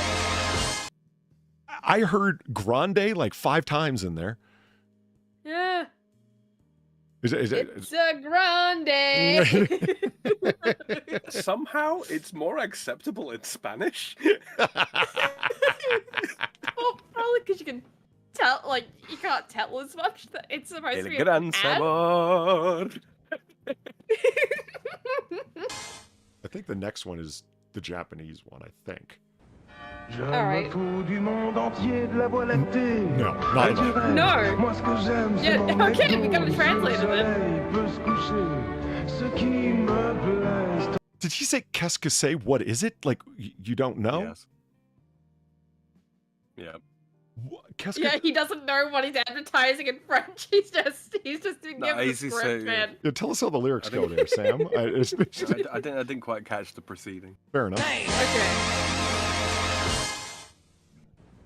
Je me fous du monde entier, de la voie lactée et du reste. Moi, ce que j'aime, c'est mon mec. What's that? When they ask me what it is that I like. Okay. Monsieur le soleil peut se coucher. Ce qui me plaît, c'est un Big Mac, une grosse frite, un petit tour sous les arches. Au clair de moi, je me fous de leur What's Au clair de moi? What, you sounded really happy about that. Something, right? Oh, okay. I didn't hear that at all. Well, I probably totally butchered it. You didn't hear, no one heard what I just said. Right? Basically, he's saying, like, when the world asks me what it is that I like, it's my Big Mac. When the sun goes down, and then I didn't catch the next bit. Moi, ce que j'aime, c'est mon McDo. Monsieur le soleil peut se coucher. Ce qui me plaît, to be sure the sun can go down, can set. un petit tour sous les arches. Au clair de moi, je me fous de leur He sounded really happy about that part. Au clair de moi, and points at the sky, and I'm like, what do you? Au clair de moi. By the light of me. By the light of me, the moon, basically. Yeah. By the light of me, I declare the Big Mac God. That's amazing. I find it really strange how it's not an attempt at translation. It's a totally different song. Yeah, it is. Yeah. Yeah. Well, it's slower too. Like same thrust. Sorry? It's the same thrust as the original, I suppose. Yeah, but it's late night slower. go vibe at McDonald's because it's cool. Mm-hmm. Mm-hmm. But I mean, this is sort of like, you know, the French lounge music of the period, I suppose you could say. Right. Yeah. So they're just trying to be culturally appropriate, I guess. No matter what time it is, no matter what season. See, the French had to change the name. The Spanish are just like, it's McDonald's. The French, it's McDonald's. No, McDonald. Okay. Hey, better than Yeah, we don't have possessive, right? With the apostrophe s on the end. So, yeah. Right. Oh, so you have to say McDonald. Yeah. Right. Chez McDonald. At McDonald's. Okay. Hey, still better than Japan, where they have to call Ronald McDonald Ronald McRonald. Because no It's L's? actually what he is. No, it's Ronald McRonald. Why? I don't know. I guess I don't know. They just call him Ronald McRonald. I just thought it was like if we're gonna have L's, that's gonna be in the same word twice, so it's easier to get. They decided it was culturally insensitive after all the fucking Scottish slaves they bought from Dutch traders. Jesus. Okay. Moon Man. All right, Loon Man. Is a winner playing splash. Hey! Buy a medium or larger soft drink, pull the sticker, and win cash or prizes. Or McDonald's food at all-time prices. It's the Monopoly thing, right? Yeah. Going with the 50s They vibe. still do here. Video camcorder. Okay. Play again. 'Cause every time you play, you win. I won. Me too. When you flashback, win that at McDonald's. All right. No kid ever did ever. Moon Man's gonna kill you, bro. That's it. Why is he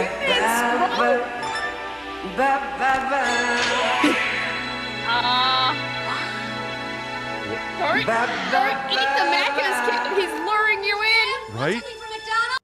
Are you noticing that every poster he has on his wall is either the moon or a burger? Oh wow. Kid really has very specific interests. He's got a giant globes glowing there on his desk. It looks like the lunar landing room from that theme house. Oh my god.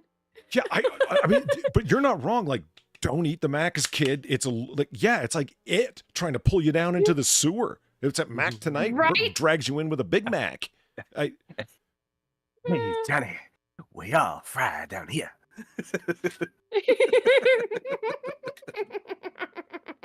No scope. This is the best stream to watch while I eat my nuggets. Yeah.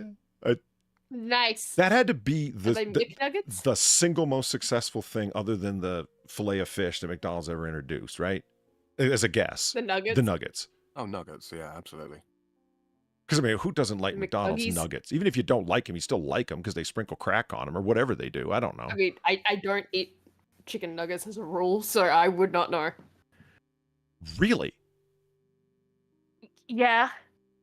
What about tenders? I mean, yeah, tenders are fun. I just got fucking turned off them as a kid, right? And just ever since then, it's just that mental block in my head of like, I know it's not legit, but there's something about nuggets that just, yeah, yeah. Like some kid that got that in my head, right? And I, yeah, just ever since then, I know it's not. It's just unfortunately, you know, it's just that thought in my head of, what if it is though? What if it is? And I know it's not. But you know, the suffering's what makes them delicious. Yeah, but I don't like the idea of chewing like into a nugget and like an eyeball popping out like that. Oh, that's the thought process. Yeah. They like, had you they've been good, ruined didn't for me. they? Yeah, they were ruined for me, so I just can't. Even though I know better, I know. I remember my dad telling me as a you know. kid about nuggets, and it kind of freaked me out because I noticed that they were all like there's 4, I believe, shapes of McNuggets. Mm-hmm. And they all have a name. Like corporate gave them a name because of course they did. Yeah. It's like, well, here's the 4 shapes. We got the one that's shaped like a little boot, and we got the whatever. Okay. The Caligula nugget. There's the one that's like kind of oval, so it's like the fat girl, the Caligula. We got to give them our own names. But I remember saying to my dad when I was like a little kid, because it's like, have you like, look, these 2 nuggets are exactly the same, and he's like, well, of course, that's how they make them. I said, what do you mean? He's like, it's like a big hole punch they have, and they just punch them out of the chickens. I believed him.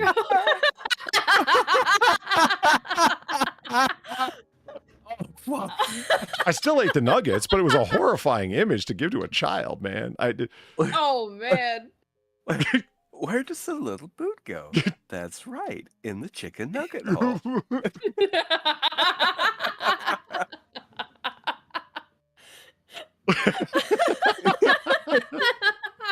Which makes me think, like, holy shit, man, I'm gonna screw up my kids' heads because, like, I got that mentality. You know what I mean? Where it's like, that's generational trauma right there. Right? You want to get some chicken hole punches? What? Let me tell you a story, son. I just It's how your nuggets are made. Hole punch Mardi Gras. Yeah, let's go. They punch him out of the chickens. Fuck. I gotta bring. Next time I talk to my dad, I'll have to remind him of that. You remember when you told me that? No, I remember. I did. You asshole. And now multiple other people are going to tell their children that because you've said it on stream. Fucking man. My dad's this epicenter of child trauma. Yeah, it's just... Right. Polly sat there in front of a box of chicken nuggets, just looking at them with a grim look on his, a grim expression on his face. And, it was at that point I knew every single one of those motherfuckers that worked for him was better off dead.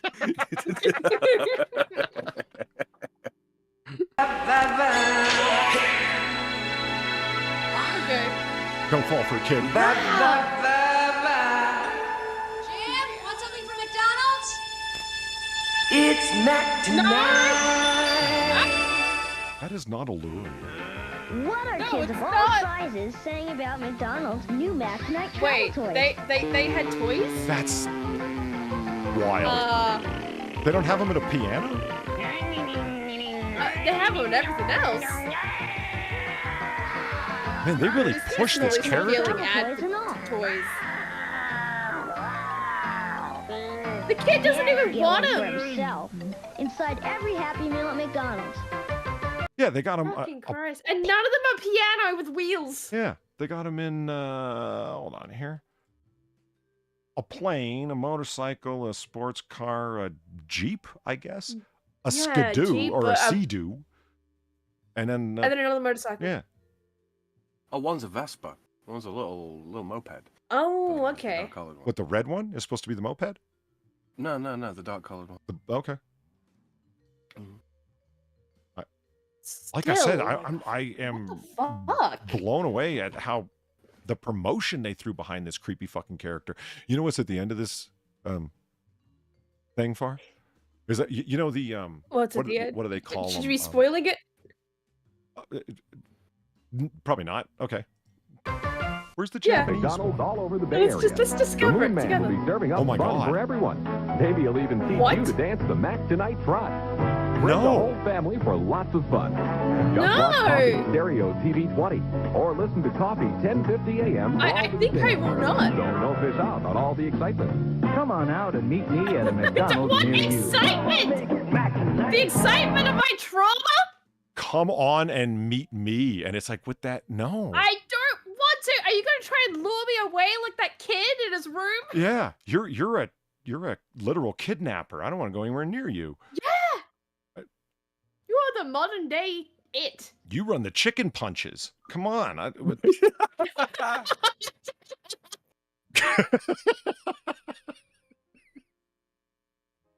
McDonald's New Year's Man in the commercial. Moon. All right. The man in the moon 1990. once said to me, "What shape is a chicken nugget?" Number 3. That's right. Is this your version of like, Squirrel. Pose the Raven? Quoth the No, Moon Man. no, the man in the moon. Always Man in and, the moon's and a- forever. Man in the Moon, right? Yeah, man in the moon once said to me, "How many fishes live in the sea?" I can't remember the rest. McDonald's New Year's celebration. Would you believe 2 double cheeseburgers for the price of 1? No. It's the burger gig that lasts a lot longer than any New Year's Eve party. Buy a McDonald's double cheeseburger and get a second one free. So don't ring in the new. Oh, man. McDonald's ain't doing BOGO. It's Mickey D's What if New you Year's only want celebration. one? 2 double cheeseburgers for the... You shut up and take the other one. What are you going to do with it? Air fryer's on a thing at this point. It's going to microwave like shit. Give it to a homeless person. Yeah. It's New Year's Eve. There's plenty of homeless people about. Right. And apparently kids will take anything from strangers, Well, it was Apparently. the 90s. Well, especially if they're dressed up like a man that has a moon for a face. Yeah, especially if they're dressed up as a racial supremacist. Yes. Invite Mac tonight on your McDonald's birthday party. No. Your McDonald's birthday party. Remember McDonald's birthday parties? Yeah, like I do. remember the meme video of Donald Trump walking in, the little girl screaming and running away? That would be all the children in the room when Mac tonight walks in. Right. So I want to go clubbing with Mac tonight. Now, see, there is how I would hang out with him as an adult, and you're rolling deep into a club, and that's the guy who walks in behind you. The crowds would just part to get the fuck out of the way, Yeah. Price of 1. But you better boogie before this deal becomes Boogie. old and dime. Buy Yeah, a double cheeseburger, get boogie. a second one free starting January 1st. You see how big? Look how miniature that saxophone looks with that giant fucking nightmare head of his. Shit. It looks like a toy sax, but it's not. His head is just fucking huge. Yeah. What a nightmare. Like, holy shit. You're gonna love the change at McDonald's. A Big No, Mac I'm not. attack could strike at any time. You okay, honey? This is a nightmare. I fucking hate this already. This is terrible. This is terrifying. Why are you looking down a slide? What are you doing going into people's houses? What the fuck? Why are you jumping rope? I saw him. Why is Moon Man there? I saw him. Yeah. I guess it's technically a Moon Man commercial because he was there in this woman's Yeah, he was there. high-speed psychotic delusion when she took too many amphetamines. This is like a mental breakdown, right? And Moon that Man was- is an indicator of how far she's gone from reality. That was a halcyon housewife right there. You remember that shit, Polly? Oh. Fucking Yeah. halcyon. Was the word repeating supposed to be eat? Yeah, I think it is. I think it's eat. It started to sound like bees or peas, like bip, bip, bip, bip, Yeah, like she's just beeping like it's a fucking... Fax modem. Yeah. That was strange. It's like, make sure whatever Or commercial it's you Morse make. code or that- something. It's a threat to steal your soul when you work it out. Yeah. Yeah. Oh my God, you're right. I better call the guy. Beep, beep, boop, boop, boop, boop. Send someone right over. Oh, here he is.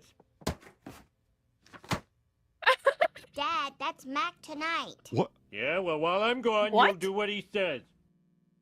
That was a thing? What? I didn't know Mac Tonight was in The Simpsons. I've never seen that. I don't remember that either. Oh, Did you see it? Did you see how dramatically undersized his head was?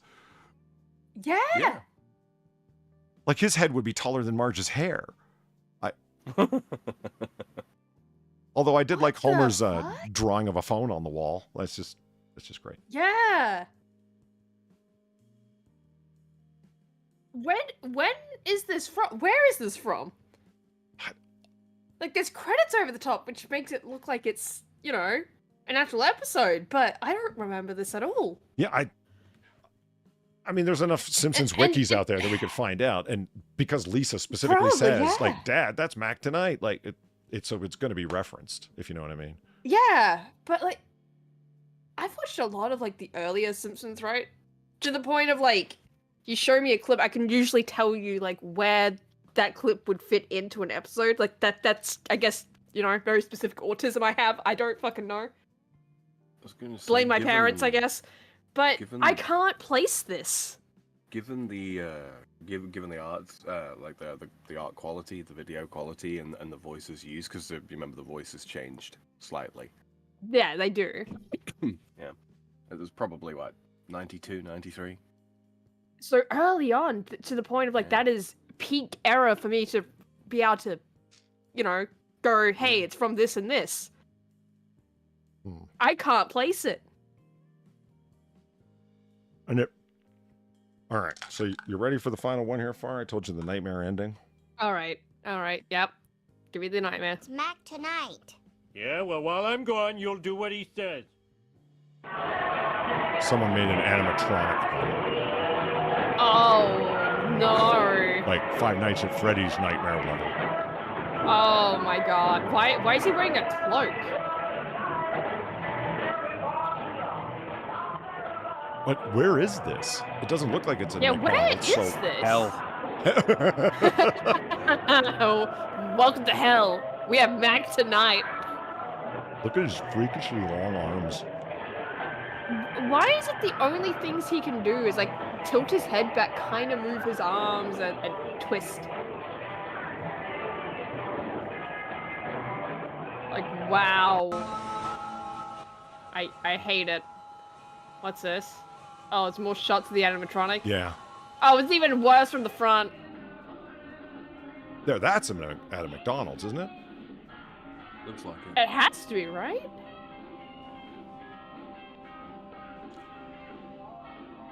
Oh, God, who wants to... How you feeling now, No Scope? Are you still hungry? I wouldn't want to eat with this thing in front of me.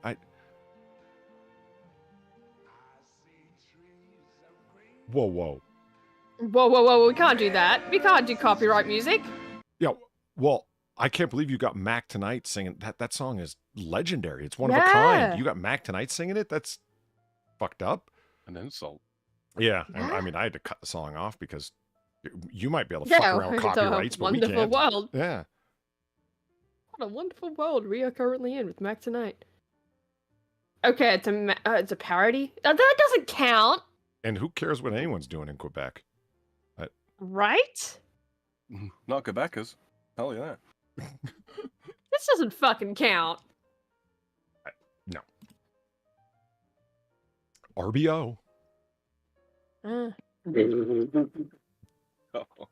What, did you just make a French joke we didn't understand, Sam? Yeah, exactly, yeah. Can you guys mind the grandfather clock room for just a second? I'll be right back. Oh, okay. Sure. I was about to ask if, you know, do you want to end it soon, but all right. I do. Well, what the hell is this? Oh. Yeah, because Because what? We don't want repeats. We do not want to make this a 3-week affair. Well, you don't, maybe. You don't either. I know you don't. But we have this. Time's a jump. We're gonna take so long though. Yeah, but look at this. Look. See? It's less than half as long as last week. I don't know. Trust me, it's short and sweet. What a Shire-like. For all you know, this is Mr. Cannington's mountain fortress. You know? Oh, God. I'll be right back. Well, while Polly does that, don't forget, guys, if you're enjoying what we're doing here, to make sure that you leave a like on video. And if you are listening in future and you didn't get a chance to take part in chat, that's absolutely fine. Go ahead and leave a comment down below with your questions, your concerns, and all that kind of stuff for Polly, and he'll get back to you at the moment that he can. And if you've got a question about a specific particular point in time or a comment, something humorous that you'd like to share with the class, don't forget to include the timestamp. Helps us keep in touch with the context of what's going on. And Far has been posting our links in chat as per usual. You'll find them down below in the description as well. I can do that again. In case you would like to pelt us with some pennies for entertaining y'all, as we like to do. It helps us, helps us keep the lights on, the candles lit, the fire lit as well too. And those dirty bastard son of a bitch, no good cops paid off. Damn straight. So yeah, not under any obligation to do so, but we greatly appreciate everything that comes our way, and it helps us be able to take the time to entertain you people on a weekly basis. By you people, I mean our people. Good people. You're all good people. Why are you talking like that? Why are you speaking like that? I'm really, really fucking tired, Far. I've had a shit week. I've had a really, really shit week. Oh. This is the best I could muster.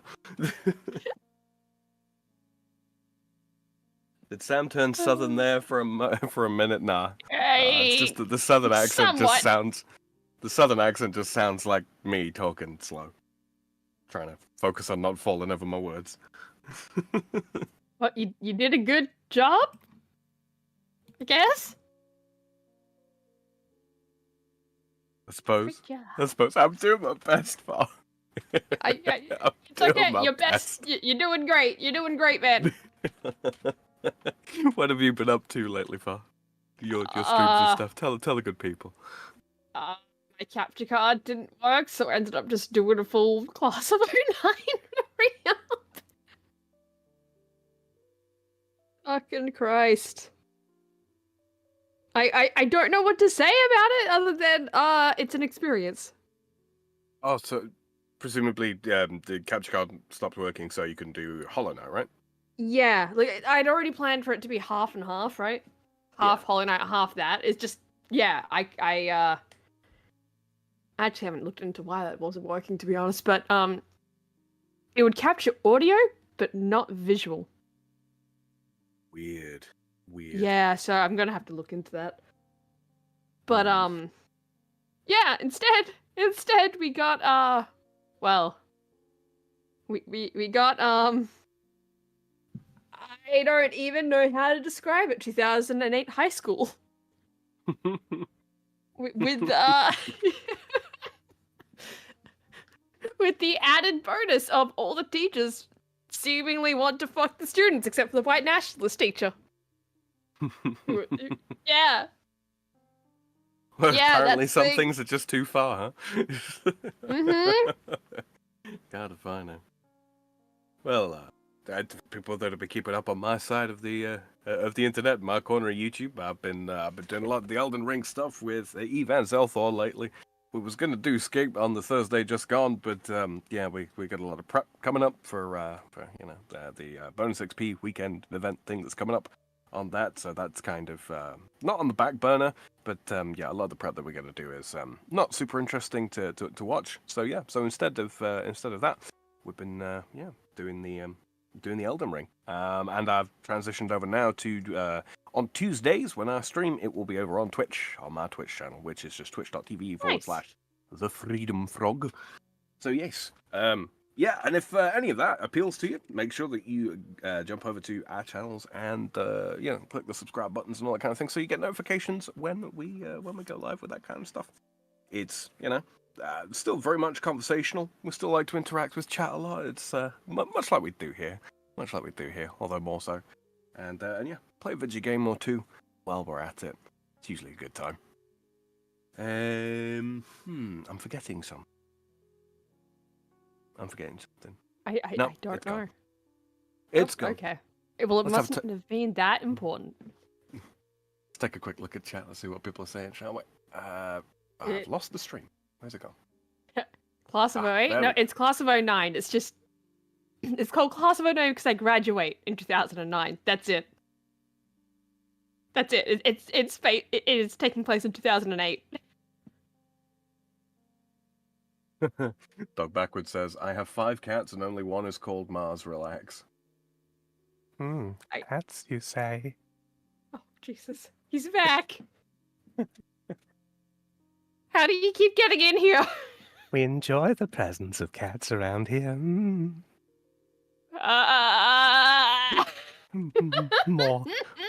More acolytes for the church. More acolytes? Cardinal and Muffin will be pleased. Oh, Jesus Christ. I had time for that one. Are there any other cat priests or whatever the fuck? Or is it just Cardinal Muffin? I haven't thought any up fresh for this week. Archbishop Coco?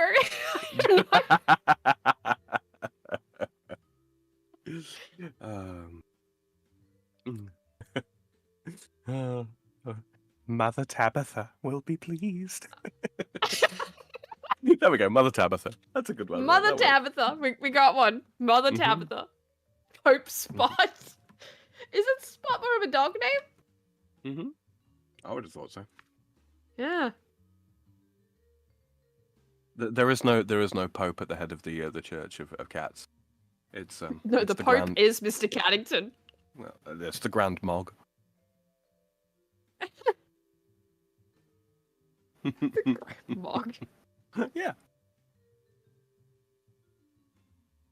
Grand Mog Tarcat. Tark. Yep. May the 4th. May the 4th. Oh. Fucking Christ. Never meow tap.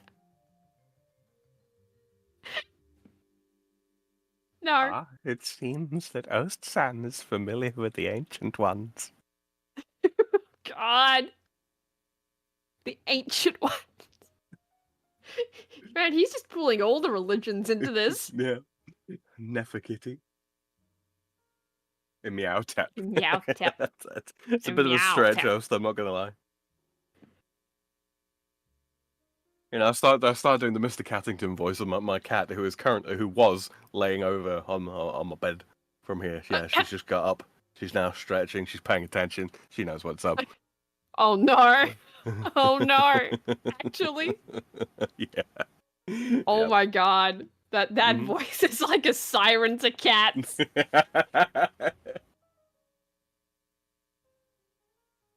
Lisa Cthulhu. Cthulhu. That's pretty good, actually. That's pretty good. Cthulhu. Fucking Christ. Oh. Mike Savage says, old Egyptian for cat was Mao. Hey.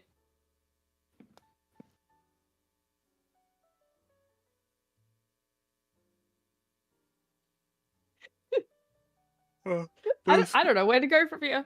Oh, no Scope 1080 said that he doesn't think he can finish this whole 20 piece, but I got close. You can't finish 20 nuggets by yourself.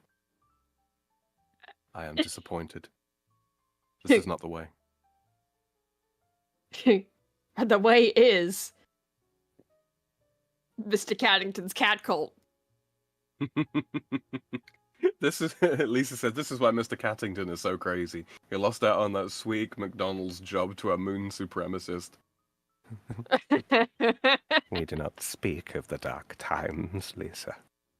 We do not speak of them.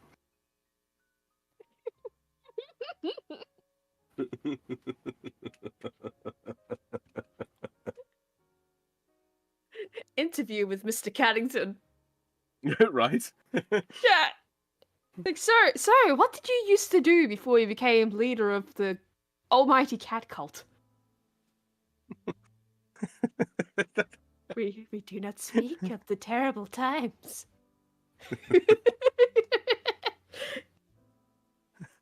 I worked for Peter.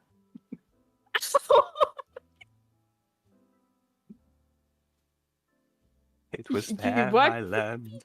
It was there I learned the validity of the theory of 9 lives. Oh my gosh. And you were totally fine with the kidnapping pets off people's porches and putting them down thing? Kidnapping? I was liberating. You considered killing a perfectly happy pet liberating? Liberation from this mortal coil. If I were to look at your shelf of ashes, how many cats would be on that shelf? Touch the shelves. I wasn't going to touch the shelves. I'm asking hypothetically. Good. I'm asking hypothetically. How many cats have you liberated from this mortal coil? 81. That's shockingly low. I'm not gonna lie. 9 times 9. Oh my god. Are you gonna continue from there, or is every shelf gonna be like 81 cats? The balance must be maintained, FarZoosme. The balance must be maintained. So you're gonna have multiple shelves with 81 cat ashes on it? 9 Is shelves. that what you're telling me? 9 shelves, huh? 9 shelves. Sure. Oh.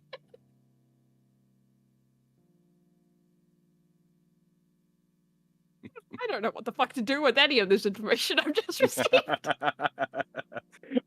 Honestly, I'm just hairballing. I mean, spitballing. I mean, yeah, you could call it hairballing. It's appropriate. No, I do actually need to sit down at some point and write out the Mr. Cattington character a little bit more. Yeah, the lore of Mr. Cattington, who now apparently worked for Peter.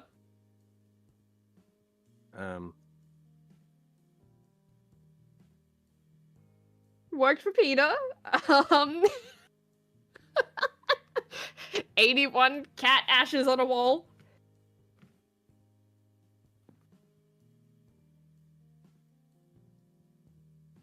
Scrolling up a little bit.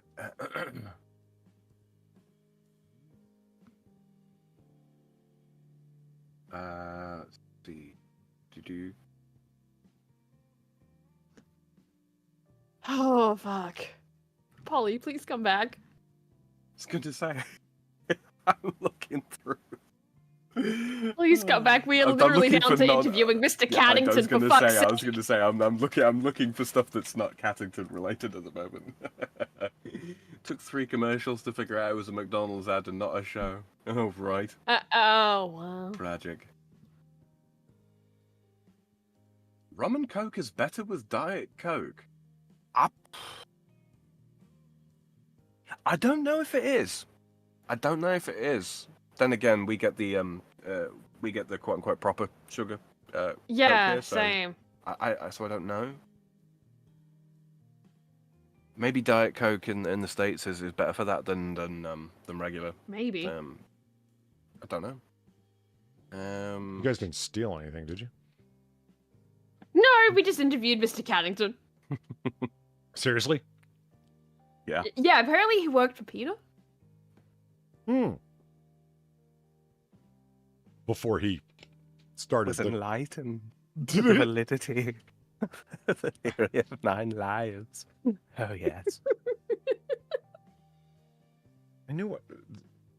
Sorry about Diet Coke. I knew I had a bottle of Diet Coke somewhere. I just couldn't remember where. Really?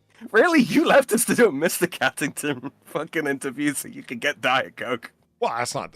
I also left to use the powder room, but I thought I'm good. But so you picked up some Coke on the way. I didn't walk to 7-Eleven. I had it. Where was it? I'm not saying you walked to 7-Eleven. I'm just saying you picked up some Coke on the way back. Oddly specific. Oh, I see what you're saying. There, Polly? Yeah, I did. I'm not defensive. You're defensive. Methinks thou dost protest too much. Oh my god. Oh no. Terrible, Sam. Terrible. All right. Whoa. No. Whoa. No. What? No. What? We're not going No. back to Mac tonight. We're not. All right. Return of the Mac. Okay, we are looking at, ladies and gentlemen, a real estate listing giving us a 2-car garage, 5-bed, 2.5 bath, 3,500 square foot home in on Cascade Road in Concord, Ohio. And it could be yours for the all-time low of $380,000. Let's take a look. All right. What am I looking at? Far sounds so defeated. Give me a second here. I just got to adjust the screen and get rid of that fucking thing. Boom. And large display. And let me adjustimate the screen here. It always changes. They haven't got to position their stuff just a little bit differently. What is the button for cuts? Alt? It is Alt. Holy shit, I got it right first try.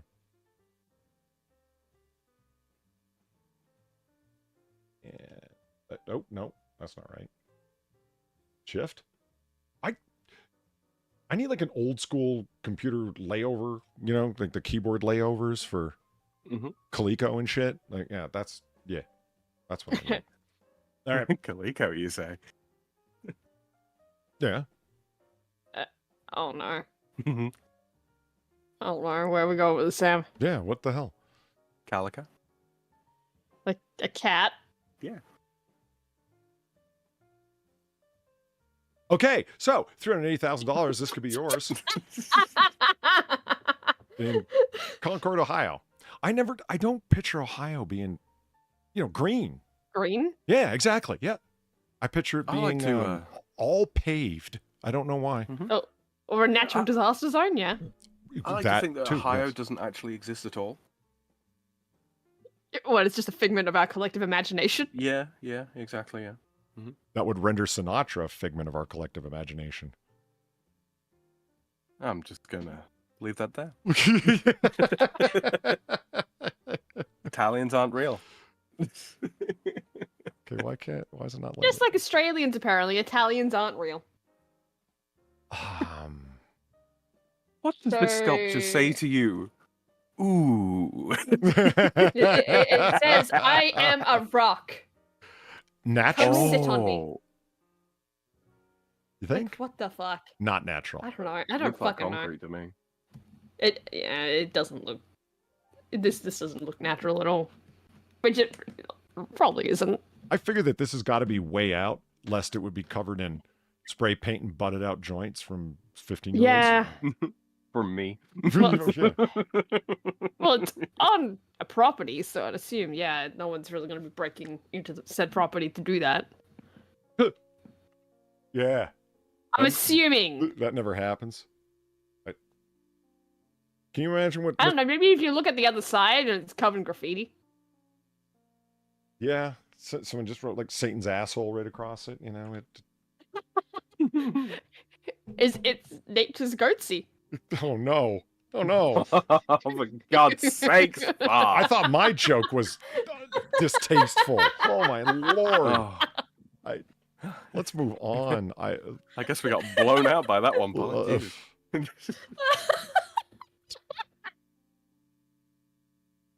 Okay.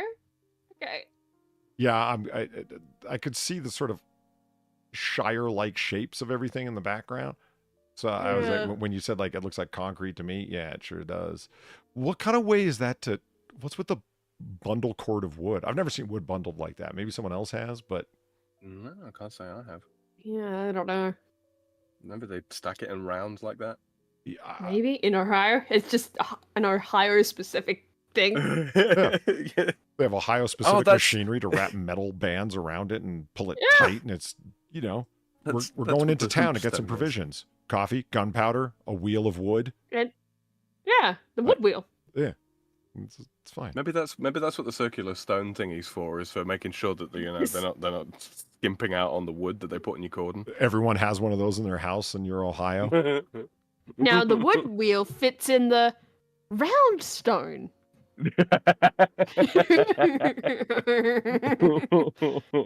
This is okay. Sorry, I'm just trying to like get a sense of this place. From above. Okay, I guess like this like little rounded hallway or whatever it is this over here? Yeah, is that? Don't know. And this steps up to the main altar of sacrifice? Is that what? The whole thing is just very, very strange. See, it's look. There's the street right there. I think. Mm-hmm. You think? Looks that way. I like it from the back over here because it's kind of like overgrown, like it is part of the woods. Yeah. You know what I mean? That's cool. But then up front, when it gets all goatsy, is when I'm not liking it. When it gets all like holy. You see, Akon, this is how you use the curves to match the rolling landscape. Yeah. This is what your Wakanda was missing. Well, and any kind of actuality where this thing is, I'm assuming, real. Oh, look at this. It's got little dinosaurs. Wow, I didn't realize we were in the Stone Age. Sorry. Is that you, Sam? It is, yeah. They're supposed to be turned off at the moment. I do apologize. Thank you, Lisa, for the follow over on Twitch. Much appreciated. That's loud, isn't it? Oh, it was fine. Again, those trees are It looks like a unrealistically skateboard green. ramp. Oh yeah, I was just thinking like chimney-esque. I didn't even think about the. That'd make a wonderful otter slide. It would, wouldn't it? Polly, we found your rightful home. Polly, your Uno home. reverse card. Ohio is your home, Polly. Can you? I am not moving to the outer nether regions of Sam's imagination. That's probably wise. Even Mr. Cattington doesn't come from out there. Okay, what Okay, are they small just outdoor shots? Are they just walking in circles around this property? Like, do we get to see what? I think they might be. But what is so bad about the inside they don't want to see? That they're so focused on the outside. And if it really is 5-bedroom, remember that 2.5 bath. Is this just an overstated children's playhouse? That is an excellent question. I want to see the inside. I really want to see it. Are those 3 little oval windows? And then another one right here? I thought that was just another. Yeah, hole. it looks open. Yeah, oh, fuck off already. Let's go inside. Oh my god. Yeah, let's go inside. Oh, is the next one inside? There we go. Oh my god. Okay. Wow. Yep. This is, Eric was right. This is just Flintstone-esque as all get out, man. Yep. And yet somehow also slightly overwrought. I don't hate it. Don't get me wrong, but I don't think I don't know. It's too cave-like for me to be comfortable in here. Cave-like, like, okay, the ceiling cave-like or paper mache-esque, and then comes down into like these very carved, artificial shapes, which is weird. I don't know, like right around here, around this area, I'm getting Uncle Owen and Aunt Beru's house. Yeah. May the 4th be with you. Oh my god.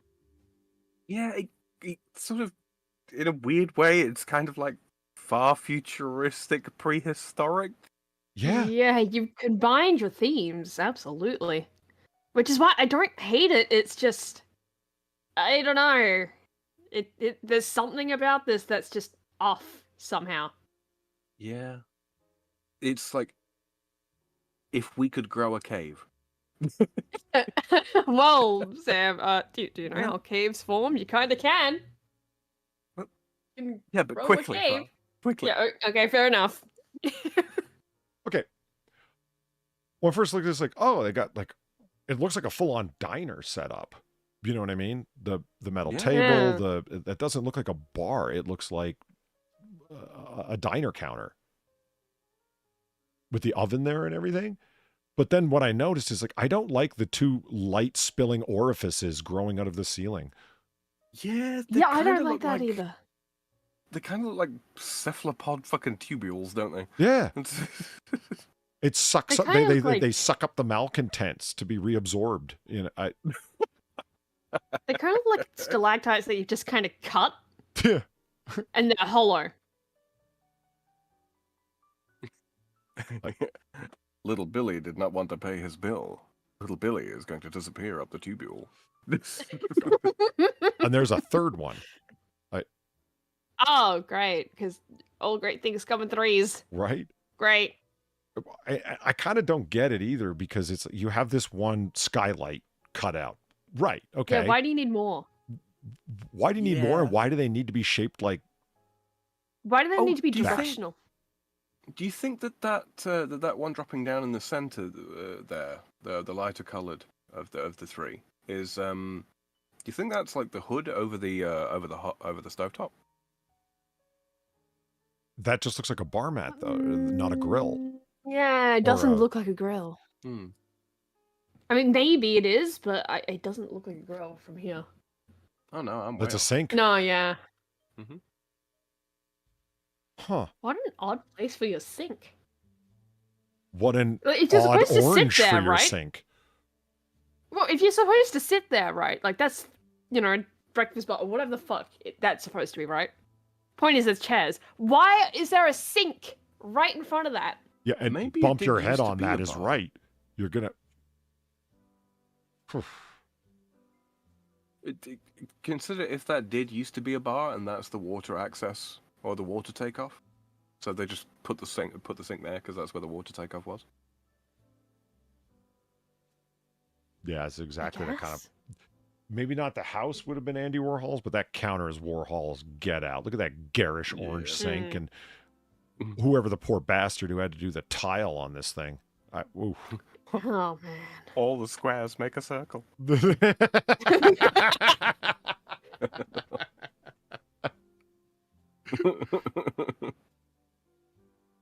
Oh, okay. That's very, again, prehistoric, but in the far future. Yeah. I kind of don't hate it. I don't either. I'm just confused, right? Like, why is this here? It looks like the. It's like an art installation.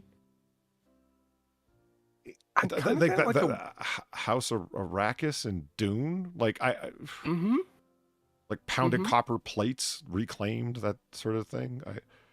Yeah, but also kind of like a weird pseudo-Egyptian cartouche kind of element going on. Has Star Wars girls seen it? Like, yeah, I don't know why you picked such a Tatooine-esque house for May the 4th, but well done, Sam. I genuinely wasn't even my intent. That was just, it was I put out the listings in front of me, Polly, and this one sprang out of the page at me. It spoke to me. In terms of bars, like, because you see the martini glasses and their cabinets and whatnot, I'm assuming that's all liquor in there. This is one of my least favorite bars. I mean, where's the brass rail to lean on? Where's the comfortable chairs? Where's anything like anything in Noir Bar? I know bars, okay? This is Feldspar Bar.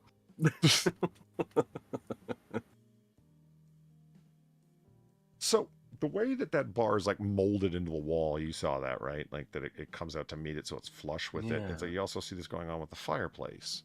Yeah.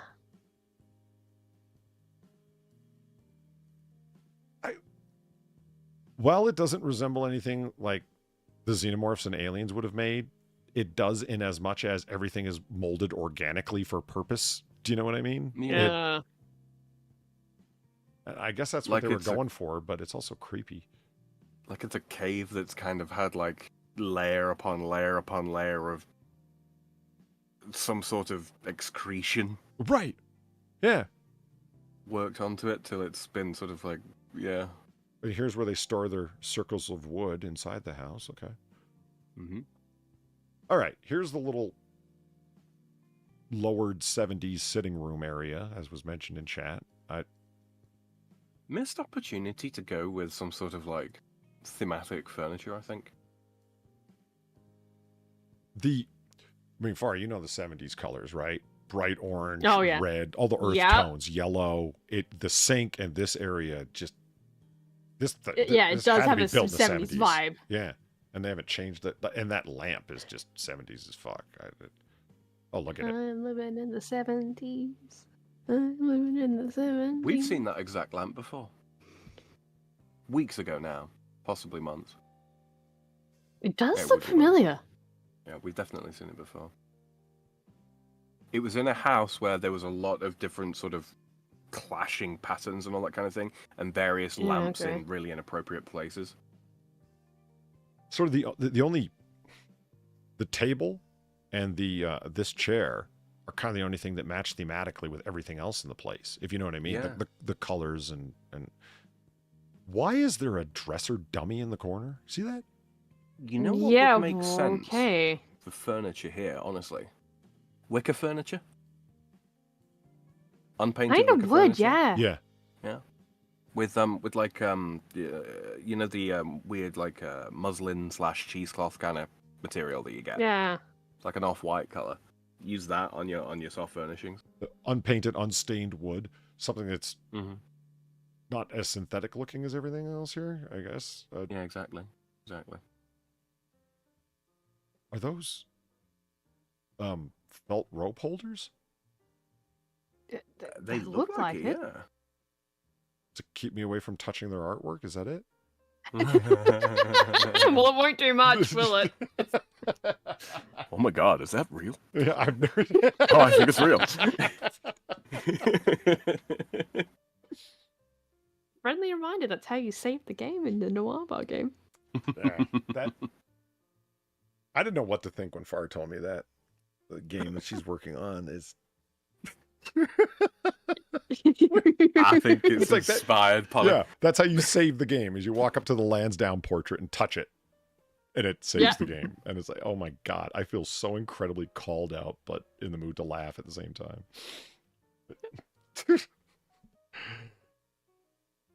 Okay, we're going orange. This feels like the inside of a mango when it's been cut. Yeah. Kind of does, doesn't it? Okay, so you got this circular window. Why would you go polygonal around it with those straight edges? It's at odds with every single other thing in the place that's all curves. Yeah. That's just... Maybe that was just the best way they could frame it? Because it looks like it's wood. Oh, definitely. Definitely it does. Yeah, but Yeah, I mean, like- you can steam wood until it softens and then, you know, Yeah, mold it but to any form you what? like. Lisa, what- you're absolutely right. This isn't Yoda's home Uncle on Owen and Dagobah. Aunt Bruce's home. This is Yoda's house on Dagobah. This is exactly what it looks like on the inside. Yeah. It's Except that it's been, pale beige you know- color and molded like paper mache. Yeah. He's even got a stupid little plant that's got a little planter coming out of one of the beams on the wall, like these shelves that seem to have a spike running right through them. Wait, is it a mirror? Oh, hold the fuck on. This is a shower stall. It is a mirror. Look Oh at the my plant god, that's and it is a closest to shower us. stall. Mm-hmm. I see what's happening, right? It's a mirror. And I'm like, a mirror of the opposite wall it would have to be, and now I see it. Yes, now I see it. Wait. But if this is a shower stall, why is it just a wide window, like right next to where you got it? That's an So what it excellent is, question. Wow. This is where Yoda's species go, right? On vacation to swing as couples. Yeah, Oh no, is this another swinger's house? No. That's a good catch, Gokado. That's absolutely a mirror, and it's No, that was an excellent catch. when I'm looking at the floor, I'm like, why is because I thought this was just one flat stained surface, and I'm like, No, how it's did you recessed, stain isn't it it? like that? I'm like, oh, it's a Yeah. depression. There's a drain, and I'm like, well, is I'm there a trying to figure shower out head? what it And then I was see like, too. oh shit, there's the shower head right there. And those aren't. When I first saw this, I thought this was like a TV screen, and those were buttons and dials. I thought it was a door. A door? Yeah. I thought it was a door. Yeah, like you just kind of open it, and that's like the front entrance or some shit. Because I was trying to figure out what this room actually was, because it's so circular and small that I'm like, is this like a front entrance? Because you got the plants, right? You got the basket the of lights, towels. and you got like the This. yeah, but like, Okay. is this like the entrance or something? It's like, is that a door? And then I'm like, This- but then I'm looking at where the mirror is, and I'm like, okay, how does that work then? This is why the How house does that appears work? so low slung from the outside. Is yeah, they are very, very obviously aping Yoda's house. And they Right. do, And oh, that makes what's going on here a little bit additionally strange in my mind, because that would mean that these windows are basically at ground level. They're not high up off the Yeah. ground, because you'd be standing quite far So you can low still in it. see in. Yeah, all the way.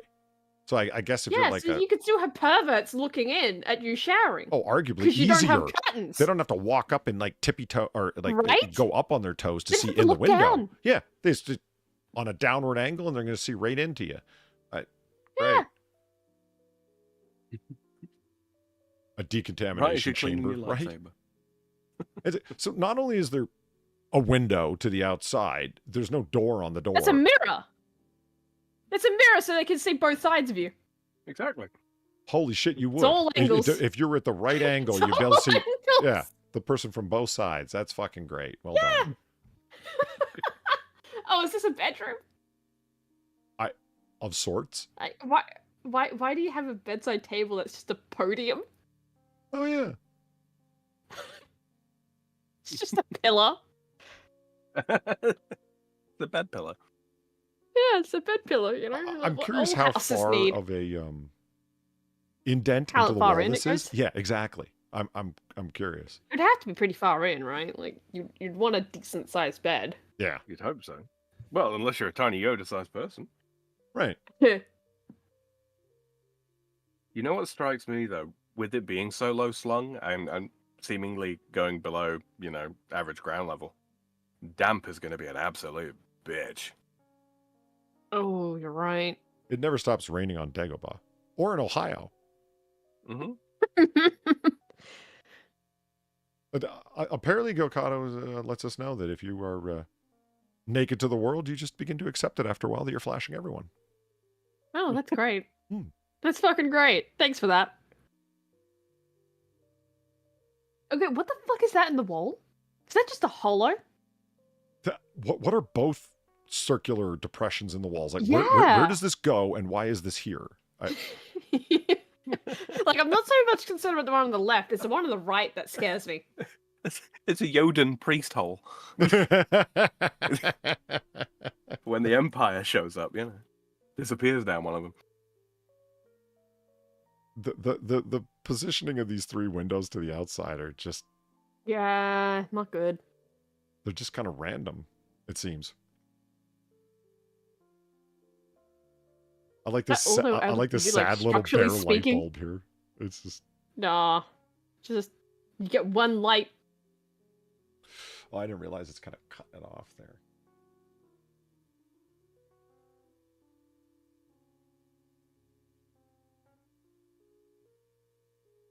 Would like to point out to people in chat, I genuinely have no idea how I keep managing to find these. Every time I go looking, I'm thinking to myself, I am scraping the bottom of the bloody barrel here. But you keep finding it. You just, And then I keep finding them, and I have gone eventually my looking and luck's going to run out. I went looking before Uh-huh. the stream and was looking for a while, and yeah, was coming up double blank repeatedly, and so yeah, I'm like, Sam, can you walk on water again? And he Sam. did, and he did. Yeah, Sam, work your magic. And he did. Okay.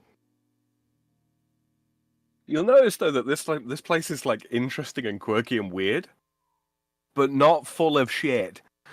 Right. Yeah, there is a lot of minimalism going on, which I'm sure Polly is very happy about. There's something like slightly oddly poetic about that expression. There's a lot of minimalism going on. See, I like minimalism, but I also like geometry. I like square rooms with right angles. You know what I mean? Like, it's... do you also like curtains in your bathroom? I do, in fact, yes. What I just noticed about this, and I can't really look away from it, is there's this tiny little light hole here, and it looks like a laser. It's just burning on the other wall. It's that's not a window glass there. That's a lens to focus and fry anybody that happens to walk too tall. Well, they're natural anti-ant defense. Yeah, you got this. Where's the half moon window? That looks like a half moon. Where is that? Light source somewhere. Are we sure it's not coming from that little window? And that other light on that other bright light on the wall is just a light. It's like a bulb. I think it's round the corner in that little nook that appears to be behind the little outcropping of wall where the light bulb is. Right. Because there appears to be a bit of a god ray coming through. Anytime I've ever been in an apartment building or a hotel or anything, or on the Starship Enterprise D, where you'll be walking down a corridor or a hallway, and there'll be just a chair there with a desk or just a chair alone. It's like, whoever sits there, who needs the breather? I don't know why they just bug me. They're like space fillers, especially on the Enterprise. Now that I mentioned it, they've got these little like hidey holes where there's like a couch and a couple of chairs, and they just needed to fill the space with something, and that was the best they could do. Right. It's like, you never want to be like sitting down there, and Picard walks around the corner, and you're on duty just fucking chilling. Why would you have it, guys? Somewhat unrelated. Lisa just sent me this. Oh.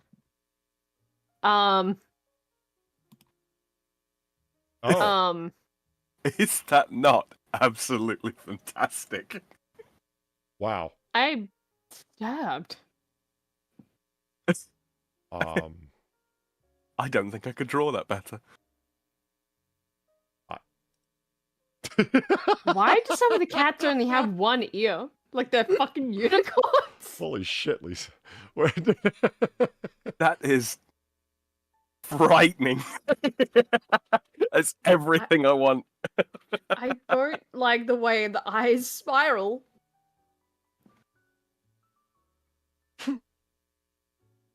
It's the 17 layers of baggy skin under the eyes that bothers me. Yeah. No, that's what I mean by the eyes spiraling. What the fuck? I just took them to be sort of like weird, messed up lenses on the glasses. Huh.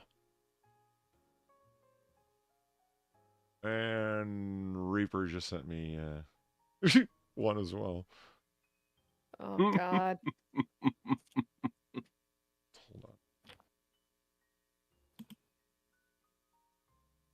Poison ivy and a fern bar? Okay. Yeah. All right. Huh.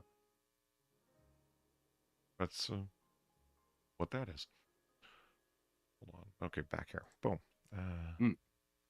A second shower. Is this one less voyeury?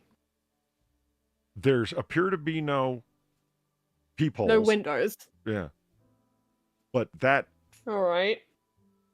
It looks so creepy, though. Yeah, that is crackler. Really this large, is a place to hang someone up to let them bleed out. Yeah. And the tile there in the floor looks like it. You could use it to cultivate new kinds of mildew. Yeah, it's right. Oh god, could you imagine having to clean that grout? Oh, No. I don't want to imagine it. No. Well, I'm sure that grout was originally white, like as the stone, and it's just Yeah. strange. I'm sorry. On the right, it kind of looks like a Pikachu face, except a skull. It does. It totally does. I can see it. Surprise skull face. Oh yeah, okay, I see it now. I'm like, what are you talking you see about? it? Yeah, Like, I do. Yeah, it's a surprise Undead Pikachu skull. Pikachu Yeah. room. Yeah. Surprise skull house. Is this one of the bedrooms that's just They haven't laid a mattress down here on your slab. Yeah, I don't know what it's supposed to be. It's just room. Oh. Okay. Oh, and then there's the another one bed. square window. Nice. What? The glass budget ran short. Right. So you've got, I have to imagine that this bed, like, back here is hollow. If you know what I mean. Like, this is the head of the bed, I'm assuming? Like, what you're seeing, and then you kind of have to, like, slip back in there. It's like, okay, so is this where the demons crawl out? The hole under the bed? It's where the monster sleeps. Right. Sleep paralysis demons nook. I stop it with the bare bulbs. How many times have we encountered that in places that you're just going to smack it and it'll explode? You know what's happening. Yeah. Yep.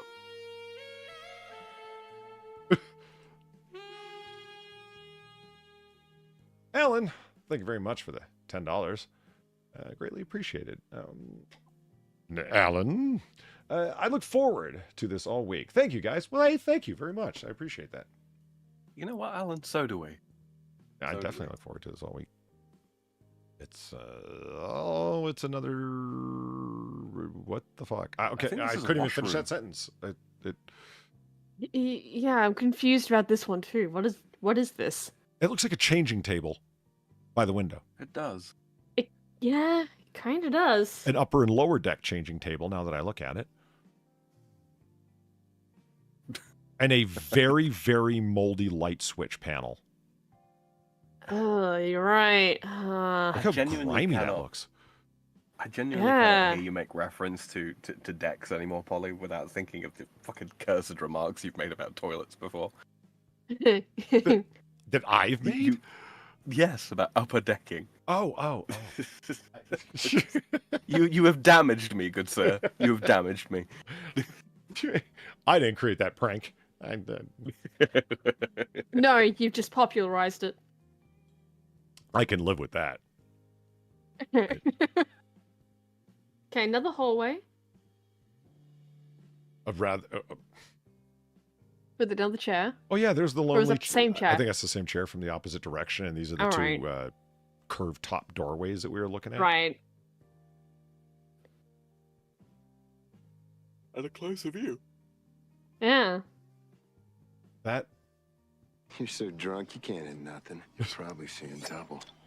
I have 2 guns. One for each of you. Kimberly, thank you for the 450. Can I just say that Lucifer ignored Mr. Cannington? He's asleep in his small box. You won't fall for it. Well, that was one of the funniest things of Mr. Cannington and exploring that psychotic schizophrenic cat house, is that you scared the hell out of her. I mean, I don't like scaring pets, but like that it was unintentional. You know. That's what makes it funny. But when you do. Yeah. That's the same photograph with the It is. Yeah. Whatever you want. What is it with real estate listings and duplicate photos? Like, I don't know. They're trying to pad it out or something? Or just remind you, yeah, this is the house too, remember? I guess so. Oh, okay. More view of the ramp. Is that it for the inside? I think so. Are those ground lights that point straight up? Looks like it. Either that or like Are they solar holes lights? Scared you, really? No, your pet. Okay, here we go. This is, yeah. Just some aerial photos to try and make some sense of the place. Yeah, there's the steps up to the stone circle sacrificial altar. This is Luke's perspective. This is what it looked like to him. Yeah.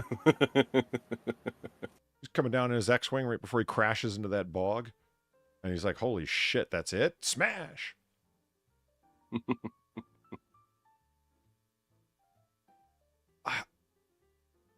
That sloping otter slide is the chimney, but it's so weird. Yeah. Wait. Is this your actual house and this was your project? Oh, man. Is that the case? Yeah, I see it. This is your backyard project? You trying to tell me if I move in here, you're going to be like, holy shit, they bought it. Yeah, Fools. Yeah. I mean, I built that thing out of paper mache for my kids to play Dagobah in. What the fuck? And a Nautilus comes with it, apparently. Interesting. Sweet, free car. Yeah. All right. Let's see. Is that all right? Is that it? That's it. All right. That is it. Let's see Fucking if it has wow. a statement. Property overview. Wait a minute. Oh, total bathrooms 3. What's a 2.5 above? Oh, full bathrooms 2. We only saw 2. Yeah. And not even that. We didn't even see the toilets. Wait a we minute, just saw a shower. They just want you to piss in the shower. Well, where do you shit? Outside. I'm not an animal. I need a toilet. Oh, well.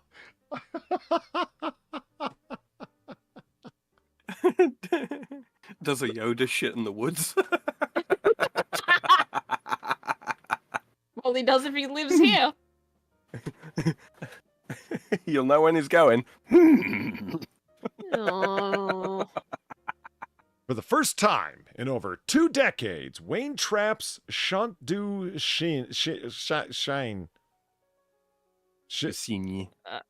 Yeah, Sam, help him. He requires assistance.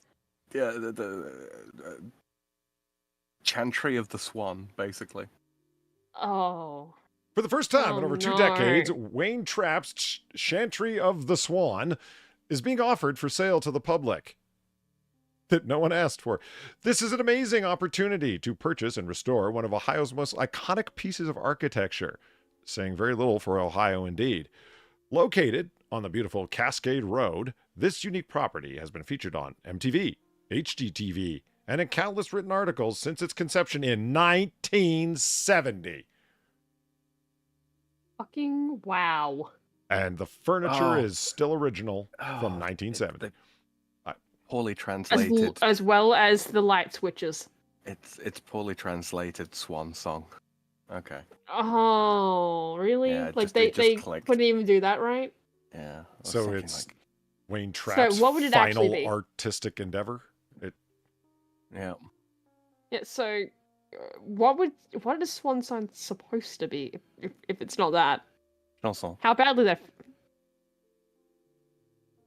Chanson du Okay. cygne. Yeah. So. Okay, so they fucked up pretty badly. Yeah. Yeah. Currently used as a primary residence. I don't believe you. There are endless other possibilities to reimagine and revitalize this one-of-a-kind work of art that spans nearly 3,600 square feet and 145 feet in length. Private showings can be scheduled with the listing agent. This place isn't lived in. We didn't see much evidence of that, really. You ain't living nowhere Where's- without a toilet. Come on. Well, where's all their stuff? You know, you don't see any. It doesn't indicate that it's been lived in at all. No, not at all. The price is, relatively stable, or at least the valuation is Yeah, fairly it stable, has been. unlike a lot of properties we've seen. Yeah. Yeah. But that tells you something about the kind of investment it is. You're buying it because it's Wayne Trapp Swan Song. No. Yeah. I don't understand what kind of incentive that would be. Lived in by a hermit. Yeah. It's the primary residence of the crazy old bastard that just lived in the woods and squats there now. Squats, literally. Yeah.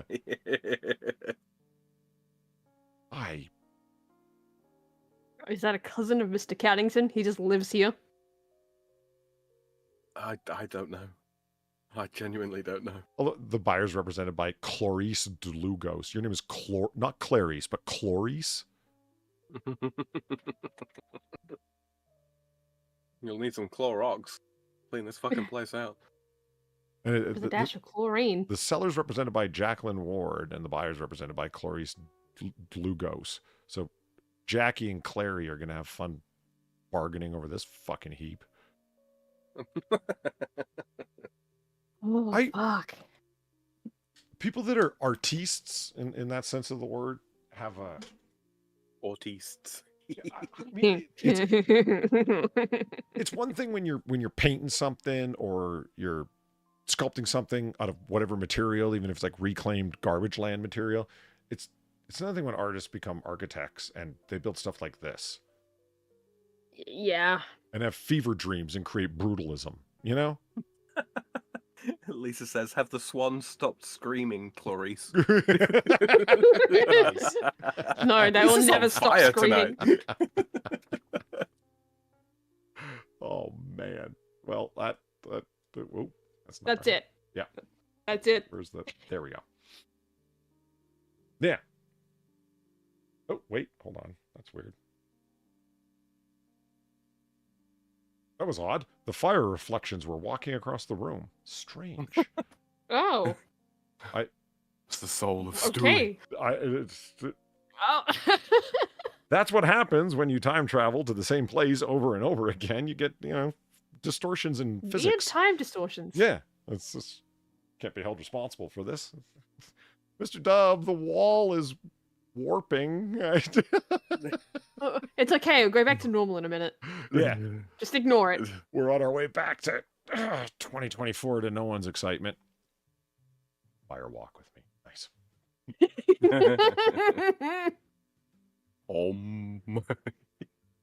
So, boom, there it is. All right, and as Far pointed out, that does bring us to the end of Last Call here at Noir Bar, live from the Shays District in Noir City. I'd like to thank everyone. You're so drunk, you can't hit nothing. You're probably seeing double. I have 2 guns, 1 for each of you.